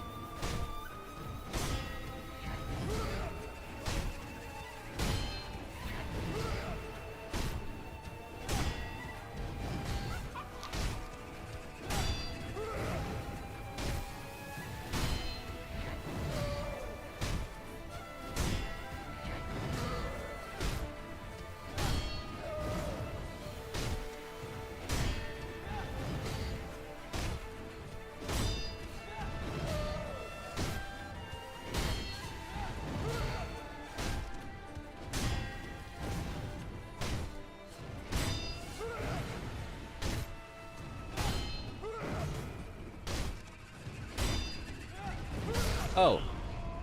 Oops. I kind of stopped paying attention at the very end.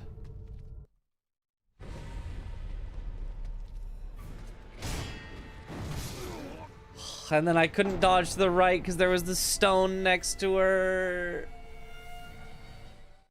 That is so sad.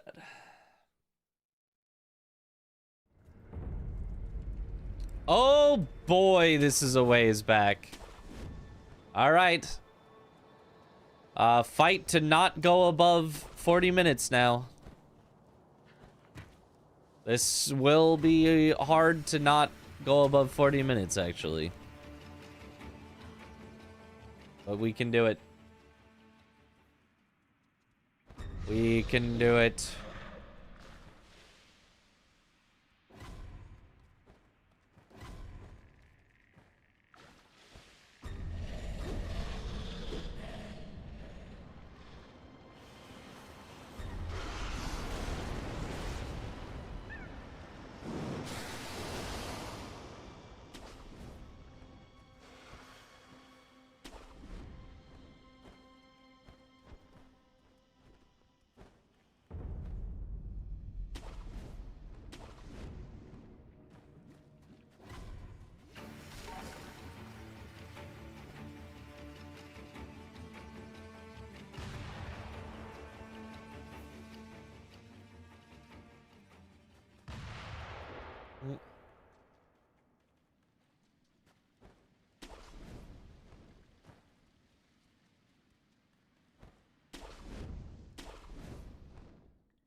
Don't have to go through Miss Noble again.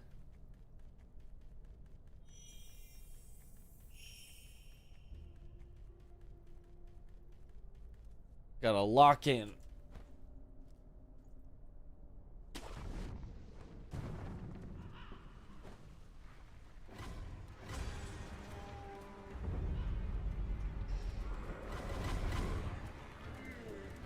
Lock in.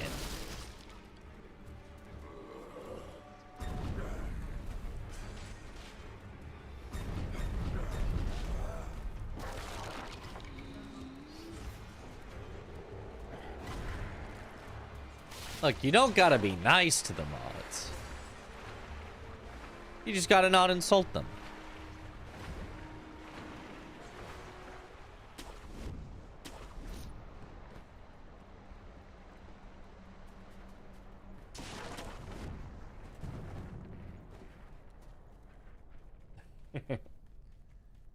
Do I have enough funds to pay the mods? Like, in theory, or do I pay the mods? Because the answer to both is no.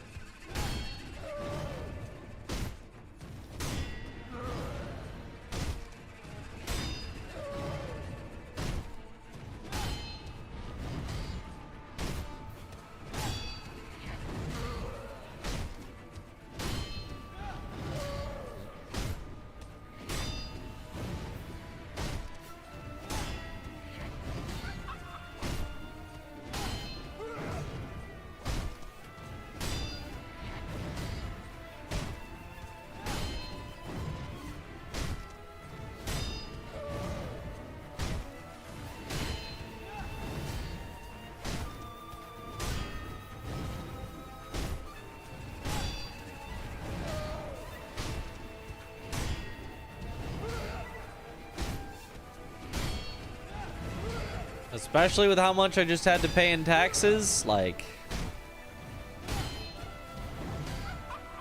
there's just no way.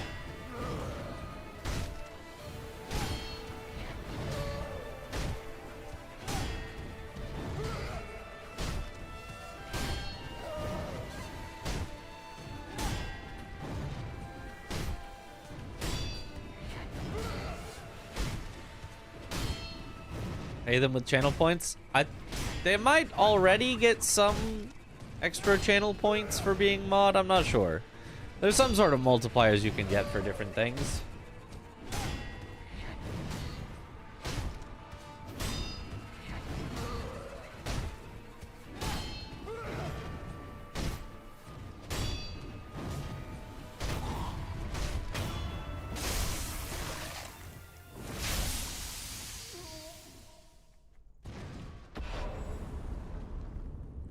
In this day and age, who pays their mods? I mean, big enough streamers usually do. If you're a millionaire, like, yeah, pay your mods. You don't strictly have to, but it just makes the most sense to do.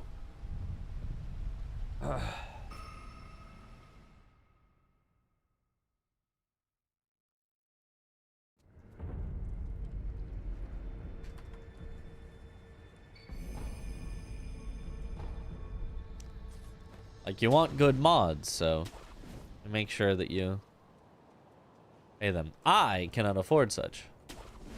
If someone said, hey, I would be the greatest mod ever for you, and I'd do everything, and you know, this, and I'd keep the chat well moderated and all this, and they said, okay, but I'll only do it if you pay me this amount a month, I'd be like, I actually genuinely can't.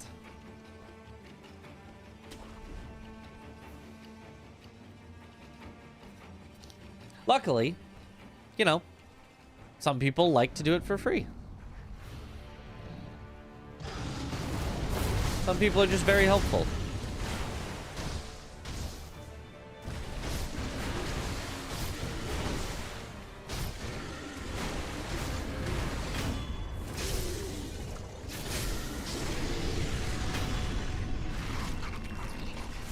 Actually can't. If we win, we get unmodded to get VIP, and if we lose, we get unmodded because timeout. Yep, it's the auto unmod button. The coin flip.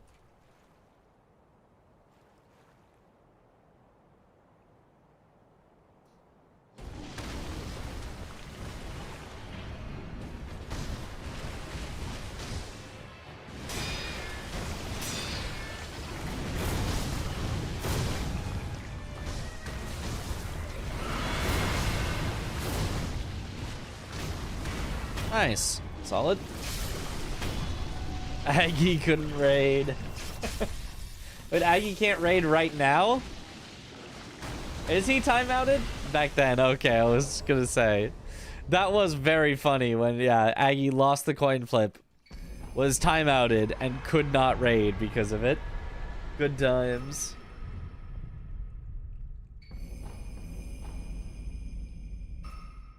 I imagine big streamers like Queso played their mods because they have to manage a 50,000 plus viewer stream. Yeah, that too. If the expectation is you must be watching the whole stream and available at a moment's notice, then yeah, pay is also a good way to ensure that. Whereas if all the mods in my channel were just went to eat, whatever, and I'm alone all by myself, like, it'd be fine.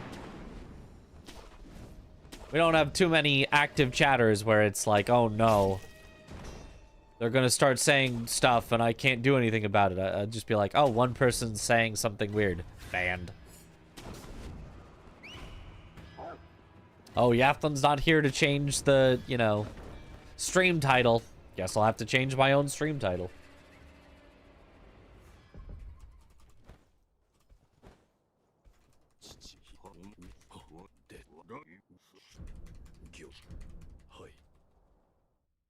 Morning. What up, Wombat?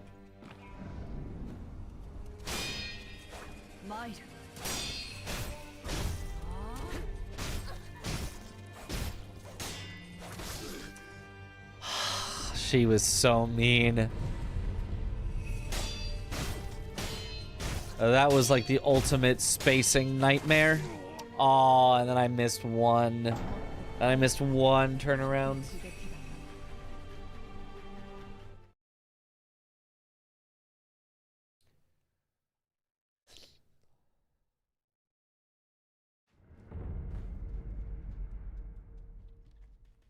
Again, a new point reward as a coin flip. Tails timeout, heads channel points. I can't give out channel points. I don't have that power. That is not something I can do.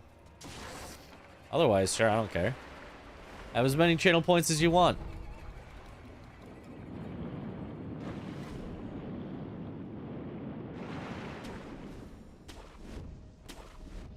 The DK costume sold you, nice. Woo!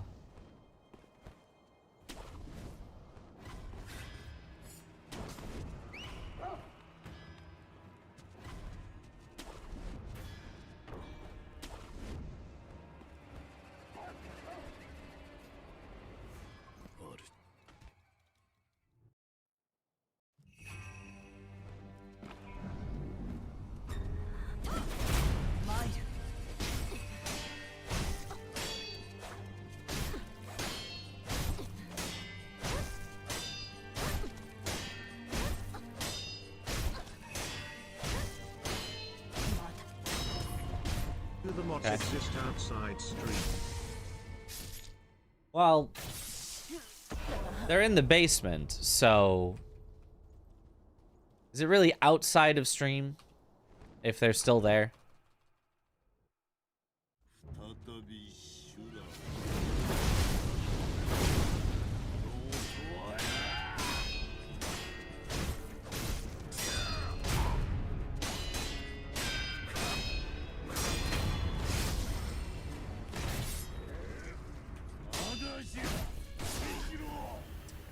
That sucks a lot.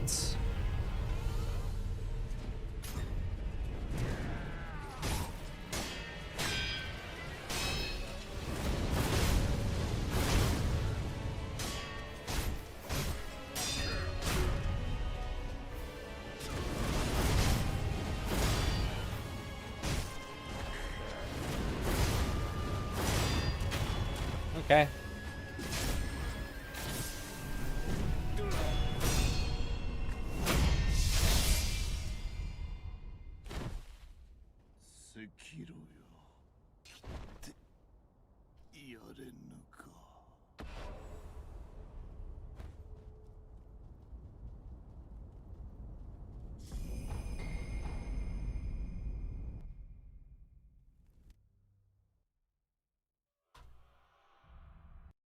Okay, that was worse than the worst possible monk. And an Emma death. And the real time is under 40 minutes. So, I think we're pretty fine then. I think we're pretty fine then. No problem at all.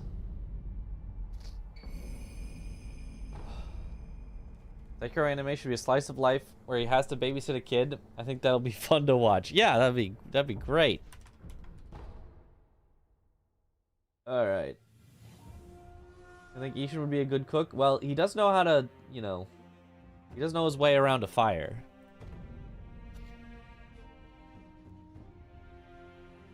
So, perhaps.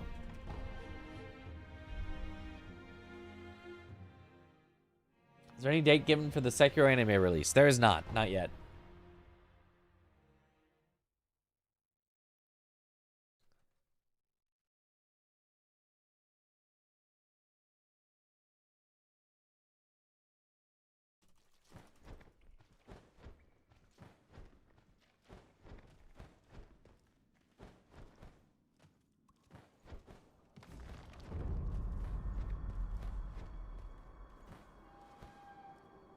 If I was invited to test Sekiro 2, could I smuggle a camera in to stream it?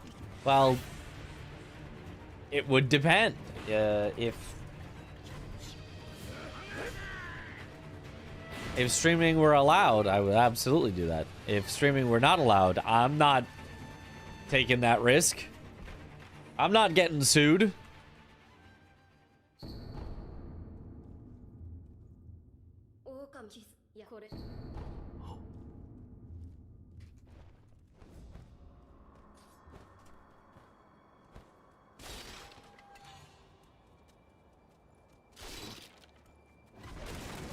Heard Ishin is controlling the flames of Sekiro's Shura during phase 2, which he learned when he faced the sculptor.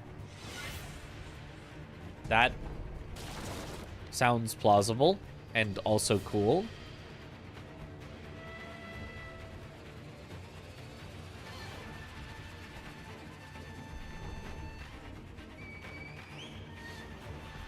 No one would ever know. Just the hundreds of people watching the stream. Other than that, nobody would know.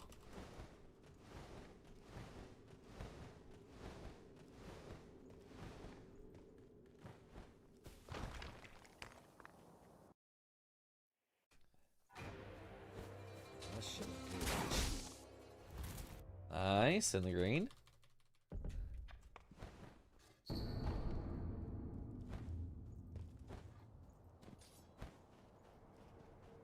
He did say he had to face Shura twice. Yeah, well, we know he is the one who cut off the sculptor's arm and stopped him from Shura-ing.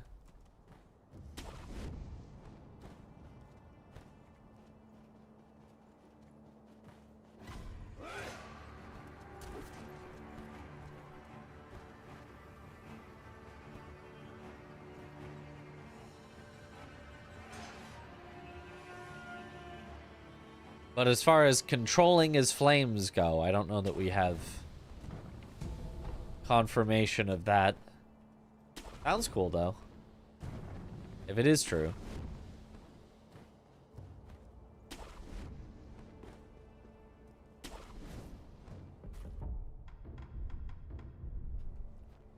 Could explain why he does it in the Shura ending, but not in Immortal Severance.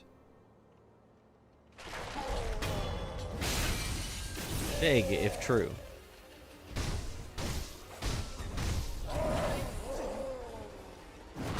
Well, that sucks.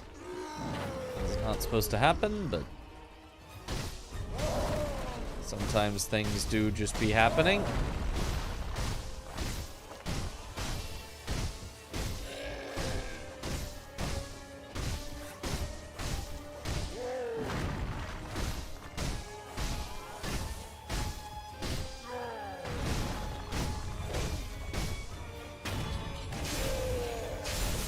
But are you Shura?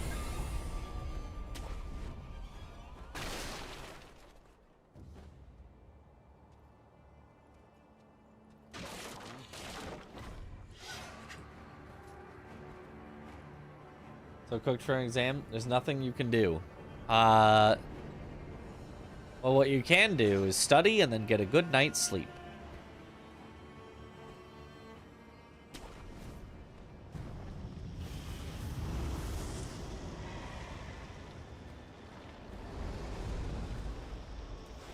Oh, a little double canyon action?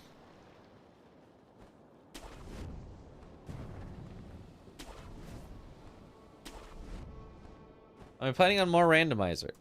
Like, soon? Like for an event or anything? I have no current plans for like an event for randomizer.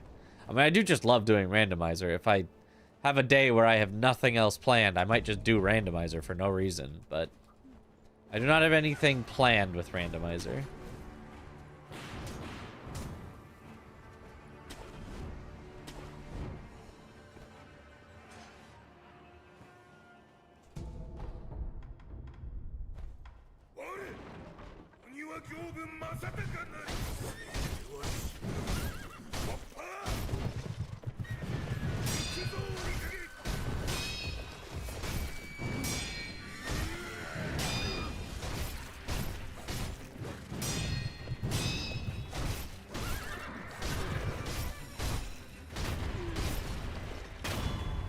Hey.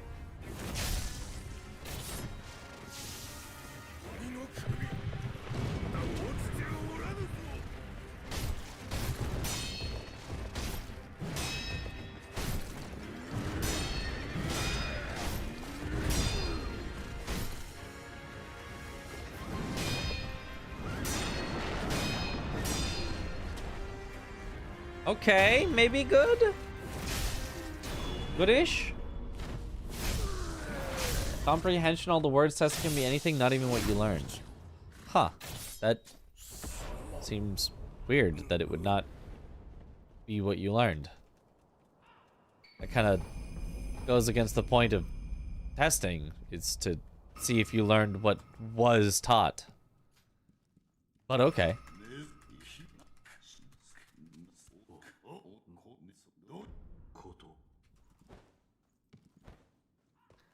There you go, Bedge. Alright, have a good one, Taco Boy. Combining others' technique is in line with Ishin's character, like Tengu gives Mushin text. And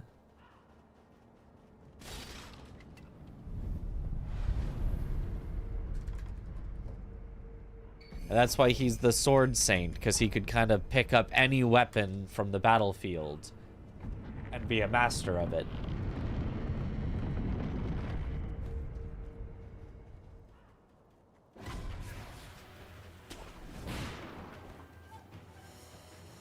Ishin is Giga Chad.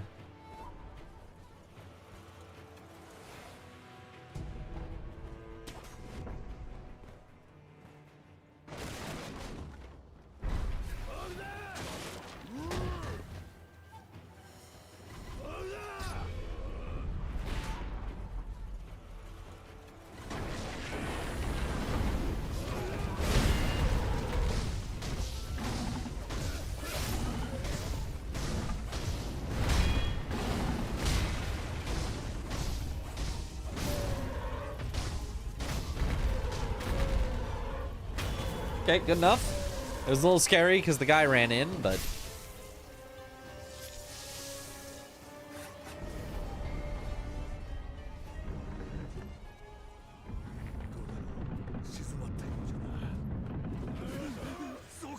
Hey, what up, Michael?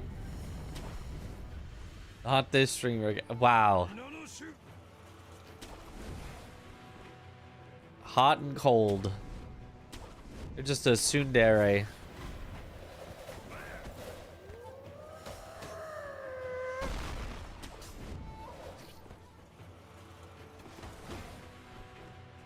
Nice.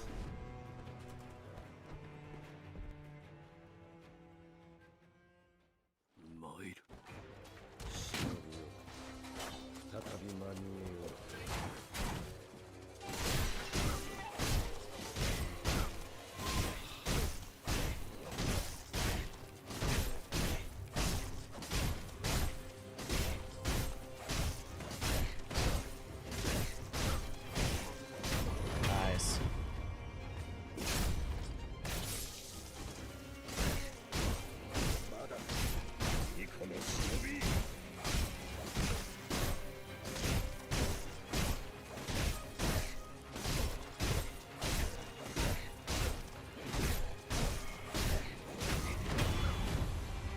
Am I doing any Archie soon? I don't have any current plans, but I would like to make a plan. I would like to make an Archie that goes on my channel. That I get to claim, that it's like, that one's mine. But I know Aggie and Chris are doing an Archie today, and I feel like Chris, I could get to do an Archie literally any day. But I feel like Aggie has a bit of a cooldown. So if I want to include Aggie, it probably wouldn't be for like at least another week.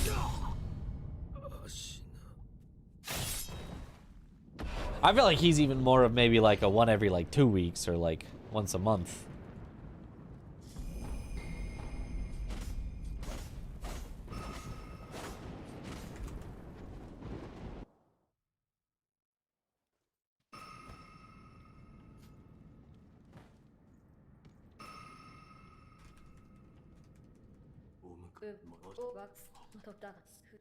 Can you suggest the games? You could, but more interesting would be suggest the theme, the what's interesting about it. Because obviously just playing archipelagos is fun, like, but I think what we really like to do is have some sort of a theme. Like the most recent themes, you know, we had a 3v3 race. The race was the theme. We had first playthrough archipelago where we took, you know, 20 hours in a single stream. We had the mystery archipelago where we didn't even know what games were in it.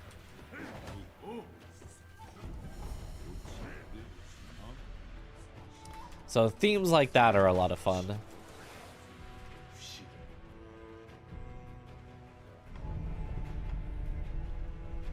How's Sekiro Archie development going? It's still kind of on hold until the 5th Matt gets back from his vacation in Japan, but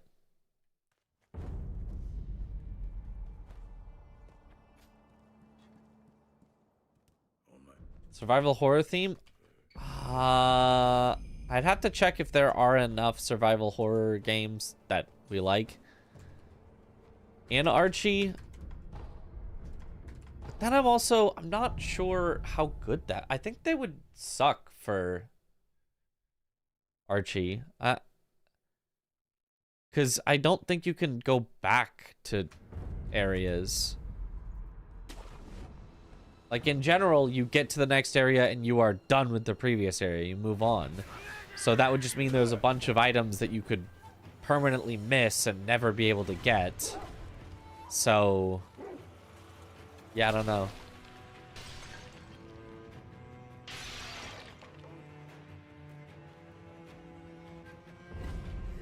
Your stream talking about is doing a 24-hour stream today. Oh, jeez. Oh, jeez.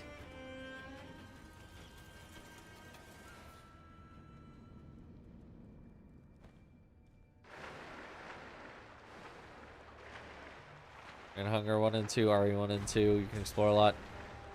Yeah, I don't know about RE 1 and 2, but Fear and Hunger, you could probably do because it's kind of roguelike-ish. So if you miss something on one go around, you could start again and get it the second go around.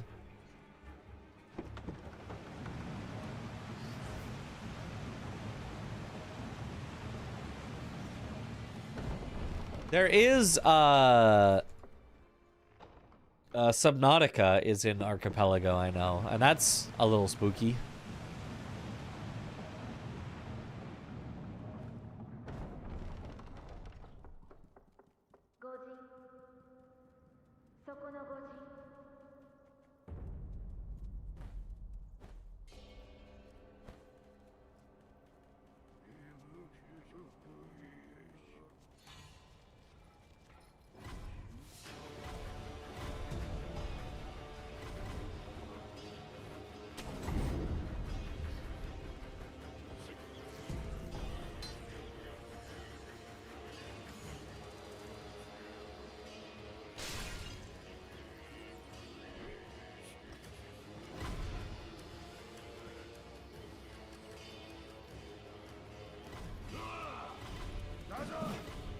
S-Burb puts all progression items of one player,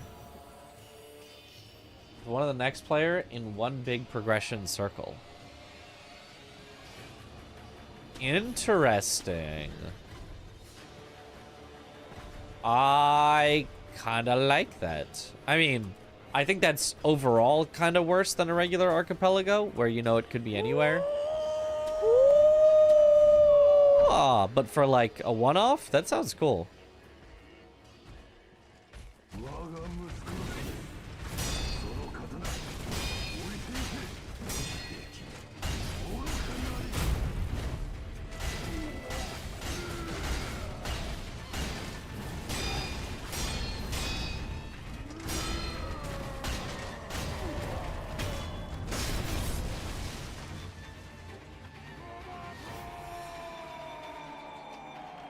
A real fear of deep, dark water of Subnautica really scares me. Yeah, it's pretty spooky.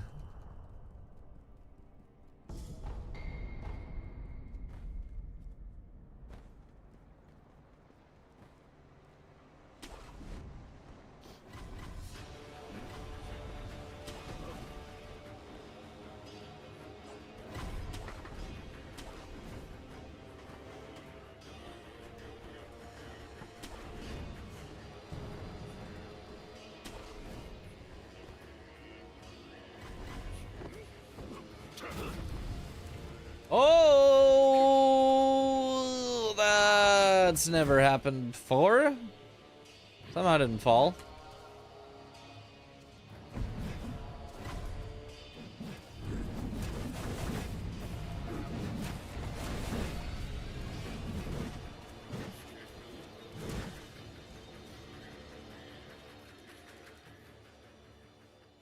If one player in the loop is BK'd, it travels down the loop. Well, kind of, but also you always know who can un-BK you.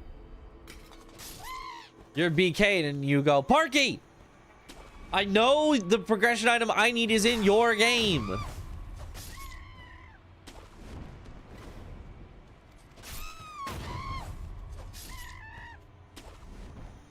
Just check all the fishing spots. It has to be there somewhere.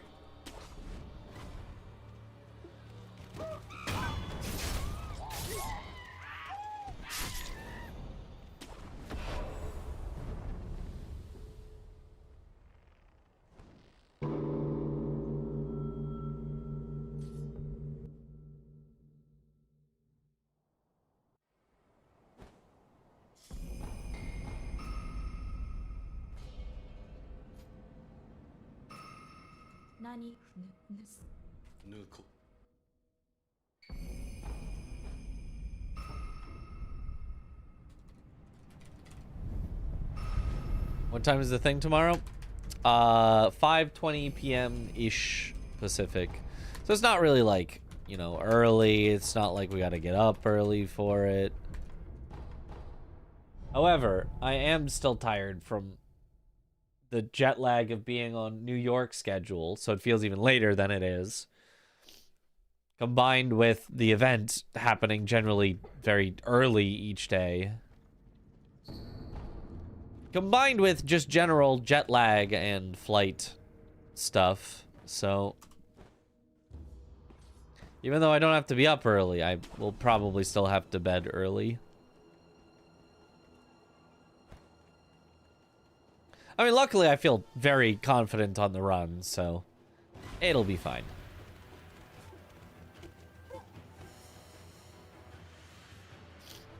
Probably a smart choice, yeah. I'm also slightly sick, so resting, very good for that as well.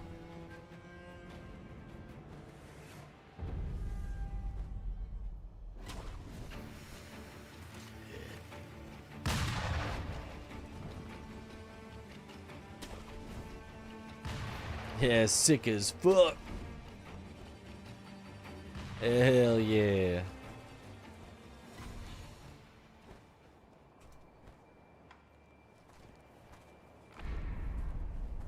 Want to learn speedrunning a game? Do you have any general advice? It's a game nobody speedrun with very few entries on speedrun.com and only one tutorial video. I mean, the advice would be follow those, but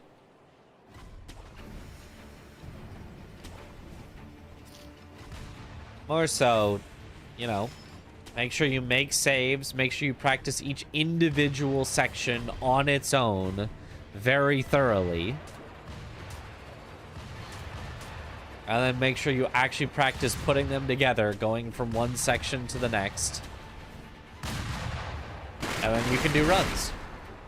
When you start doing runs, just don't reset. There's no point in resetting if you don't have a PB yet. There's no point in resetting if your PB run lost 10 minutes at the end. You can just go not lose 10 minutes at the end and beat it. Only reset once you really can't PB anymore.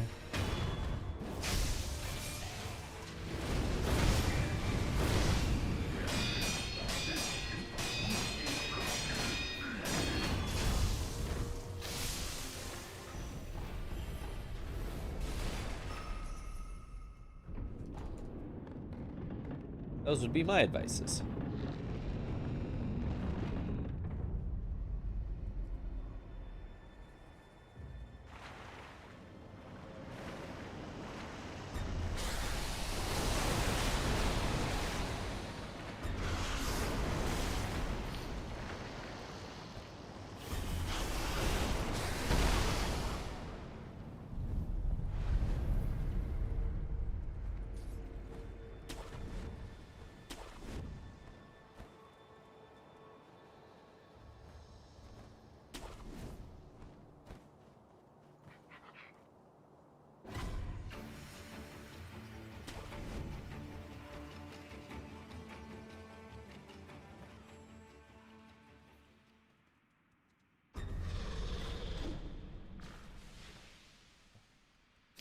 Is this a good run?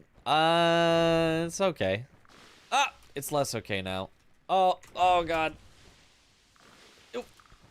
The lizard was literally just body blocking where I needed to. Okay, never mind. It's a bad run.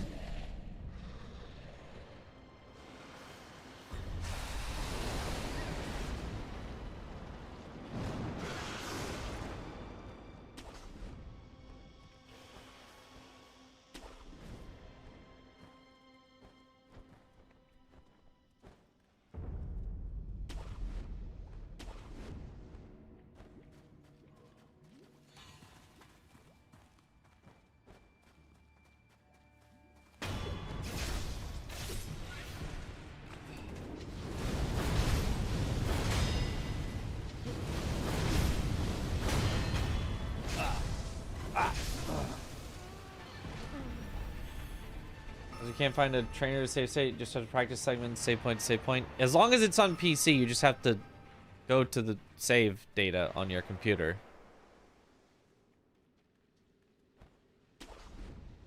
And then, yeah, I mean, I guess it would be save point to save point. That's how it probably will be.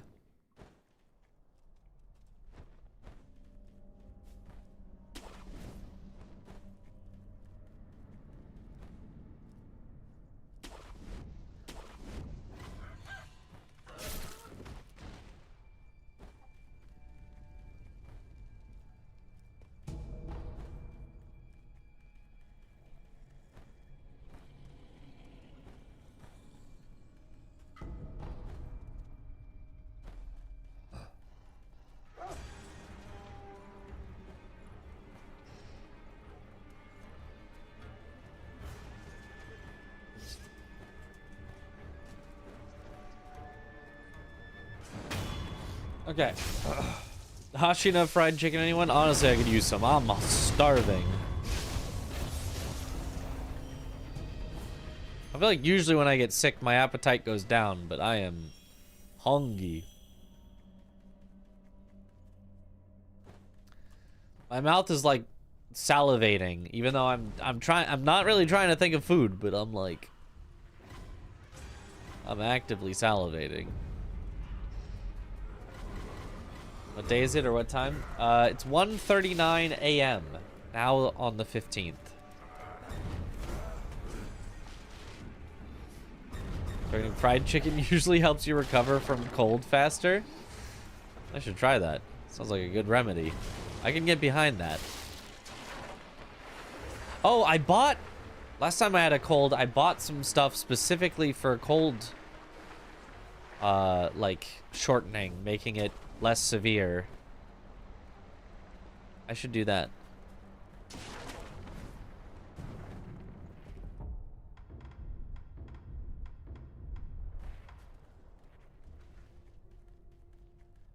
What's my eats for after stream or just sleep? I've got some leftover Taco Bell from earlier.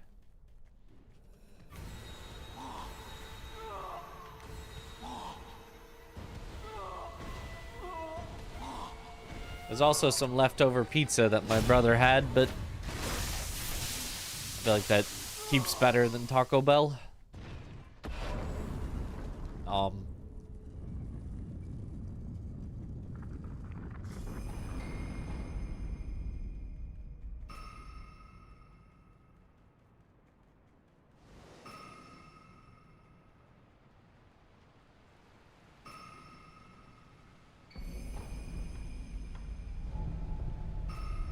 How many days a week do I order Taco Bell?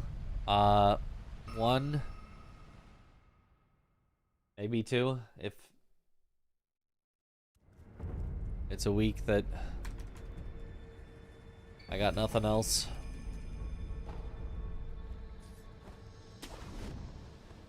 It's not every week, but I'd say it's an average of one. Which is probably too much, but whatever.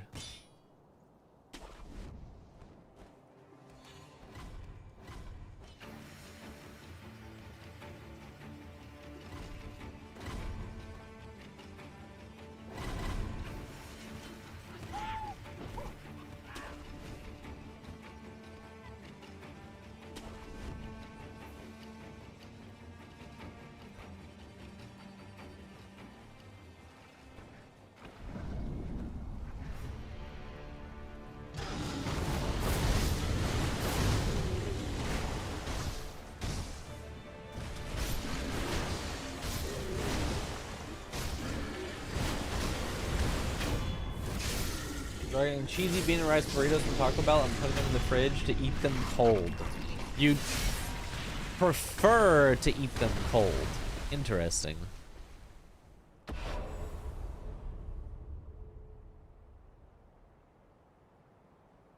I like that Taco Bell has a lot of different options, so you can get different stuff.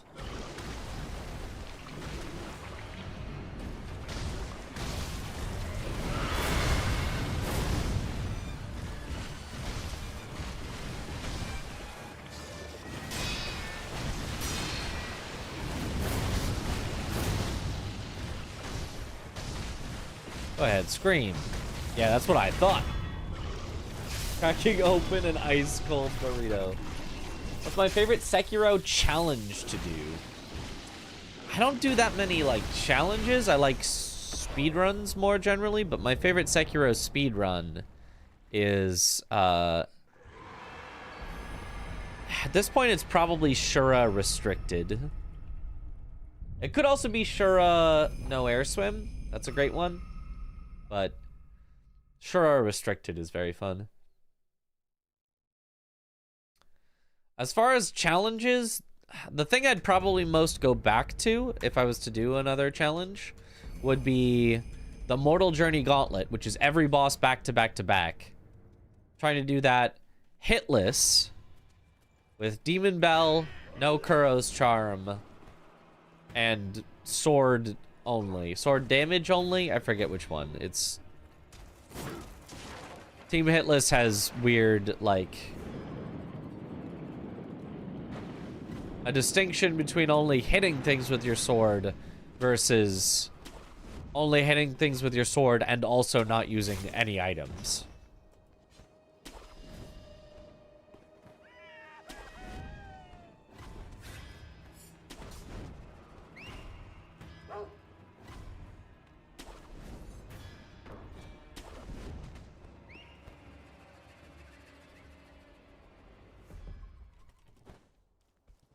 Otherwise, it's just Mortal Draw all the way.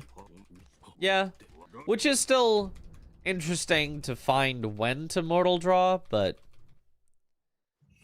I just like that it then is longer. It's you just have to be perfect for a long time. It's a really long category. And you just have to be perfect at hitlessing the whole thing.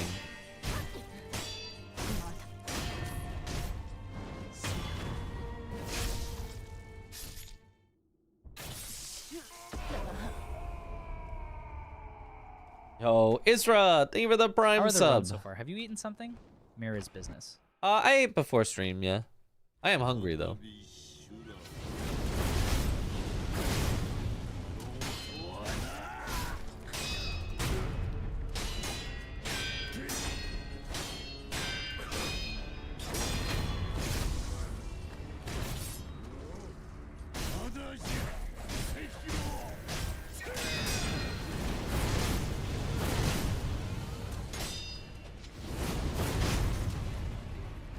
Nice. Try to co-op Elden Ring Rando with a friend of yours. So on a 1% chance for enemies to be replaced with random bosses. One of the caverns we walked into, one of us got grabbed by an invisible assassin, and then Radagon teleported on top, killing us both instantly. God, I love video games. Nice. That's funny. Don't play Sekiro at all, but are you timing your autos so you're not comboing? Just like repeating the first two autos. For those, yes, but it's more specific than that. Anytime the enemy blocks you, it kind of resets your combo. Sort of. It's a little more complicated than that, but that's close enough. Of just, if you attack and they don't block, you'll, you know, chain into new attacks. And then once they block, it, like, transitions into the blocked combo instead. So by doing one unblocked, then one blocked, then one unblocked, then one blocked, it's like repeating the combo. But the way that you have to get the unblocked one is you have to turn around away from the enemy and start swinging away from them, so they think you're just gonna miss, so they don't block. And then right as the attack is like happening, you like turn around mid-animation and hit them so that they don't block it. What's the PB in this category? Well, I guess you'll see it once I clear this, but 29:13 is my PB. So impressed seeing these runs. They are impressive and a lot of fun.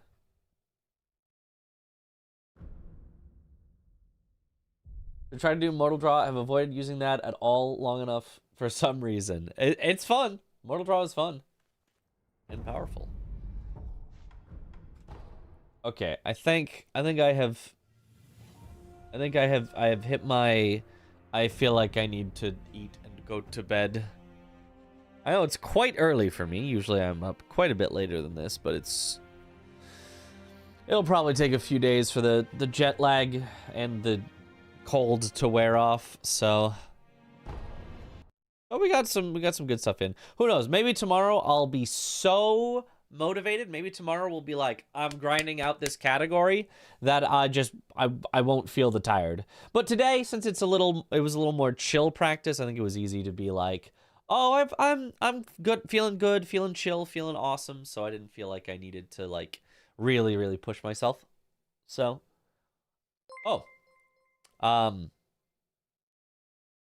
never mind. We'll do another run. All right, fine. All right, fine. All right, never mind. I lied to you all.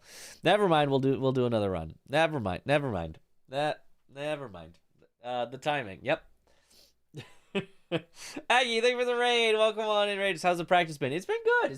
It's been too good. I was gonna go to bed early, but it's fine. No, we'll do another run. We do another run. Clever deception. Thanks. I'm a little sick, a little jet lagged from my my trip to New York for Speedrun Summit. So I was gonna go to bed, but now I can't. You can't go to bed on a raid. It's not possible. You can't do that. So I'll just show off. You know what? I haven't practiced my commentary yet at all. Should I practice my commentary, or is that cringe? Is it cringe to practice my commentary for a run like this? Chris, thank you for the raid. Welcome on in, raid. Does this mean I have to do 2 runs now? Does this? All right. And Mike Ox.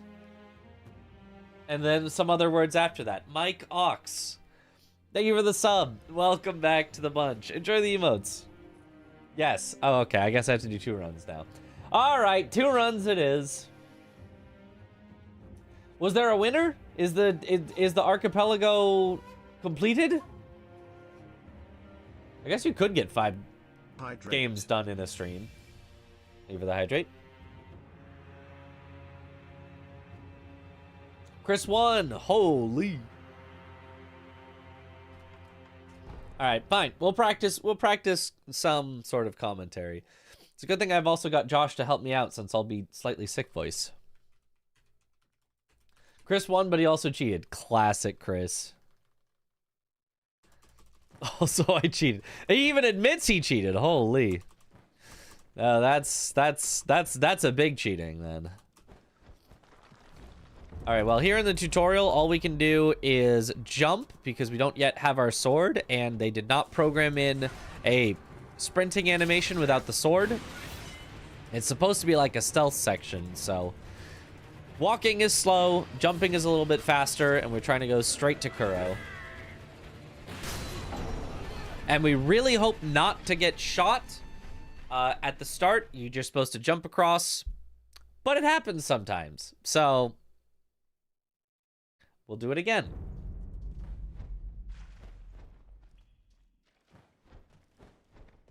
I'm bringing on the marathon luck by talking like it's a marathon.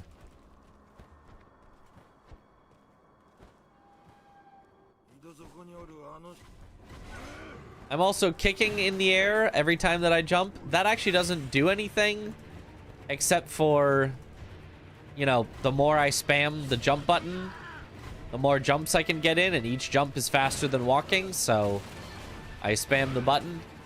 We used to think it did something. We all gas-lamped ourselves into thinking that it did something, but no, it never did anything, and it just took years for us to figure that out.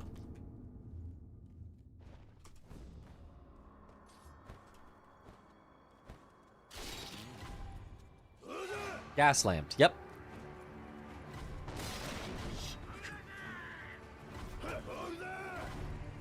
It becomes a ritual. Yeah, at this point, it's a ritual. At this point, it's a habit. It feels wrong if you don't do it at this point.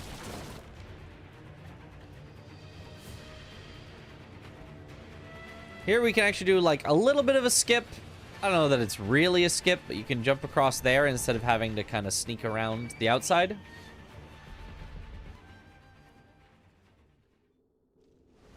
Here, there is kind of a point to grabbing. It makes it so that you're not going to accidentally wall kick on the beam on the ceiling there, which could lose you a lot of time because you're instead in the grabbing animation, so you're not going to do the wall kicking animation, even if you press jump too many times. Here, if we look down at just the right time, we can get Genny to teleport to us and hit us earlier. I did not get it, but it's cool and it works.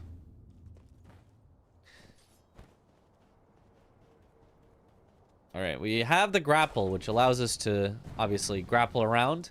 It is required for the run that we use the grapple. There's just too many places that you can only traverse via grappling. We've tried to look for like glitches and ways to do the game grapple-less, but unfortunately it just is not possible.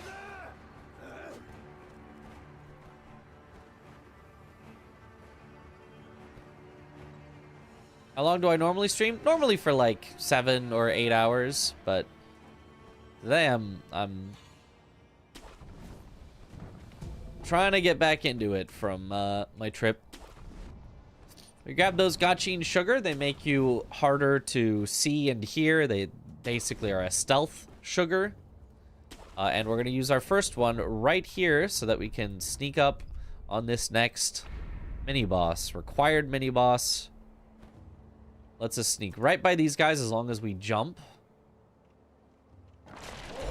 And get our first death blow on the ogre, so half his health is gone already.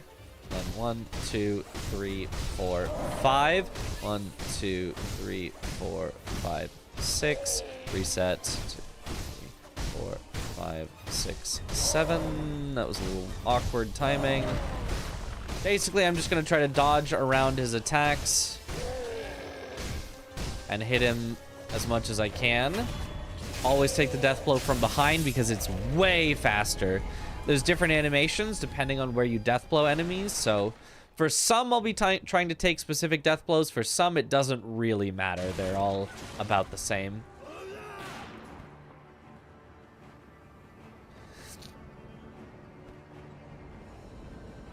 Okay.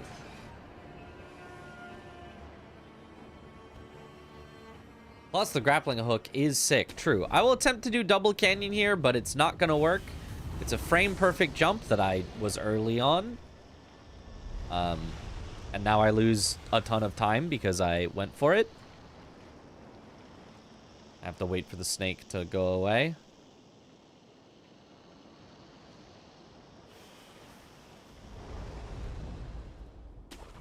Alright, I will not be trying it again, but with a frame-perfect jump, you can just barely make it across there, but since I didn't get it, we're just gonna go this way.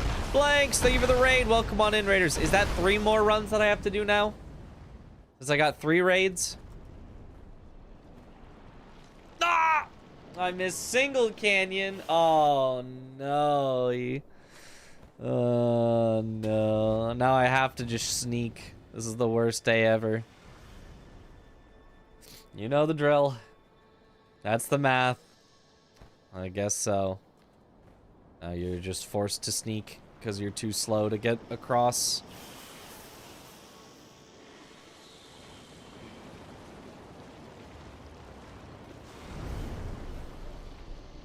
Get me through?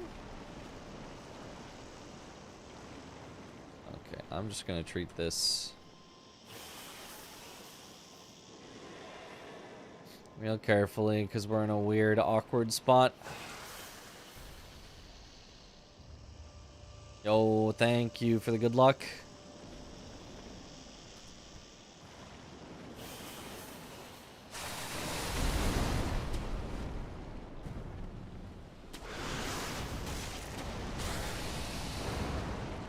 Okay, yeah, only 2 minutes behind already at the very start. This is great.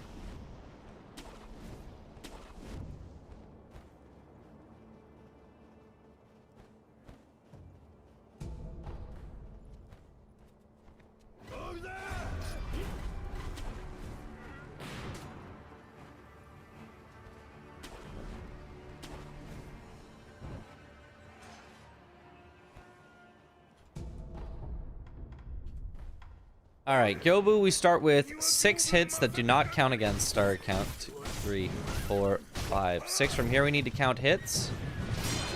1, 2, 3, 4, 5, 6, 7, 8, 9 staggers him. And then same in the second phase. We're going to run away, use our Akko, and then 9 hits will stagger him. We don't want to stagger him until he's got enough posture that we can finish him off. So we're going to focus on deflects.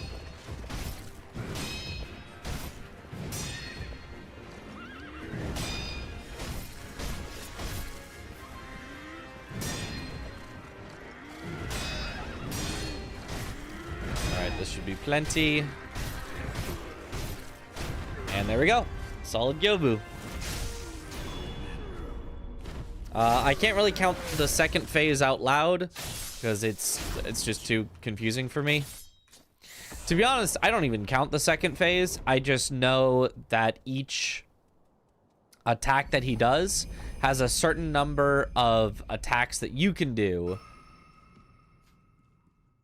that will keep you on the right track.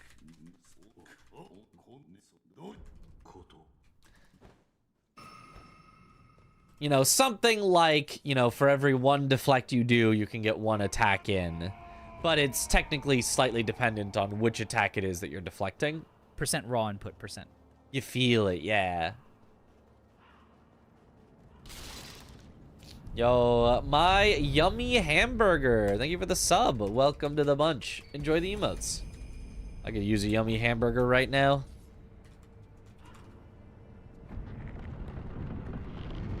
Will there be a Dark Souls 4 or Elden Ring 2? I hope so, but I think it is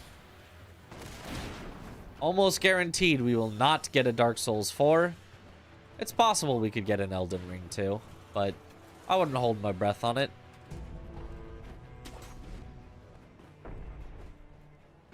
Sekiro 2 when? That's the game we really need. Alright, here I'm going to alert these guys so that they shoot, causing this guy to turn. So when I jump over his head, he doesn't see me. Then I'm going to buff at this rock, turn away, deflect the bolt. 1, 2, 3, 4, 5. 1, 2, 3. Deflect him. 1, 2. Deflect him. Hit him. And easy bull. The reason that I turned away is so that those guys that were right in front of the bull would act slightly differently. If you don't turn away, they'll run at you and they can get out of the bull's way and then he won't kill them. But if you turn away, they'll their AI changes a bit. And so instead they will not run away. They'll get killed by the bull immediately and you have a nice free fight.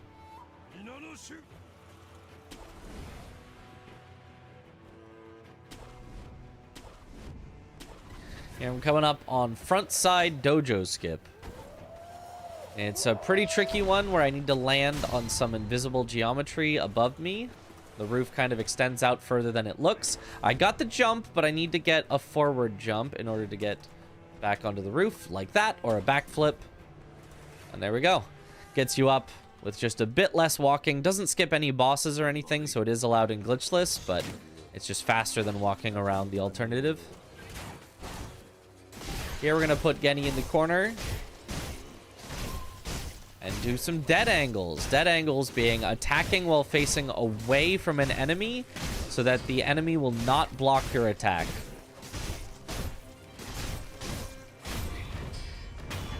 On the 5th hit, I'm going to start it while facing away, then turn towards him before the hit actually connects so that it hits him, because otherwise it would miss him. This is basically our first instance of a 180 dead angle. Starting an attack while facing away and turning towards them in the middle of the attack. We're going to see that a lot more later.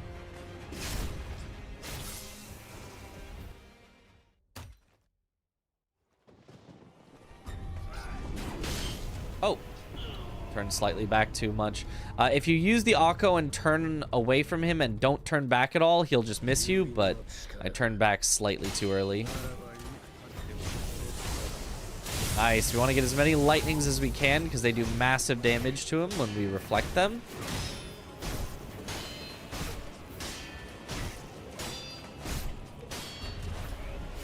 No! That's so unlucky. What you really, really don't want to see is the thrust attack. The reason you don't want to see the thrust attack is because we don't have the counter to it, the Mikiri counter. Because we don't have the skill book. And if he does the thrust attack, you can just dodge to the side of it. It works 99% of the time. And 1% of the time, you die. Unfortunately, we got the 1%.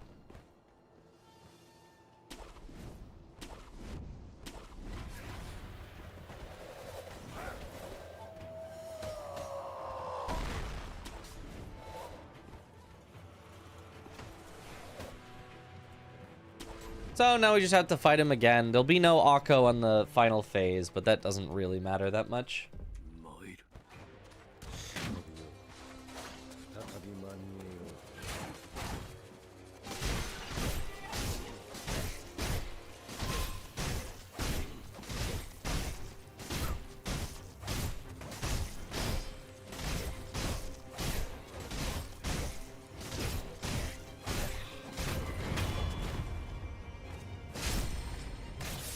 Almost asked a few questions, answering all I was wondering about. Well, if you do have any questions, feel free to ask.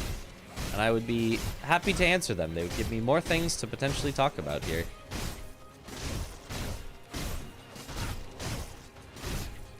I mean, one possible question you might have is, isn't this the glitchless category? Why are you allowed to AI manipulate Genny like this so that he doesn't really get a chance to attack back? And the answer is a little complicated. The really short answer is AI manipulations are okay. Thank you for your Secure Shura Glitchless guide. I've been using it along with Yo. the Secure Speedrunning Discord to learn the run, as I've never done a speedrun before. Did my first run the other day at just under an hour. Let's go! Just under an hour? That's a good time. It took me several runs to get my time under an hour. And I even started with glitches. So awesome, let's go. Huge, and thank you so much for the $25 tip. 2, 3, 4, 5, 6. It's it means a lot to know that, you know, the stuff I put out is actually helping people. So that's, you know, that's why I make it, and I'm glad that it's getting used. Important question. Favorite Sekiro outfit? Shura.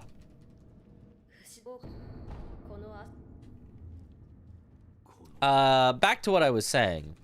The short answer to why it's allowed is AI manipulations are allowed. Like, kind of everything you do in the game is manipulating the enemy's AI. Every attack that you do manipulates them into blocking or not. Every spot that you stand manipulates them. Every, you know, action is a manipulation. The slightly longer answer is, even if we wanted to ban it, you can't. There's no way to ban it. Like, even if you banned the corner, you can just do it in the middle of the room. It doesn't need a corner. It's just easier and faster in the corner. Even if you banned, like, doing it, you know, fully in a full loop, you could always do it a couple times and then let him attack once, then do it a couple times. Like, even if you just said you have to lock on to the enemy, that doesn't really work either. The lock-on can just break randomly in the game, and it's just kind of boring and lame to be like, the only thing you can do is lock on and stand in front of an enemy. Really limits creativity, limits a lot of other boss strats as well. So there's just, even if you wanted to call it a glitch, there's just no ruling you can make that would get rid of it cleanly.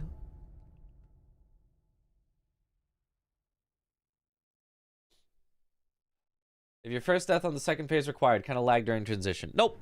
I just didn't hold back for long enough. You're supposed to hold back just barely until his attack misses, then turn around and hit him. And I turned around just a couple frames early.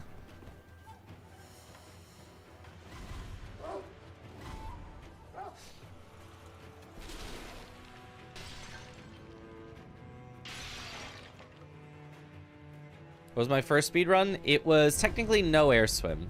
At the time that I did it, it was just any percent. There was no, you know, extra caveats on it. But since we found air swim after that, retroactively, the first run I did would be called no air swim because I didn't use an air swim in it.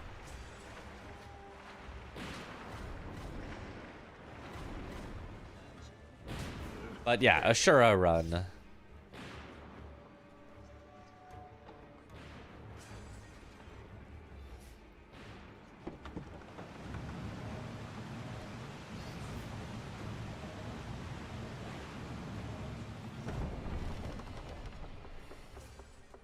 Easier for run verifications, at least.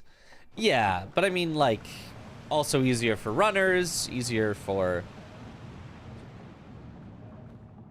verifiers, easier for new runners to understand the rules rather than some complicated, you're allowed to do this, but only if you do it this many times and not in this location, and, you know, like, rather than make the rules some sort of giant complicated mess that sucks for everyone to navigate and deal with, it's just easier to say, Yep. Yeah, you can just do that. That's fine.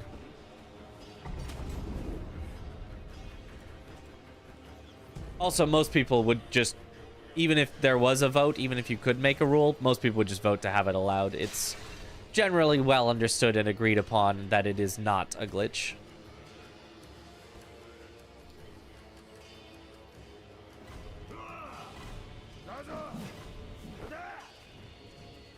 Real Dark Souls gamers don't use weapons, dodging, and running. Don't use any of those things, or blocking either. And honestly, having the monitor on is cheating.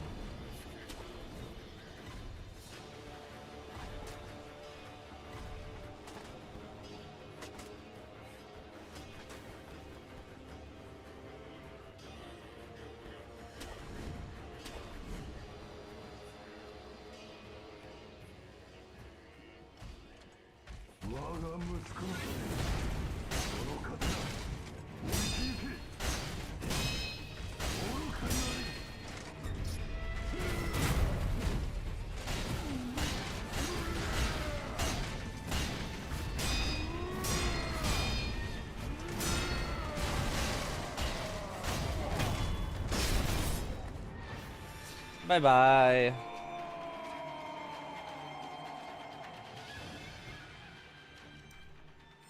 Okay, I didn't explain the Roberto strat. I forgot I was explaining things. The Roberto strat basically involves trying to let him do a full combo that ends in a thrust attack. We now have Mikiri counter, so we can Mikiri counter it for a lot of posture damage.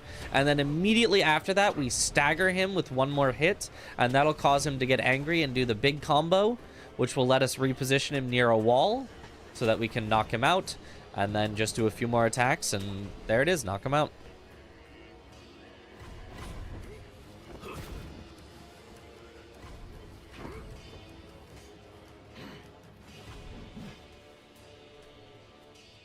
Having an input method is cheating.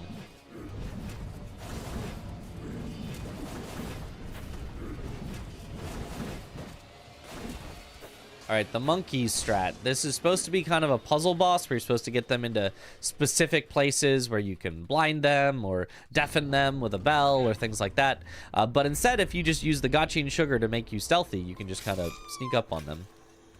One is just invisible and is supposed to follow you. This guy is supposed to, like, ring the bell if you get close, but we just use the invisible so he doesn't see us. This guy is supposed to hear really well, but he does not hear us coming. And then the last one's supposed to see really well, but he can't see us if we sneak up from behind.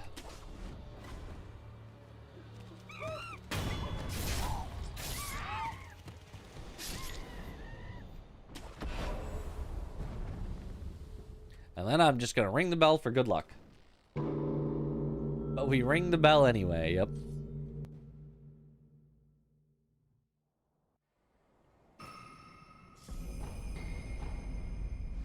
I do wonder how many people actually, like, fully puzzled out all the monkeys instead of just chasing them around until you happen to hit them. Alright, but we finally have the most powerful skill in the game, the Mortal Draw, because we got the Mortal Blade. Along with that, we're going to get the skill to be able to use it in midair. This one here, midair combat arts. And if you use the Mortal Draw in the air, it does 50% more damage. So that is a lot. This already being the most powerful technique in the game, 50% stronger on top of that makes it really broken. So bosses from here are going to start dying very quickly.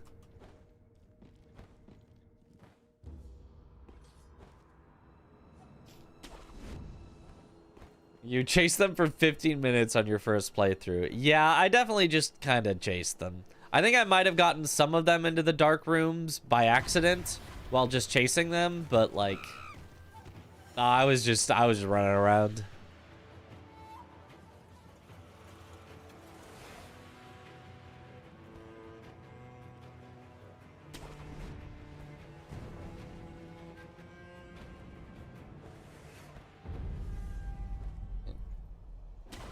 Bell's good old tradition in FromSoft games. Yep, ring the bell of awakening.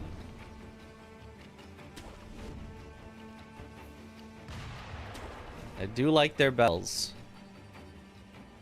Alright, we're coming up on the most random section of the game, Fun Fort, where you living or dying is not up to you. This is not your decision. So because of that, I'm going to take this safety idol.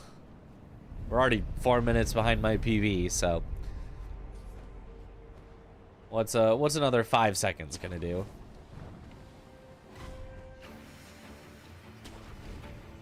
And we're gonna try to make it through unscathed, but it's pretty rare. I am at low health, so if I get shot, it's not gonna be great.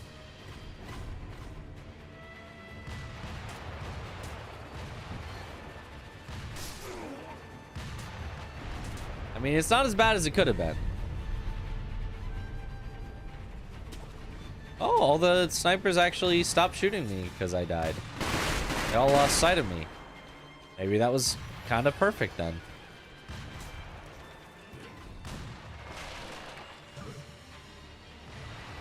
Alright, here I'm going to try to jump from a very specific spot to try to get a stagger on the long arm centipede. Let's see if I can get it. I did, but I got box memed. There is the box on the floor where I was landing, and if you land on kind of the edge of that box, you will fall off in the middle of your mortal draw and it cancels the attack. So, very unfortunate, but whatever. It just cost us a little time. We still made it through clean. When he decides how long he's alive, this is up to God. There are other really big bells in Elden Ring. Do you ring them? Do you ring bells in Elden Ring? I don't remember ringing any bells in Elden Ring.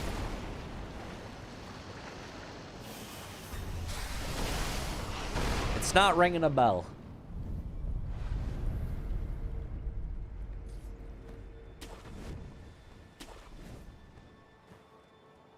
When you spirit summon. Oh, yeah. Or the one that sends out the little, like, haunting ghosts or whatever to chase enemies and...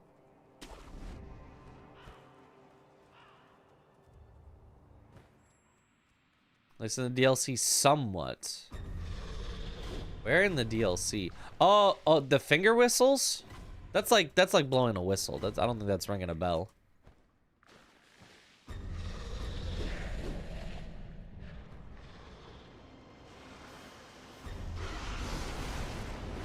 Mausoleums ring bells to summon the guards.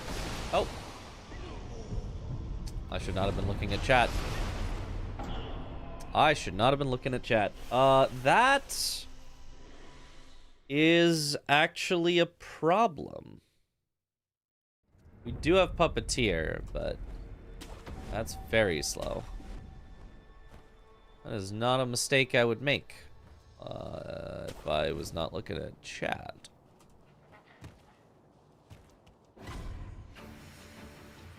That's the first time I think that's ever happened to me.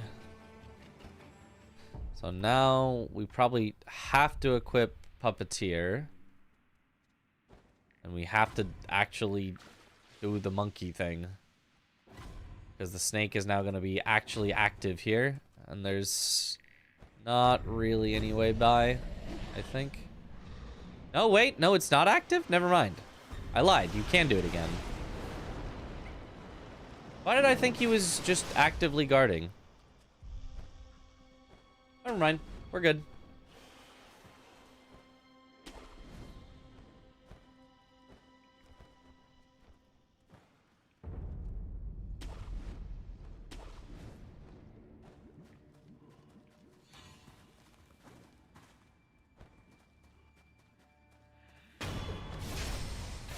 Alright, so here's where we show off the power of Mortal Draw. We do a Mortal Draw, we jump, we do another Mortal Draw, and she's dead. That was a boss. Bye-bye.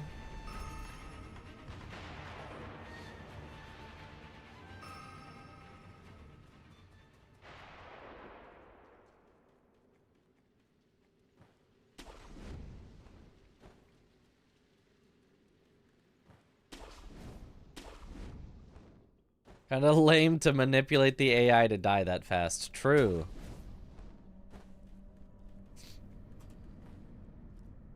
Manipulating her into having low health by using a powerful attack.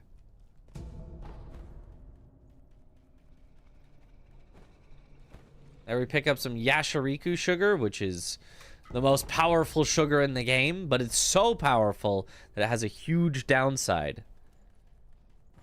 You get a bunch of extra attack, but you have half of the maximum health. So anything will probably kill you in one hit. Luckily, anything would have killed us in one hit anyway, because we never level up our health in this run, even to the very end of the game.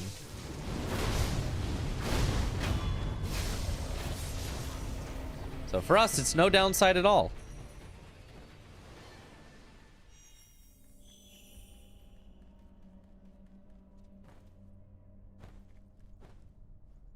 That was, of course, the hardest boss in the game, the Miss Noble.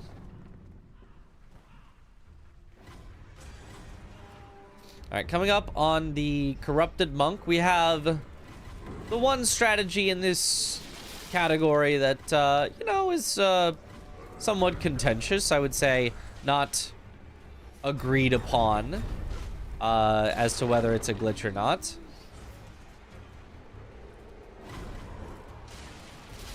We are going to be using some snap seeds and some fistfuls of ash in order to damage her while she does not notice us. We still count as being in stealth despite using all these items, throwing all these items at her.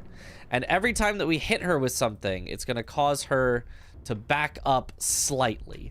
If we back her up enough, we can get her close enough to a gravestone, and then because she still doesn't notice us, because we still count as being in stealth, we can get a stealth death blow from above on her, which is not supposed to be possible, but is because she shares the same model with another boss that's supposed to be aerial death blowable.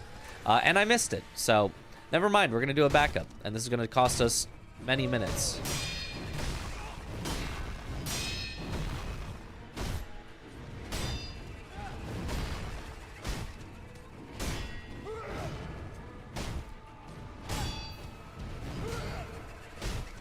I did tell everyone I was very tired and sick and wanted to go to bed, so, you know.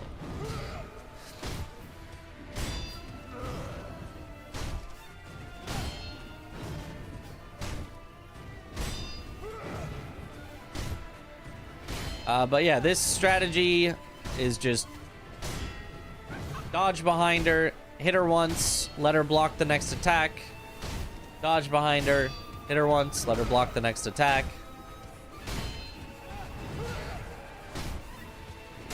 Makes a nice loop. The reason we do this instead of fighting her normally is because her posture recovers really fast normally. So fast that you basically will never kill her by a posture kill unless either A, you already have a high amount of damage from attack power. We do not. Or B, you at least get her health low first. That's basically what we've chosen to do, but once you get her health low, it then is actually faster to continue getting her health low rather than to transition and try to get her posture all the way filled up. Most players would see this boss, you know, later than when we find them with a little bit more attack power. So usually it's not too bad, but for us, it's pretty bad.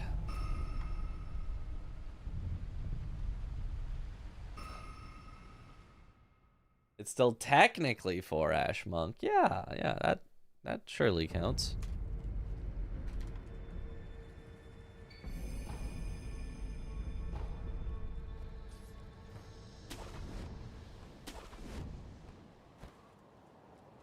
Never seen that strat? It's a good one. It's a great backup. I mean, it's still pretty slow. Still lost us a minute and a half, but lost us a minute and a half instead of like 3 or 4 minutes running back. A monk before Genichiro in your first playthrough. Wow. You said, hey, look at that big castle right in front of me. Nah, I don't want to go there.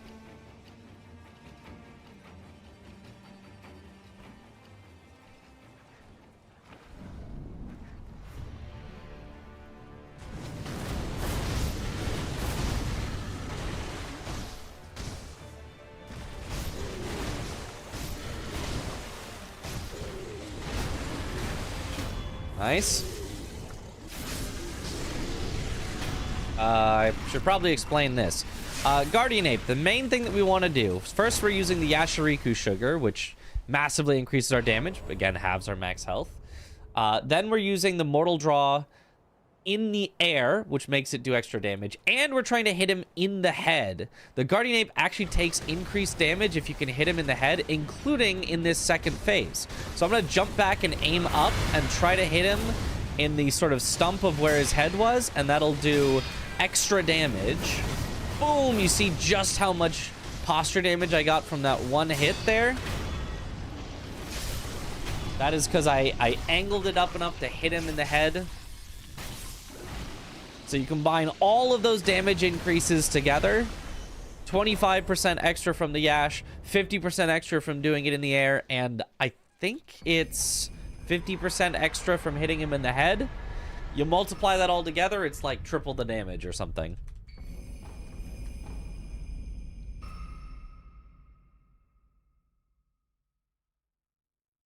Preparing for GDQ, exclamation GDQHotfix. It's a not like a main GDQ event, but one of their daily events.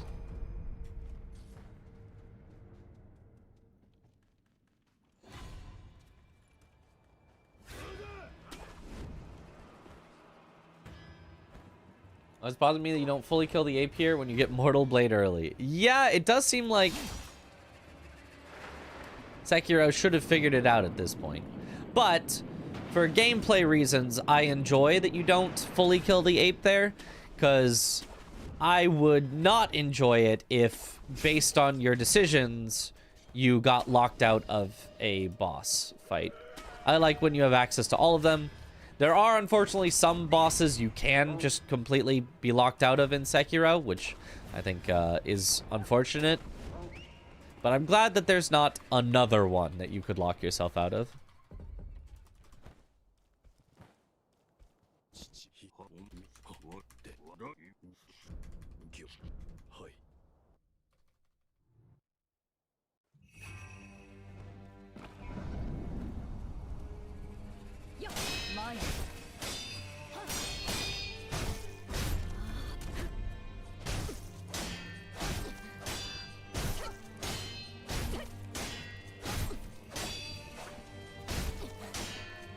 These are some of those 180 dead angles that I talked about, where we turn around so that she just chooses not to block, then turn back around in the middle of it to hit her.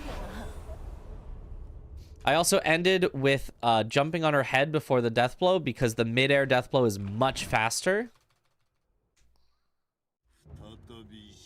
Here, we're going to try to do some turnaround dead angles with the Mortal Draw skill, so that he doesn't block our Mortal Draw. And then if I can do it right, there's a very fancy strat for this second phase. I'm going to do a couple of turnaround dead angles. Ah, didn't get it. So now we kind of just have to fight him normally.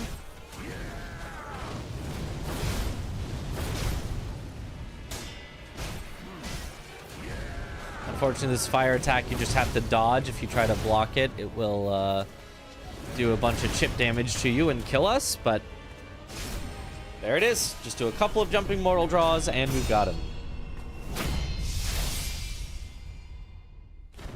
I mean, nobody would really be mad about missing double apes. It's a good idea for a fight. The execution isn't there, but it's probably still the best duo boss FromSoft has ever made, which is not saying much. But it at least tries to be good. It tries to be good and fails instead of not trying at all. So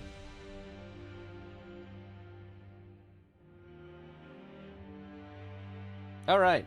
Have any tips or advice for learning Emma's 180 dead angles? Not really, because they're hard. I mean, the main thing would be like start by practicing just a single 180 and then work it into the like block 180, block 180. So start by practicing just making sure your character clearly faces backwards before swinging forwards.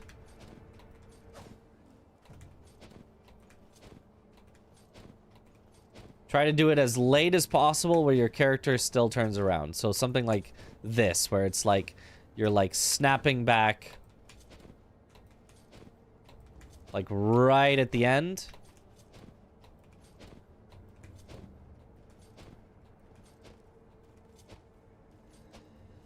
You don't want, if you can avoid it, you don't want something like this where like he's already turning around as he starts the swing. I know it visually does not look very different. It's only a few frames different, but this would be bad, and this would be better. This bad.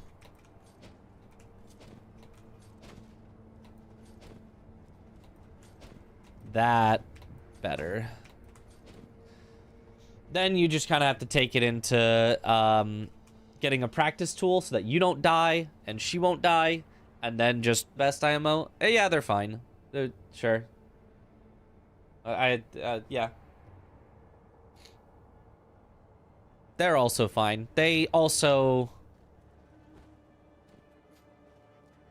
try at least a little to make a good fight with them, and they succeed at least a little. So maybe more successful than Duo Apes. Duo Ape tries to be a lot better fight than Double Demon, but Double Demon works with what they want, and Double Ape doesn't really work with what they want. Is it easier on mouse and keyboard? Some people, a lot of people say it's easier on controller. I think they're liars. I think it's the exact same on both, but it's either the exact same on both or it's very slightly easier on controller.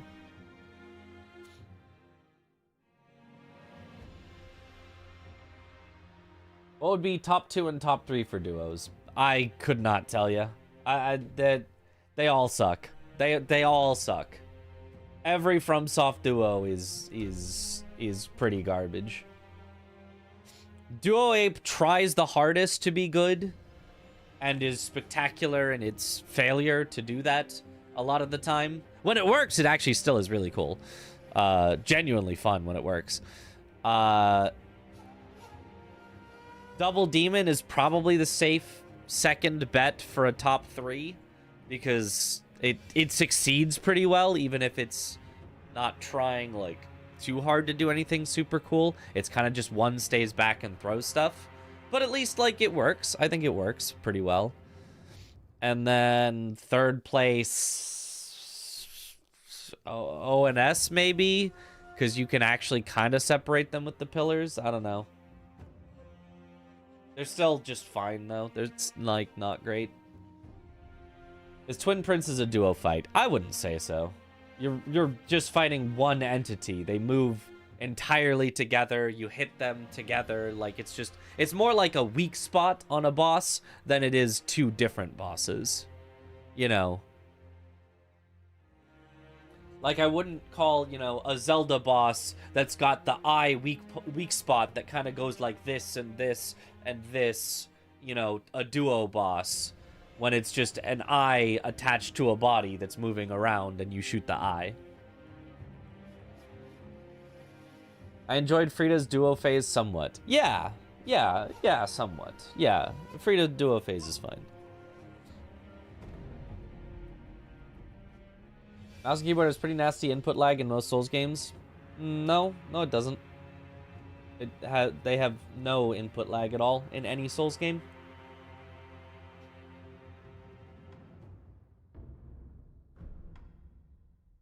Well,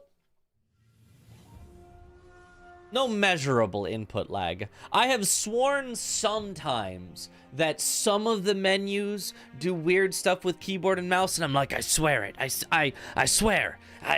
The controller players, they've got this disadvantage. It's just invisible and nobody can measure it, and it's at least a frame.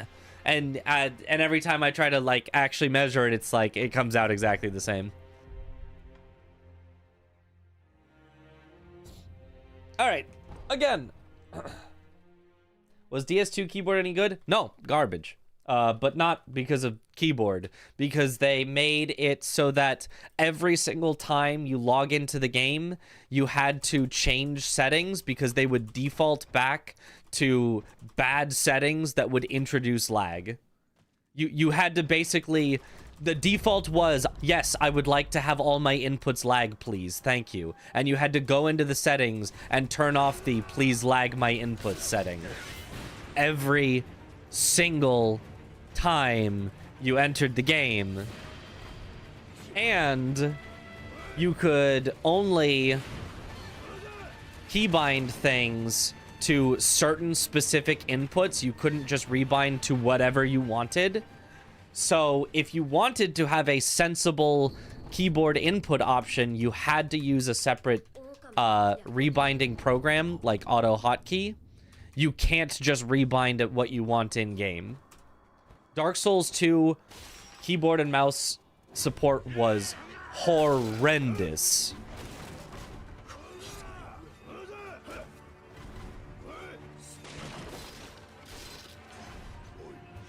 I would argue somehow worse than Dark Souls 1, the original keyboard and mouse edition,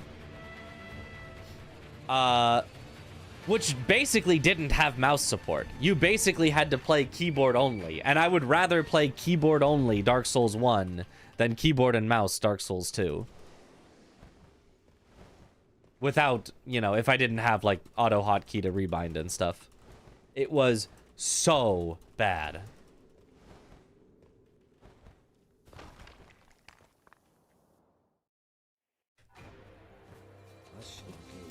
Ooh, I got the teleport. There's the Genny teleport. Where I start looking down and he's just instantly in my face.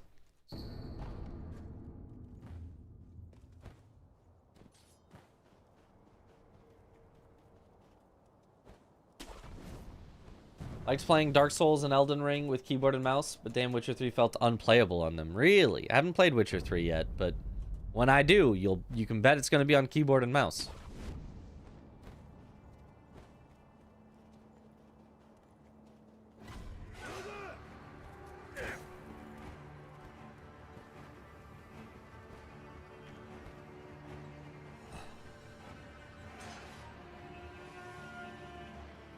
PS1 keyboard and mouse was bad but playable. Played it for 600 hours. I probably didn't play it that much, but I did play it a good bit. On keyboard. And no mouse. Dark Souls Remastered keyboard and mouse works great. It's only the original Prepare to Die edition, and I think the Steam port of Prepare to Die edition, I think, still works great.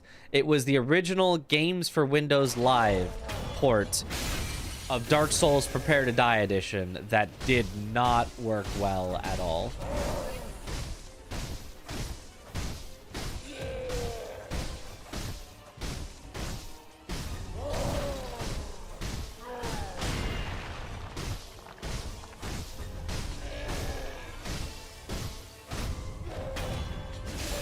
Beautiful.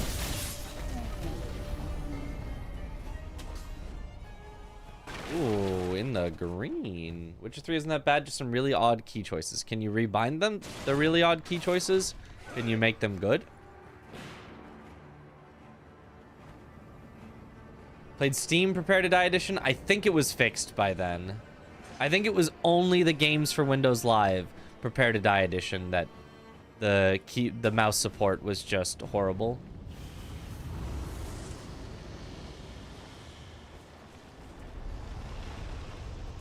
All right, we take a second try, Double Canyon.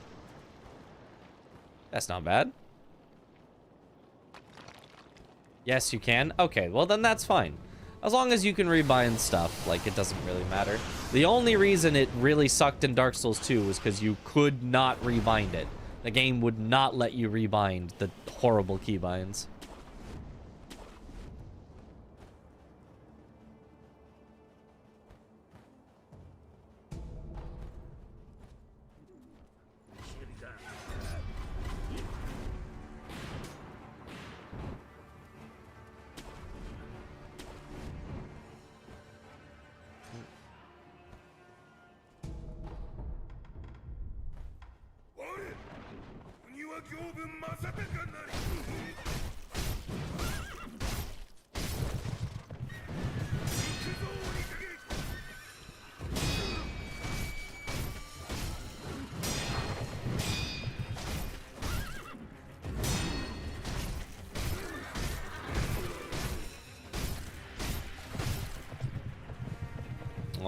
The super mega unlucky phase 1.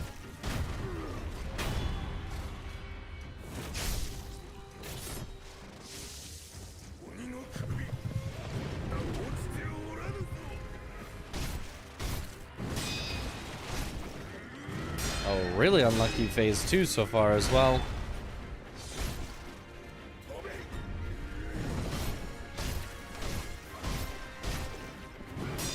Oh, this too? Yikes.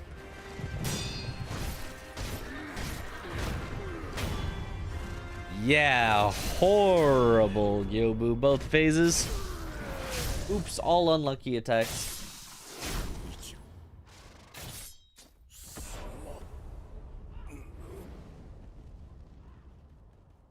There goes the only FromSoft game you play on mouse and keyboard. Like a complete noob on controller. It can be hard to swap no matter what you're used to. It's just hard to swap to something else. Was the speedrun in Spanish at some point? If you wanted to play in Spanish, you could play in Spanish. There was no reason to play in Spanish.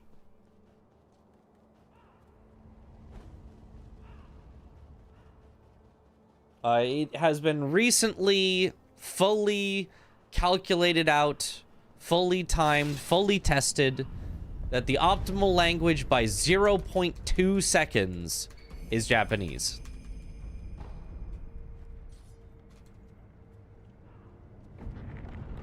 But if you don't care about 0.2 seconds, then just don't play in English and don't play in Italian because they lose a lot of time. Like a full second. But if you don't care about 0.2 seconds, you can play in Spanish, you can play in French, you can play in German.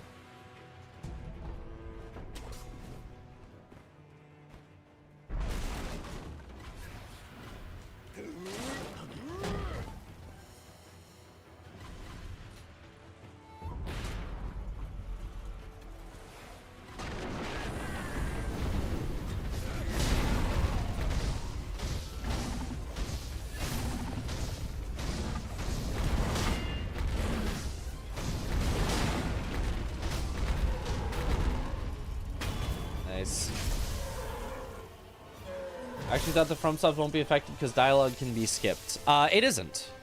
In every place except for one. In the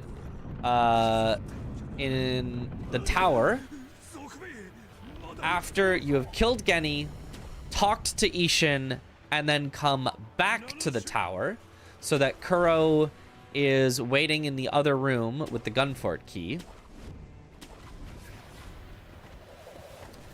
He is in the other room, and to alert you that he's there, he coughs and says, you know, like, oh, there's so much dust, or whatever. In Japanese, the voice line for that is shorter than in other languages. In English and Italian, it's longer. And it will not let you pick up the key until that voice line is done. It's the only case where there's an active voice line that you don't get to skip, it's just playing while you're walking around, that prevents you from doing something.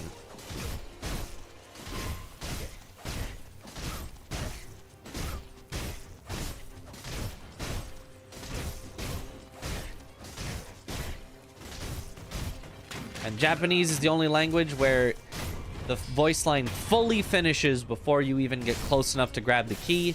In every other language, you lose a little bit of time waiting until you can grab the key.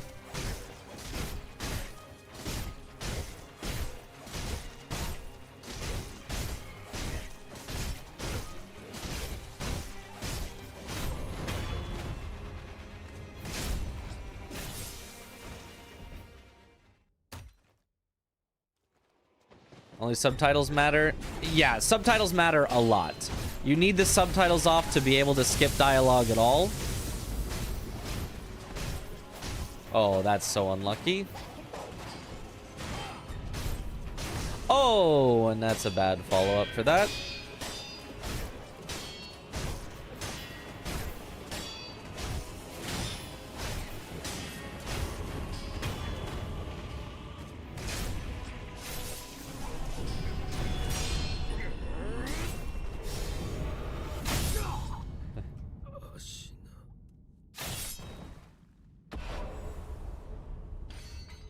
Yep, that's very unfortunate.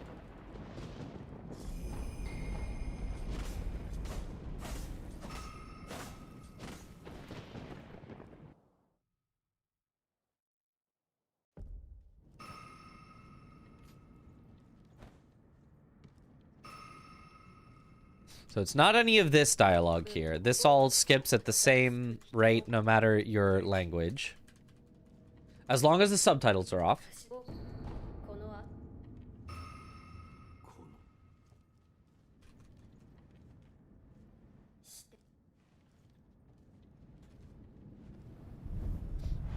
But it is when we will return to the tower later after monkeys to go to the gun fort.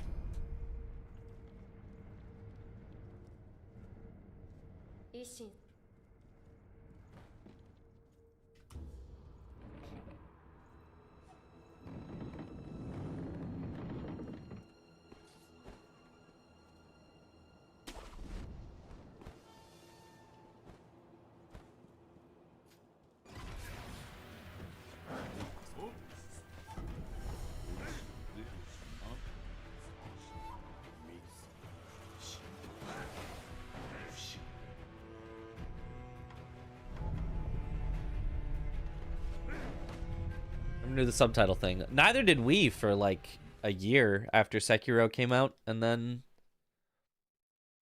there was superstition, which may or may not actually be true because we didn't test it after this, but there was superstition that it's faster to skip through dialogue with certain different languages of subtitles. The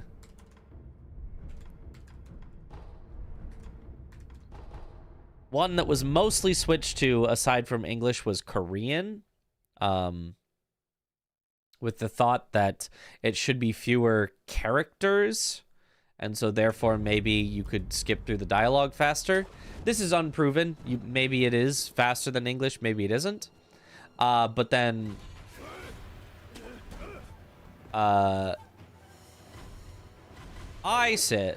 started, I think a chatter suggested it, but I started going, well, if fewer characters is faster, what if there are no characters? What if the subtitles are just off?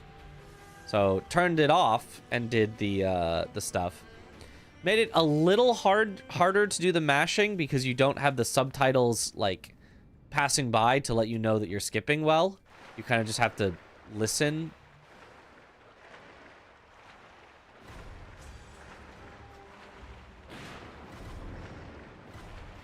And like hear the dialogue cutting off at the right parts, which is just a little harder. But I swore that you could just mash through a little faster if you were perfect. But then, yeah, accidentally, instead of mashing through, sometimes just accidentally quit out of the dialogue, and it counted as completed. It's like, huh, that's weird. Wonder where all you can do that. Oh, turns you can do that for basically every dialogue. So that became a huge time save.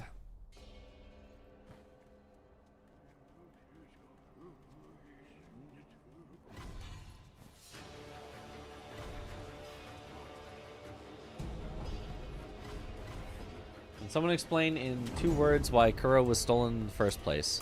Immortality. That's 1 word. 2 words, I guess, would be dragon's immortality.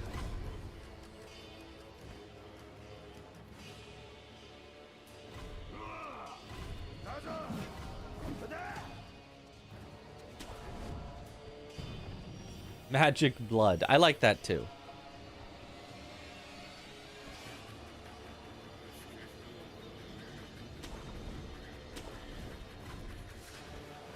Maybe immortal blood?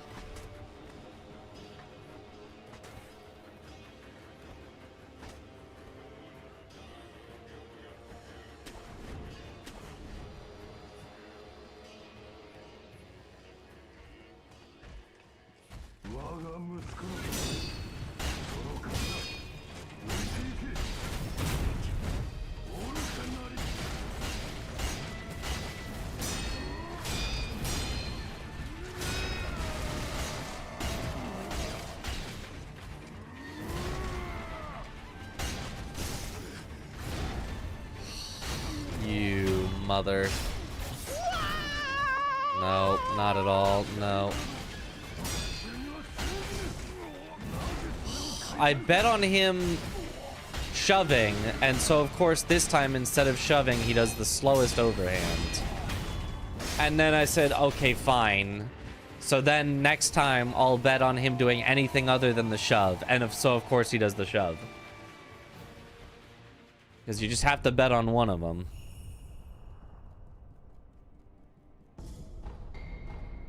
I just lost every single bet that I made back to back to back.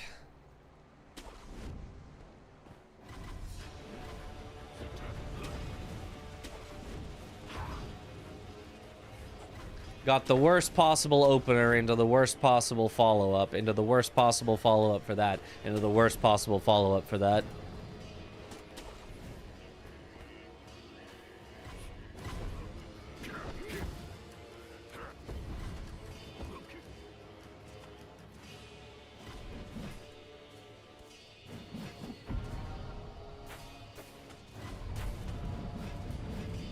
He's supposed to fall to defeat him. Yep.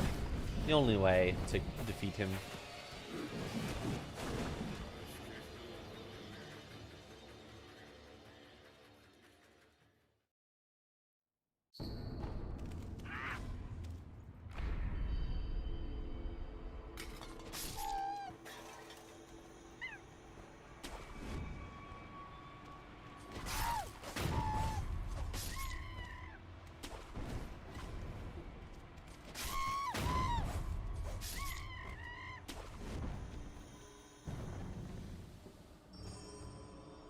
This is the second raid run. I'll be honest, I don't know that the third one is gonna happen.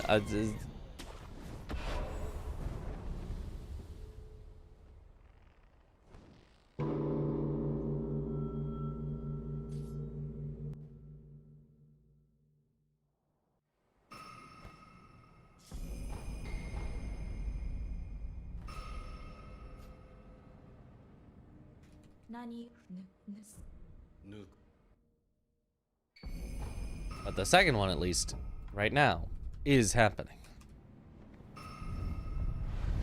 Just rest, to be honest. I mean, that's generally the goal. I'm not, like, not resting. Like, I'm not miserable here or anything.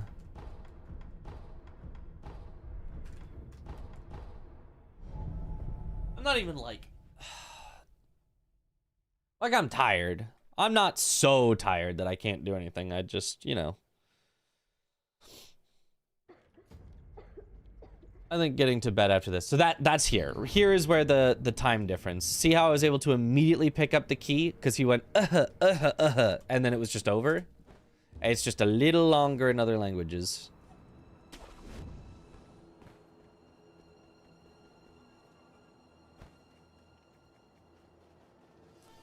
Isn't it like 5 a.m. where I'm at? 3 a.m. It's like 3 a.m. where I'm at.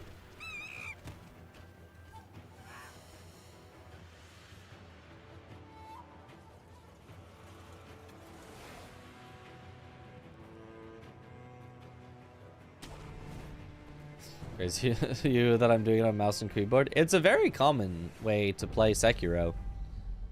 I mean, Sekiro especially, but all FromSoft games, it is very common for people to play on mouse and keyboard.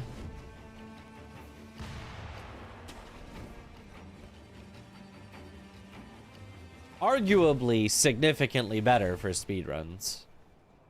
And by that I mean, no, it's not significantly better, but it's arguably like a tiny, tiny bit better than controller, but it's arguably objectively better to play on keyboard and mouse than controller.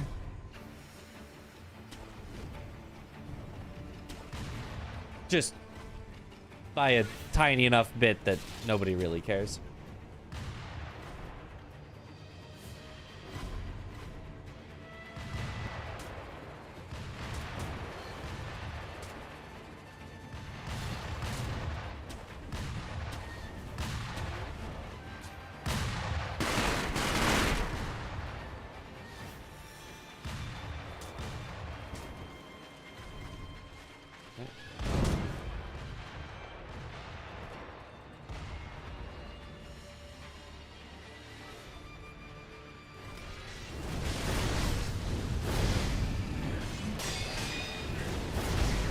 Nice. Really depends on your preference. Yeah. Well, I mean, a controller player has... Oh, that's weird. How did he hit me as I was coming down? That's not supposed to be possible. Oh, well. A controller player has a few of the world records. Most of the world records are held by a keyboard and mouse player, Wormdog. But several still of the world records are held by Yuruka, a controller player. So, both are perfectly viable.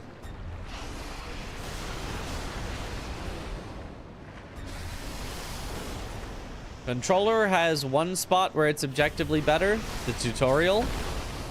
Lock-on jumps are just better on controller because since you have to lock on, the only way to precisely control your jump angle is with the control stick. And then there are a few places where keyboard and mouse is objectively better. Menuing, keyboard and mouse is objectively better.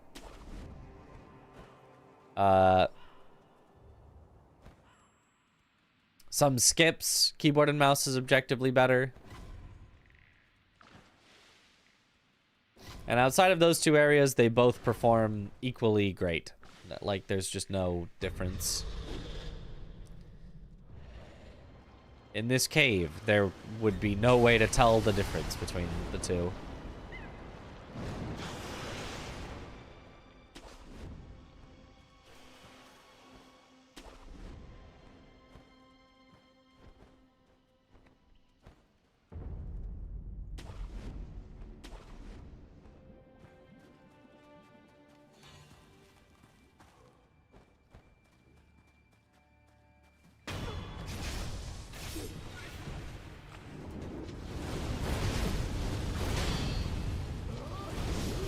Ah, the unlucky attack.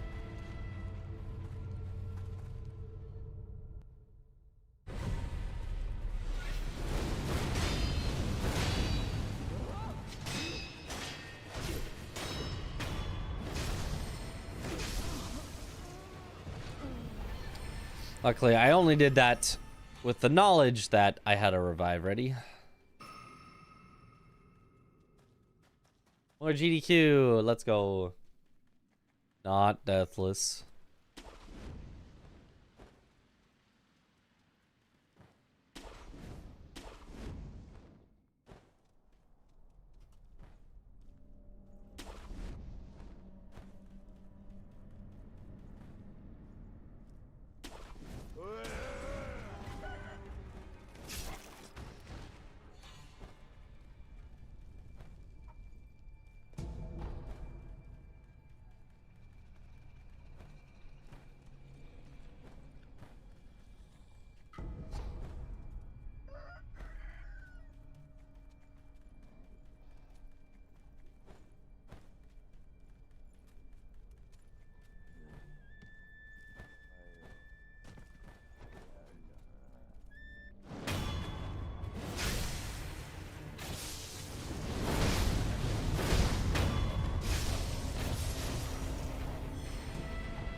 But yeah, basically, yeah, whatever you're better with, you'll always have a better time with. If you find controller awkward and like keyboard and mouse, you'll play better on keyboard and mouse. If you find keyboard and mouse awkward and like to play on controller, better there.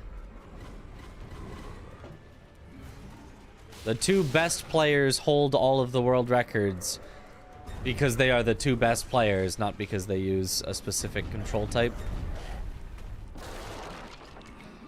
Skill overcomes the control method 100% of the time. Not even 99.9% of the time.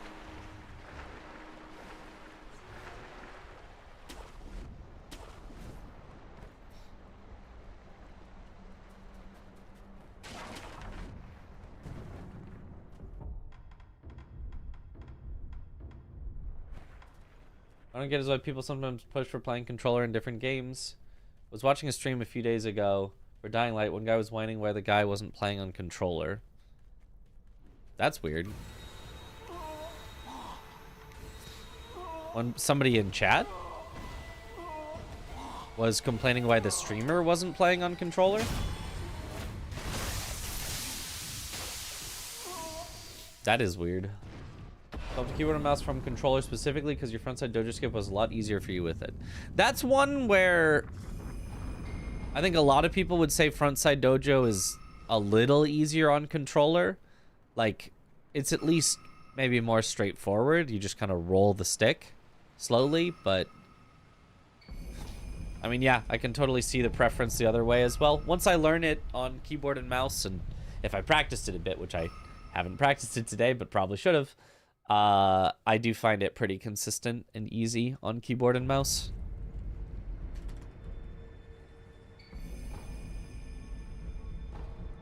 In a first-person fast parkour game.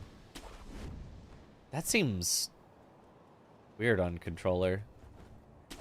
I feel like first-person controller always feels a little weird. Not like so weird that it's like bad or you couldn't play it or anything, but like I feel like first person is a good time when the extra camera movement of mouse can feel a lot nicer. It can feel more connected to like what you're seeing directly since it's first person.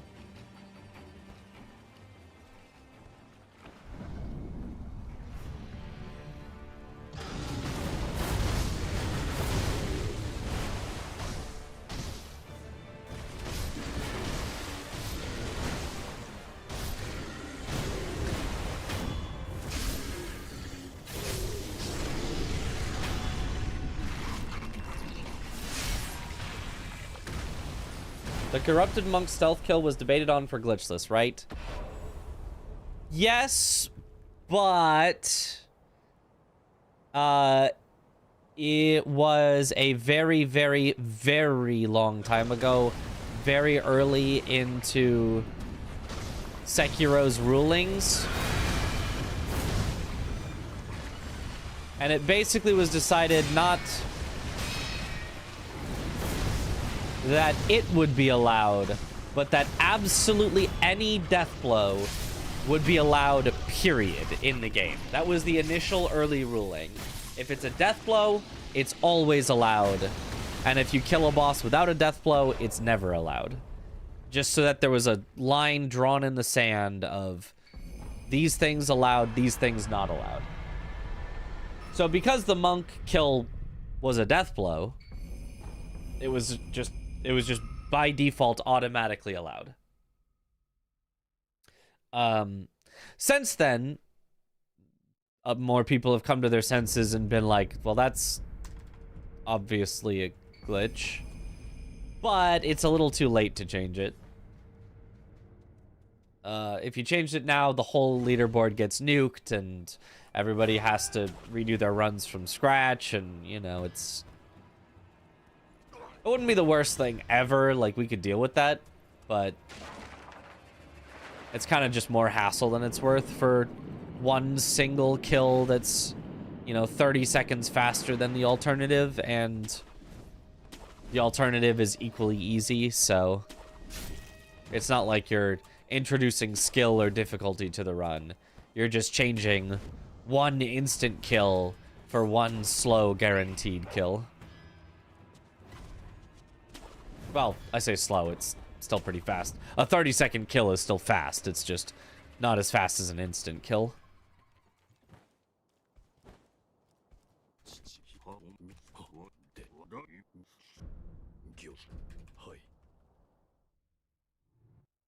So that's why Gyobu skip is not allowed? Well, Gyobu skip is not allowed because it obviously would never be allowed. That's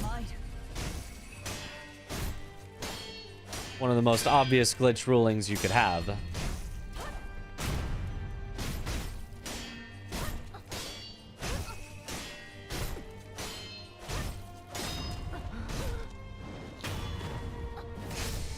You cannot skip a required boss no matter what.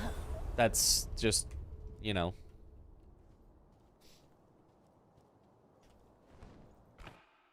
That's how it be. It do what it do.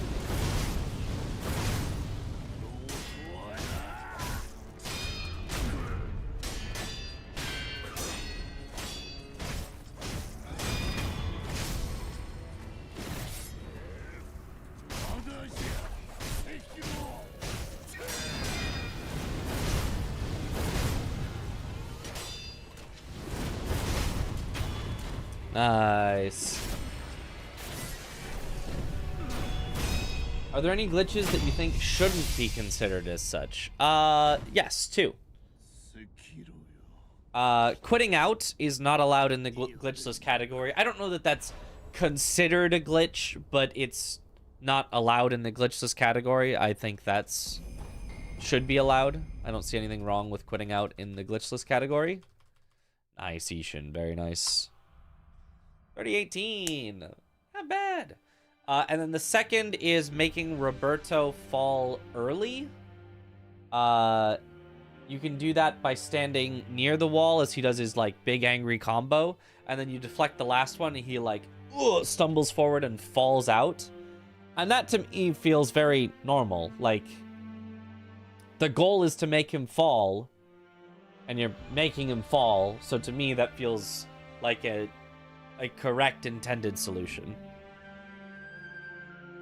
But it was ruled, again, from that same initial ruling, that if you do it without a death blow, that's always a glitch, and if you do it with a death blow, that's never a glitch. So that's the ruling that was, you know, carried on. If you do it without a death blow, glitch.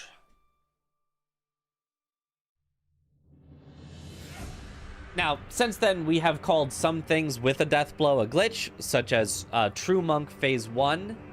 You can do the exact same thing as Fake Monk, but in True Monk, we call it a glitch. In Fake Monk, we call it not a glitch. So, but you can do the exact same thing in True Monk Phase 1. Much easier on earlier patches. Technically still possible on current patch, but it's weird. And I don't think we have any instances of not a death blow where it's allowed.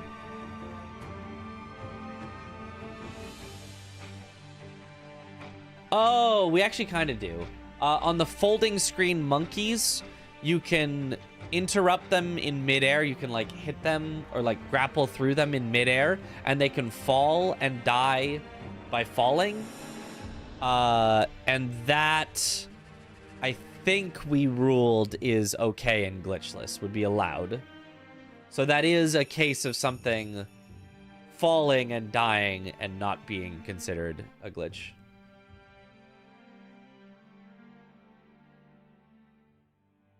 Being pedantic, the Armor Knight dies to falling, not death blow. No? Correct, he dies to falling. He only dies to falling. The death blow does not kill him. The death blow does not do anything except for cause him to fall. So I would argue causing him to fall is the method of killing, not the death blow. But the ruling is you must use a death blow to cause him to fall, and any other method of causing him to fall is not allowed.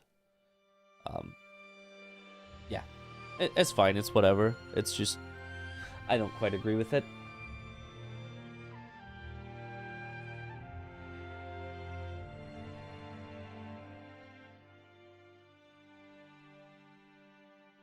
All right, well, I think I'm gonna go bed. I'm gonna go bed. We got a solid 6 hours out of this. That's like a normal stream length for tired, sick Mitch. That's like a normal stream length. I was gonna end it at 5 hours, but then we got raided, so then I had to keep going. I had no choice. I had no choice. I had no say in the matter. All right, let us find someone to raid.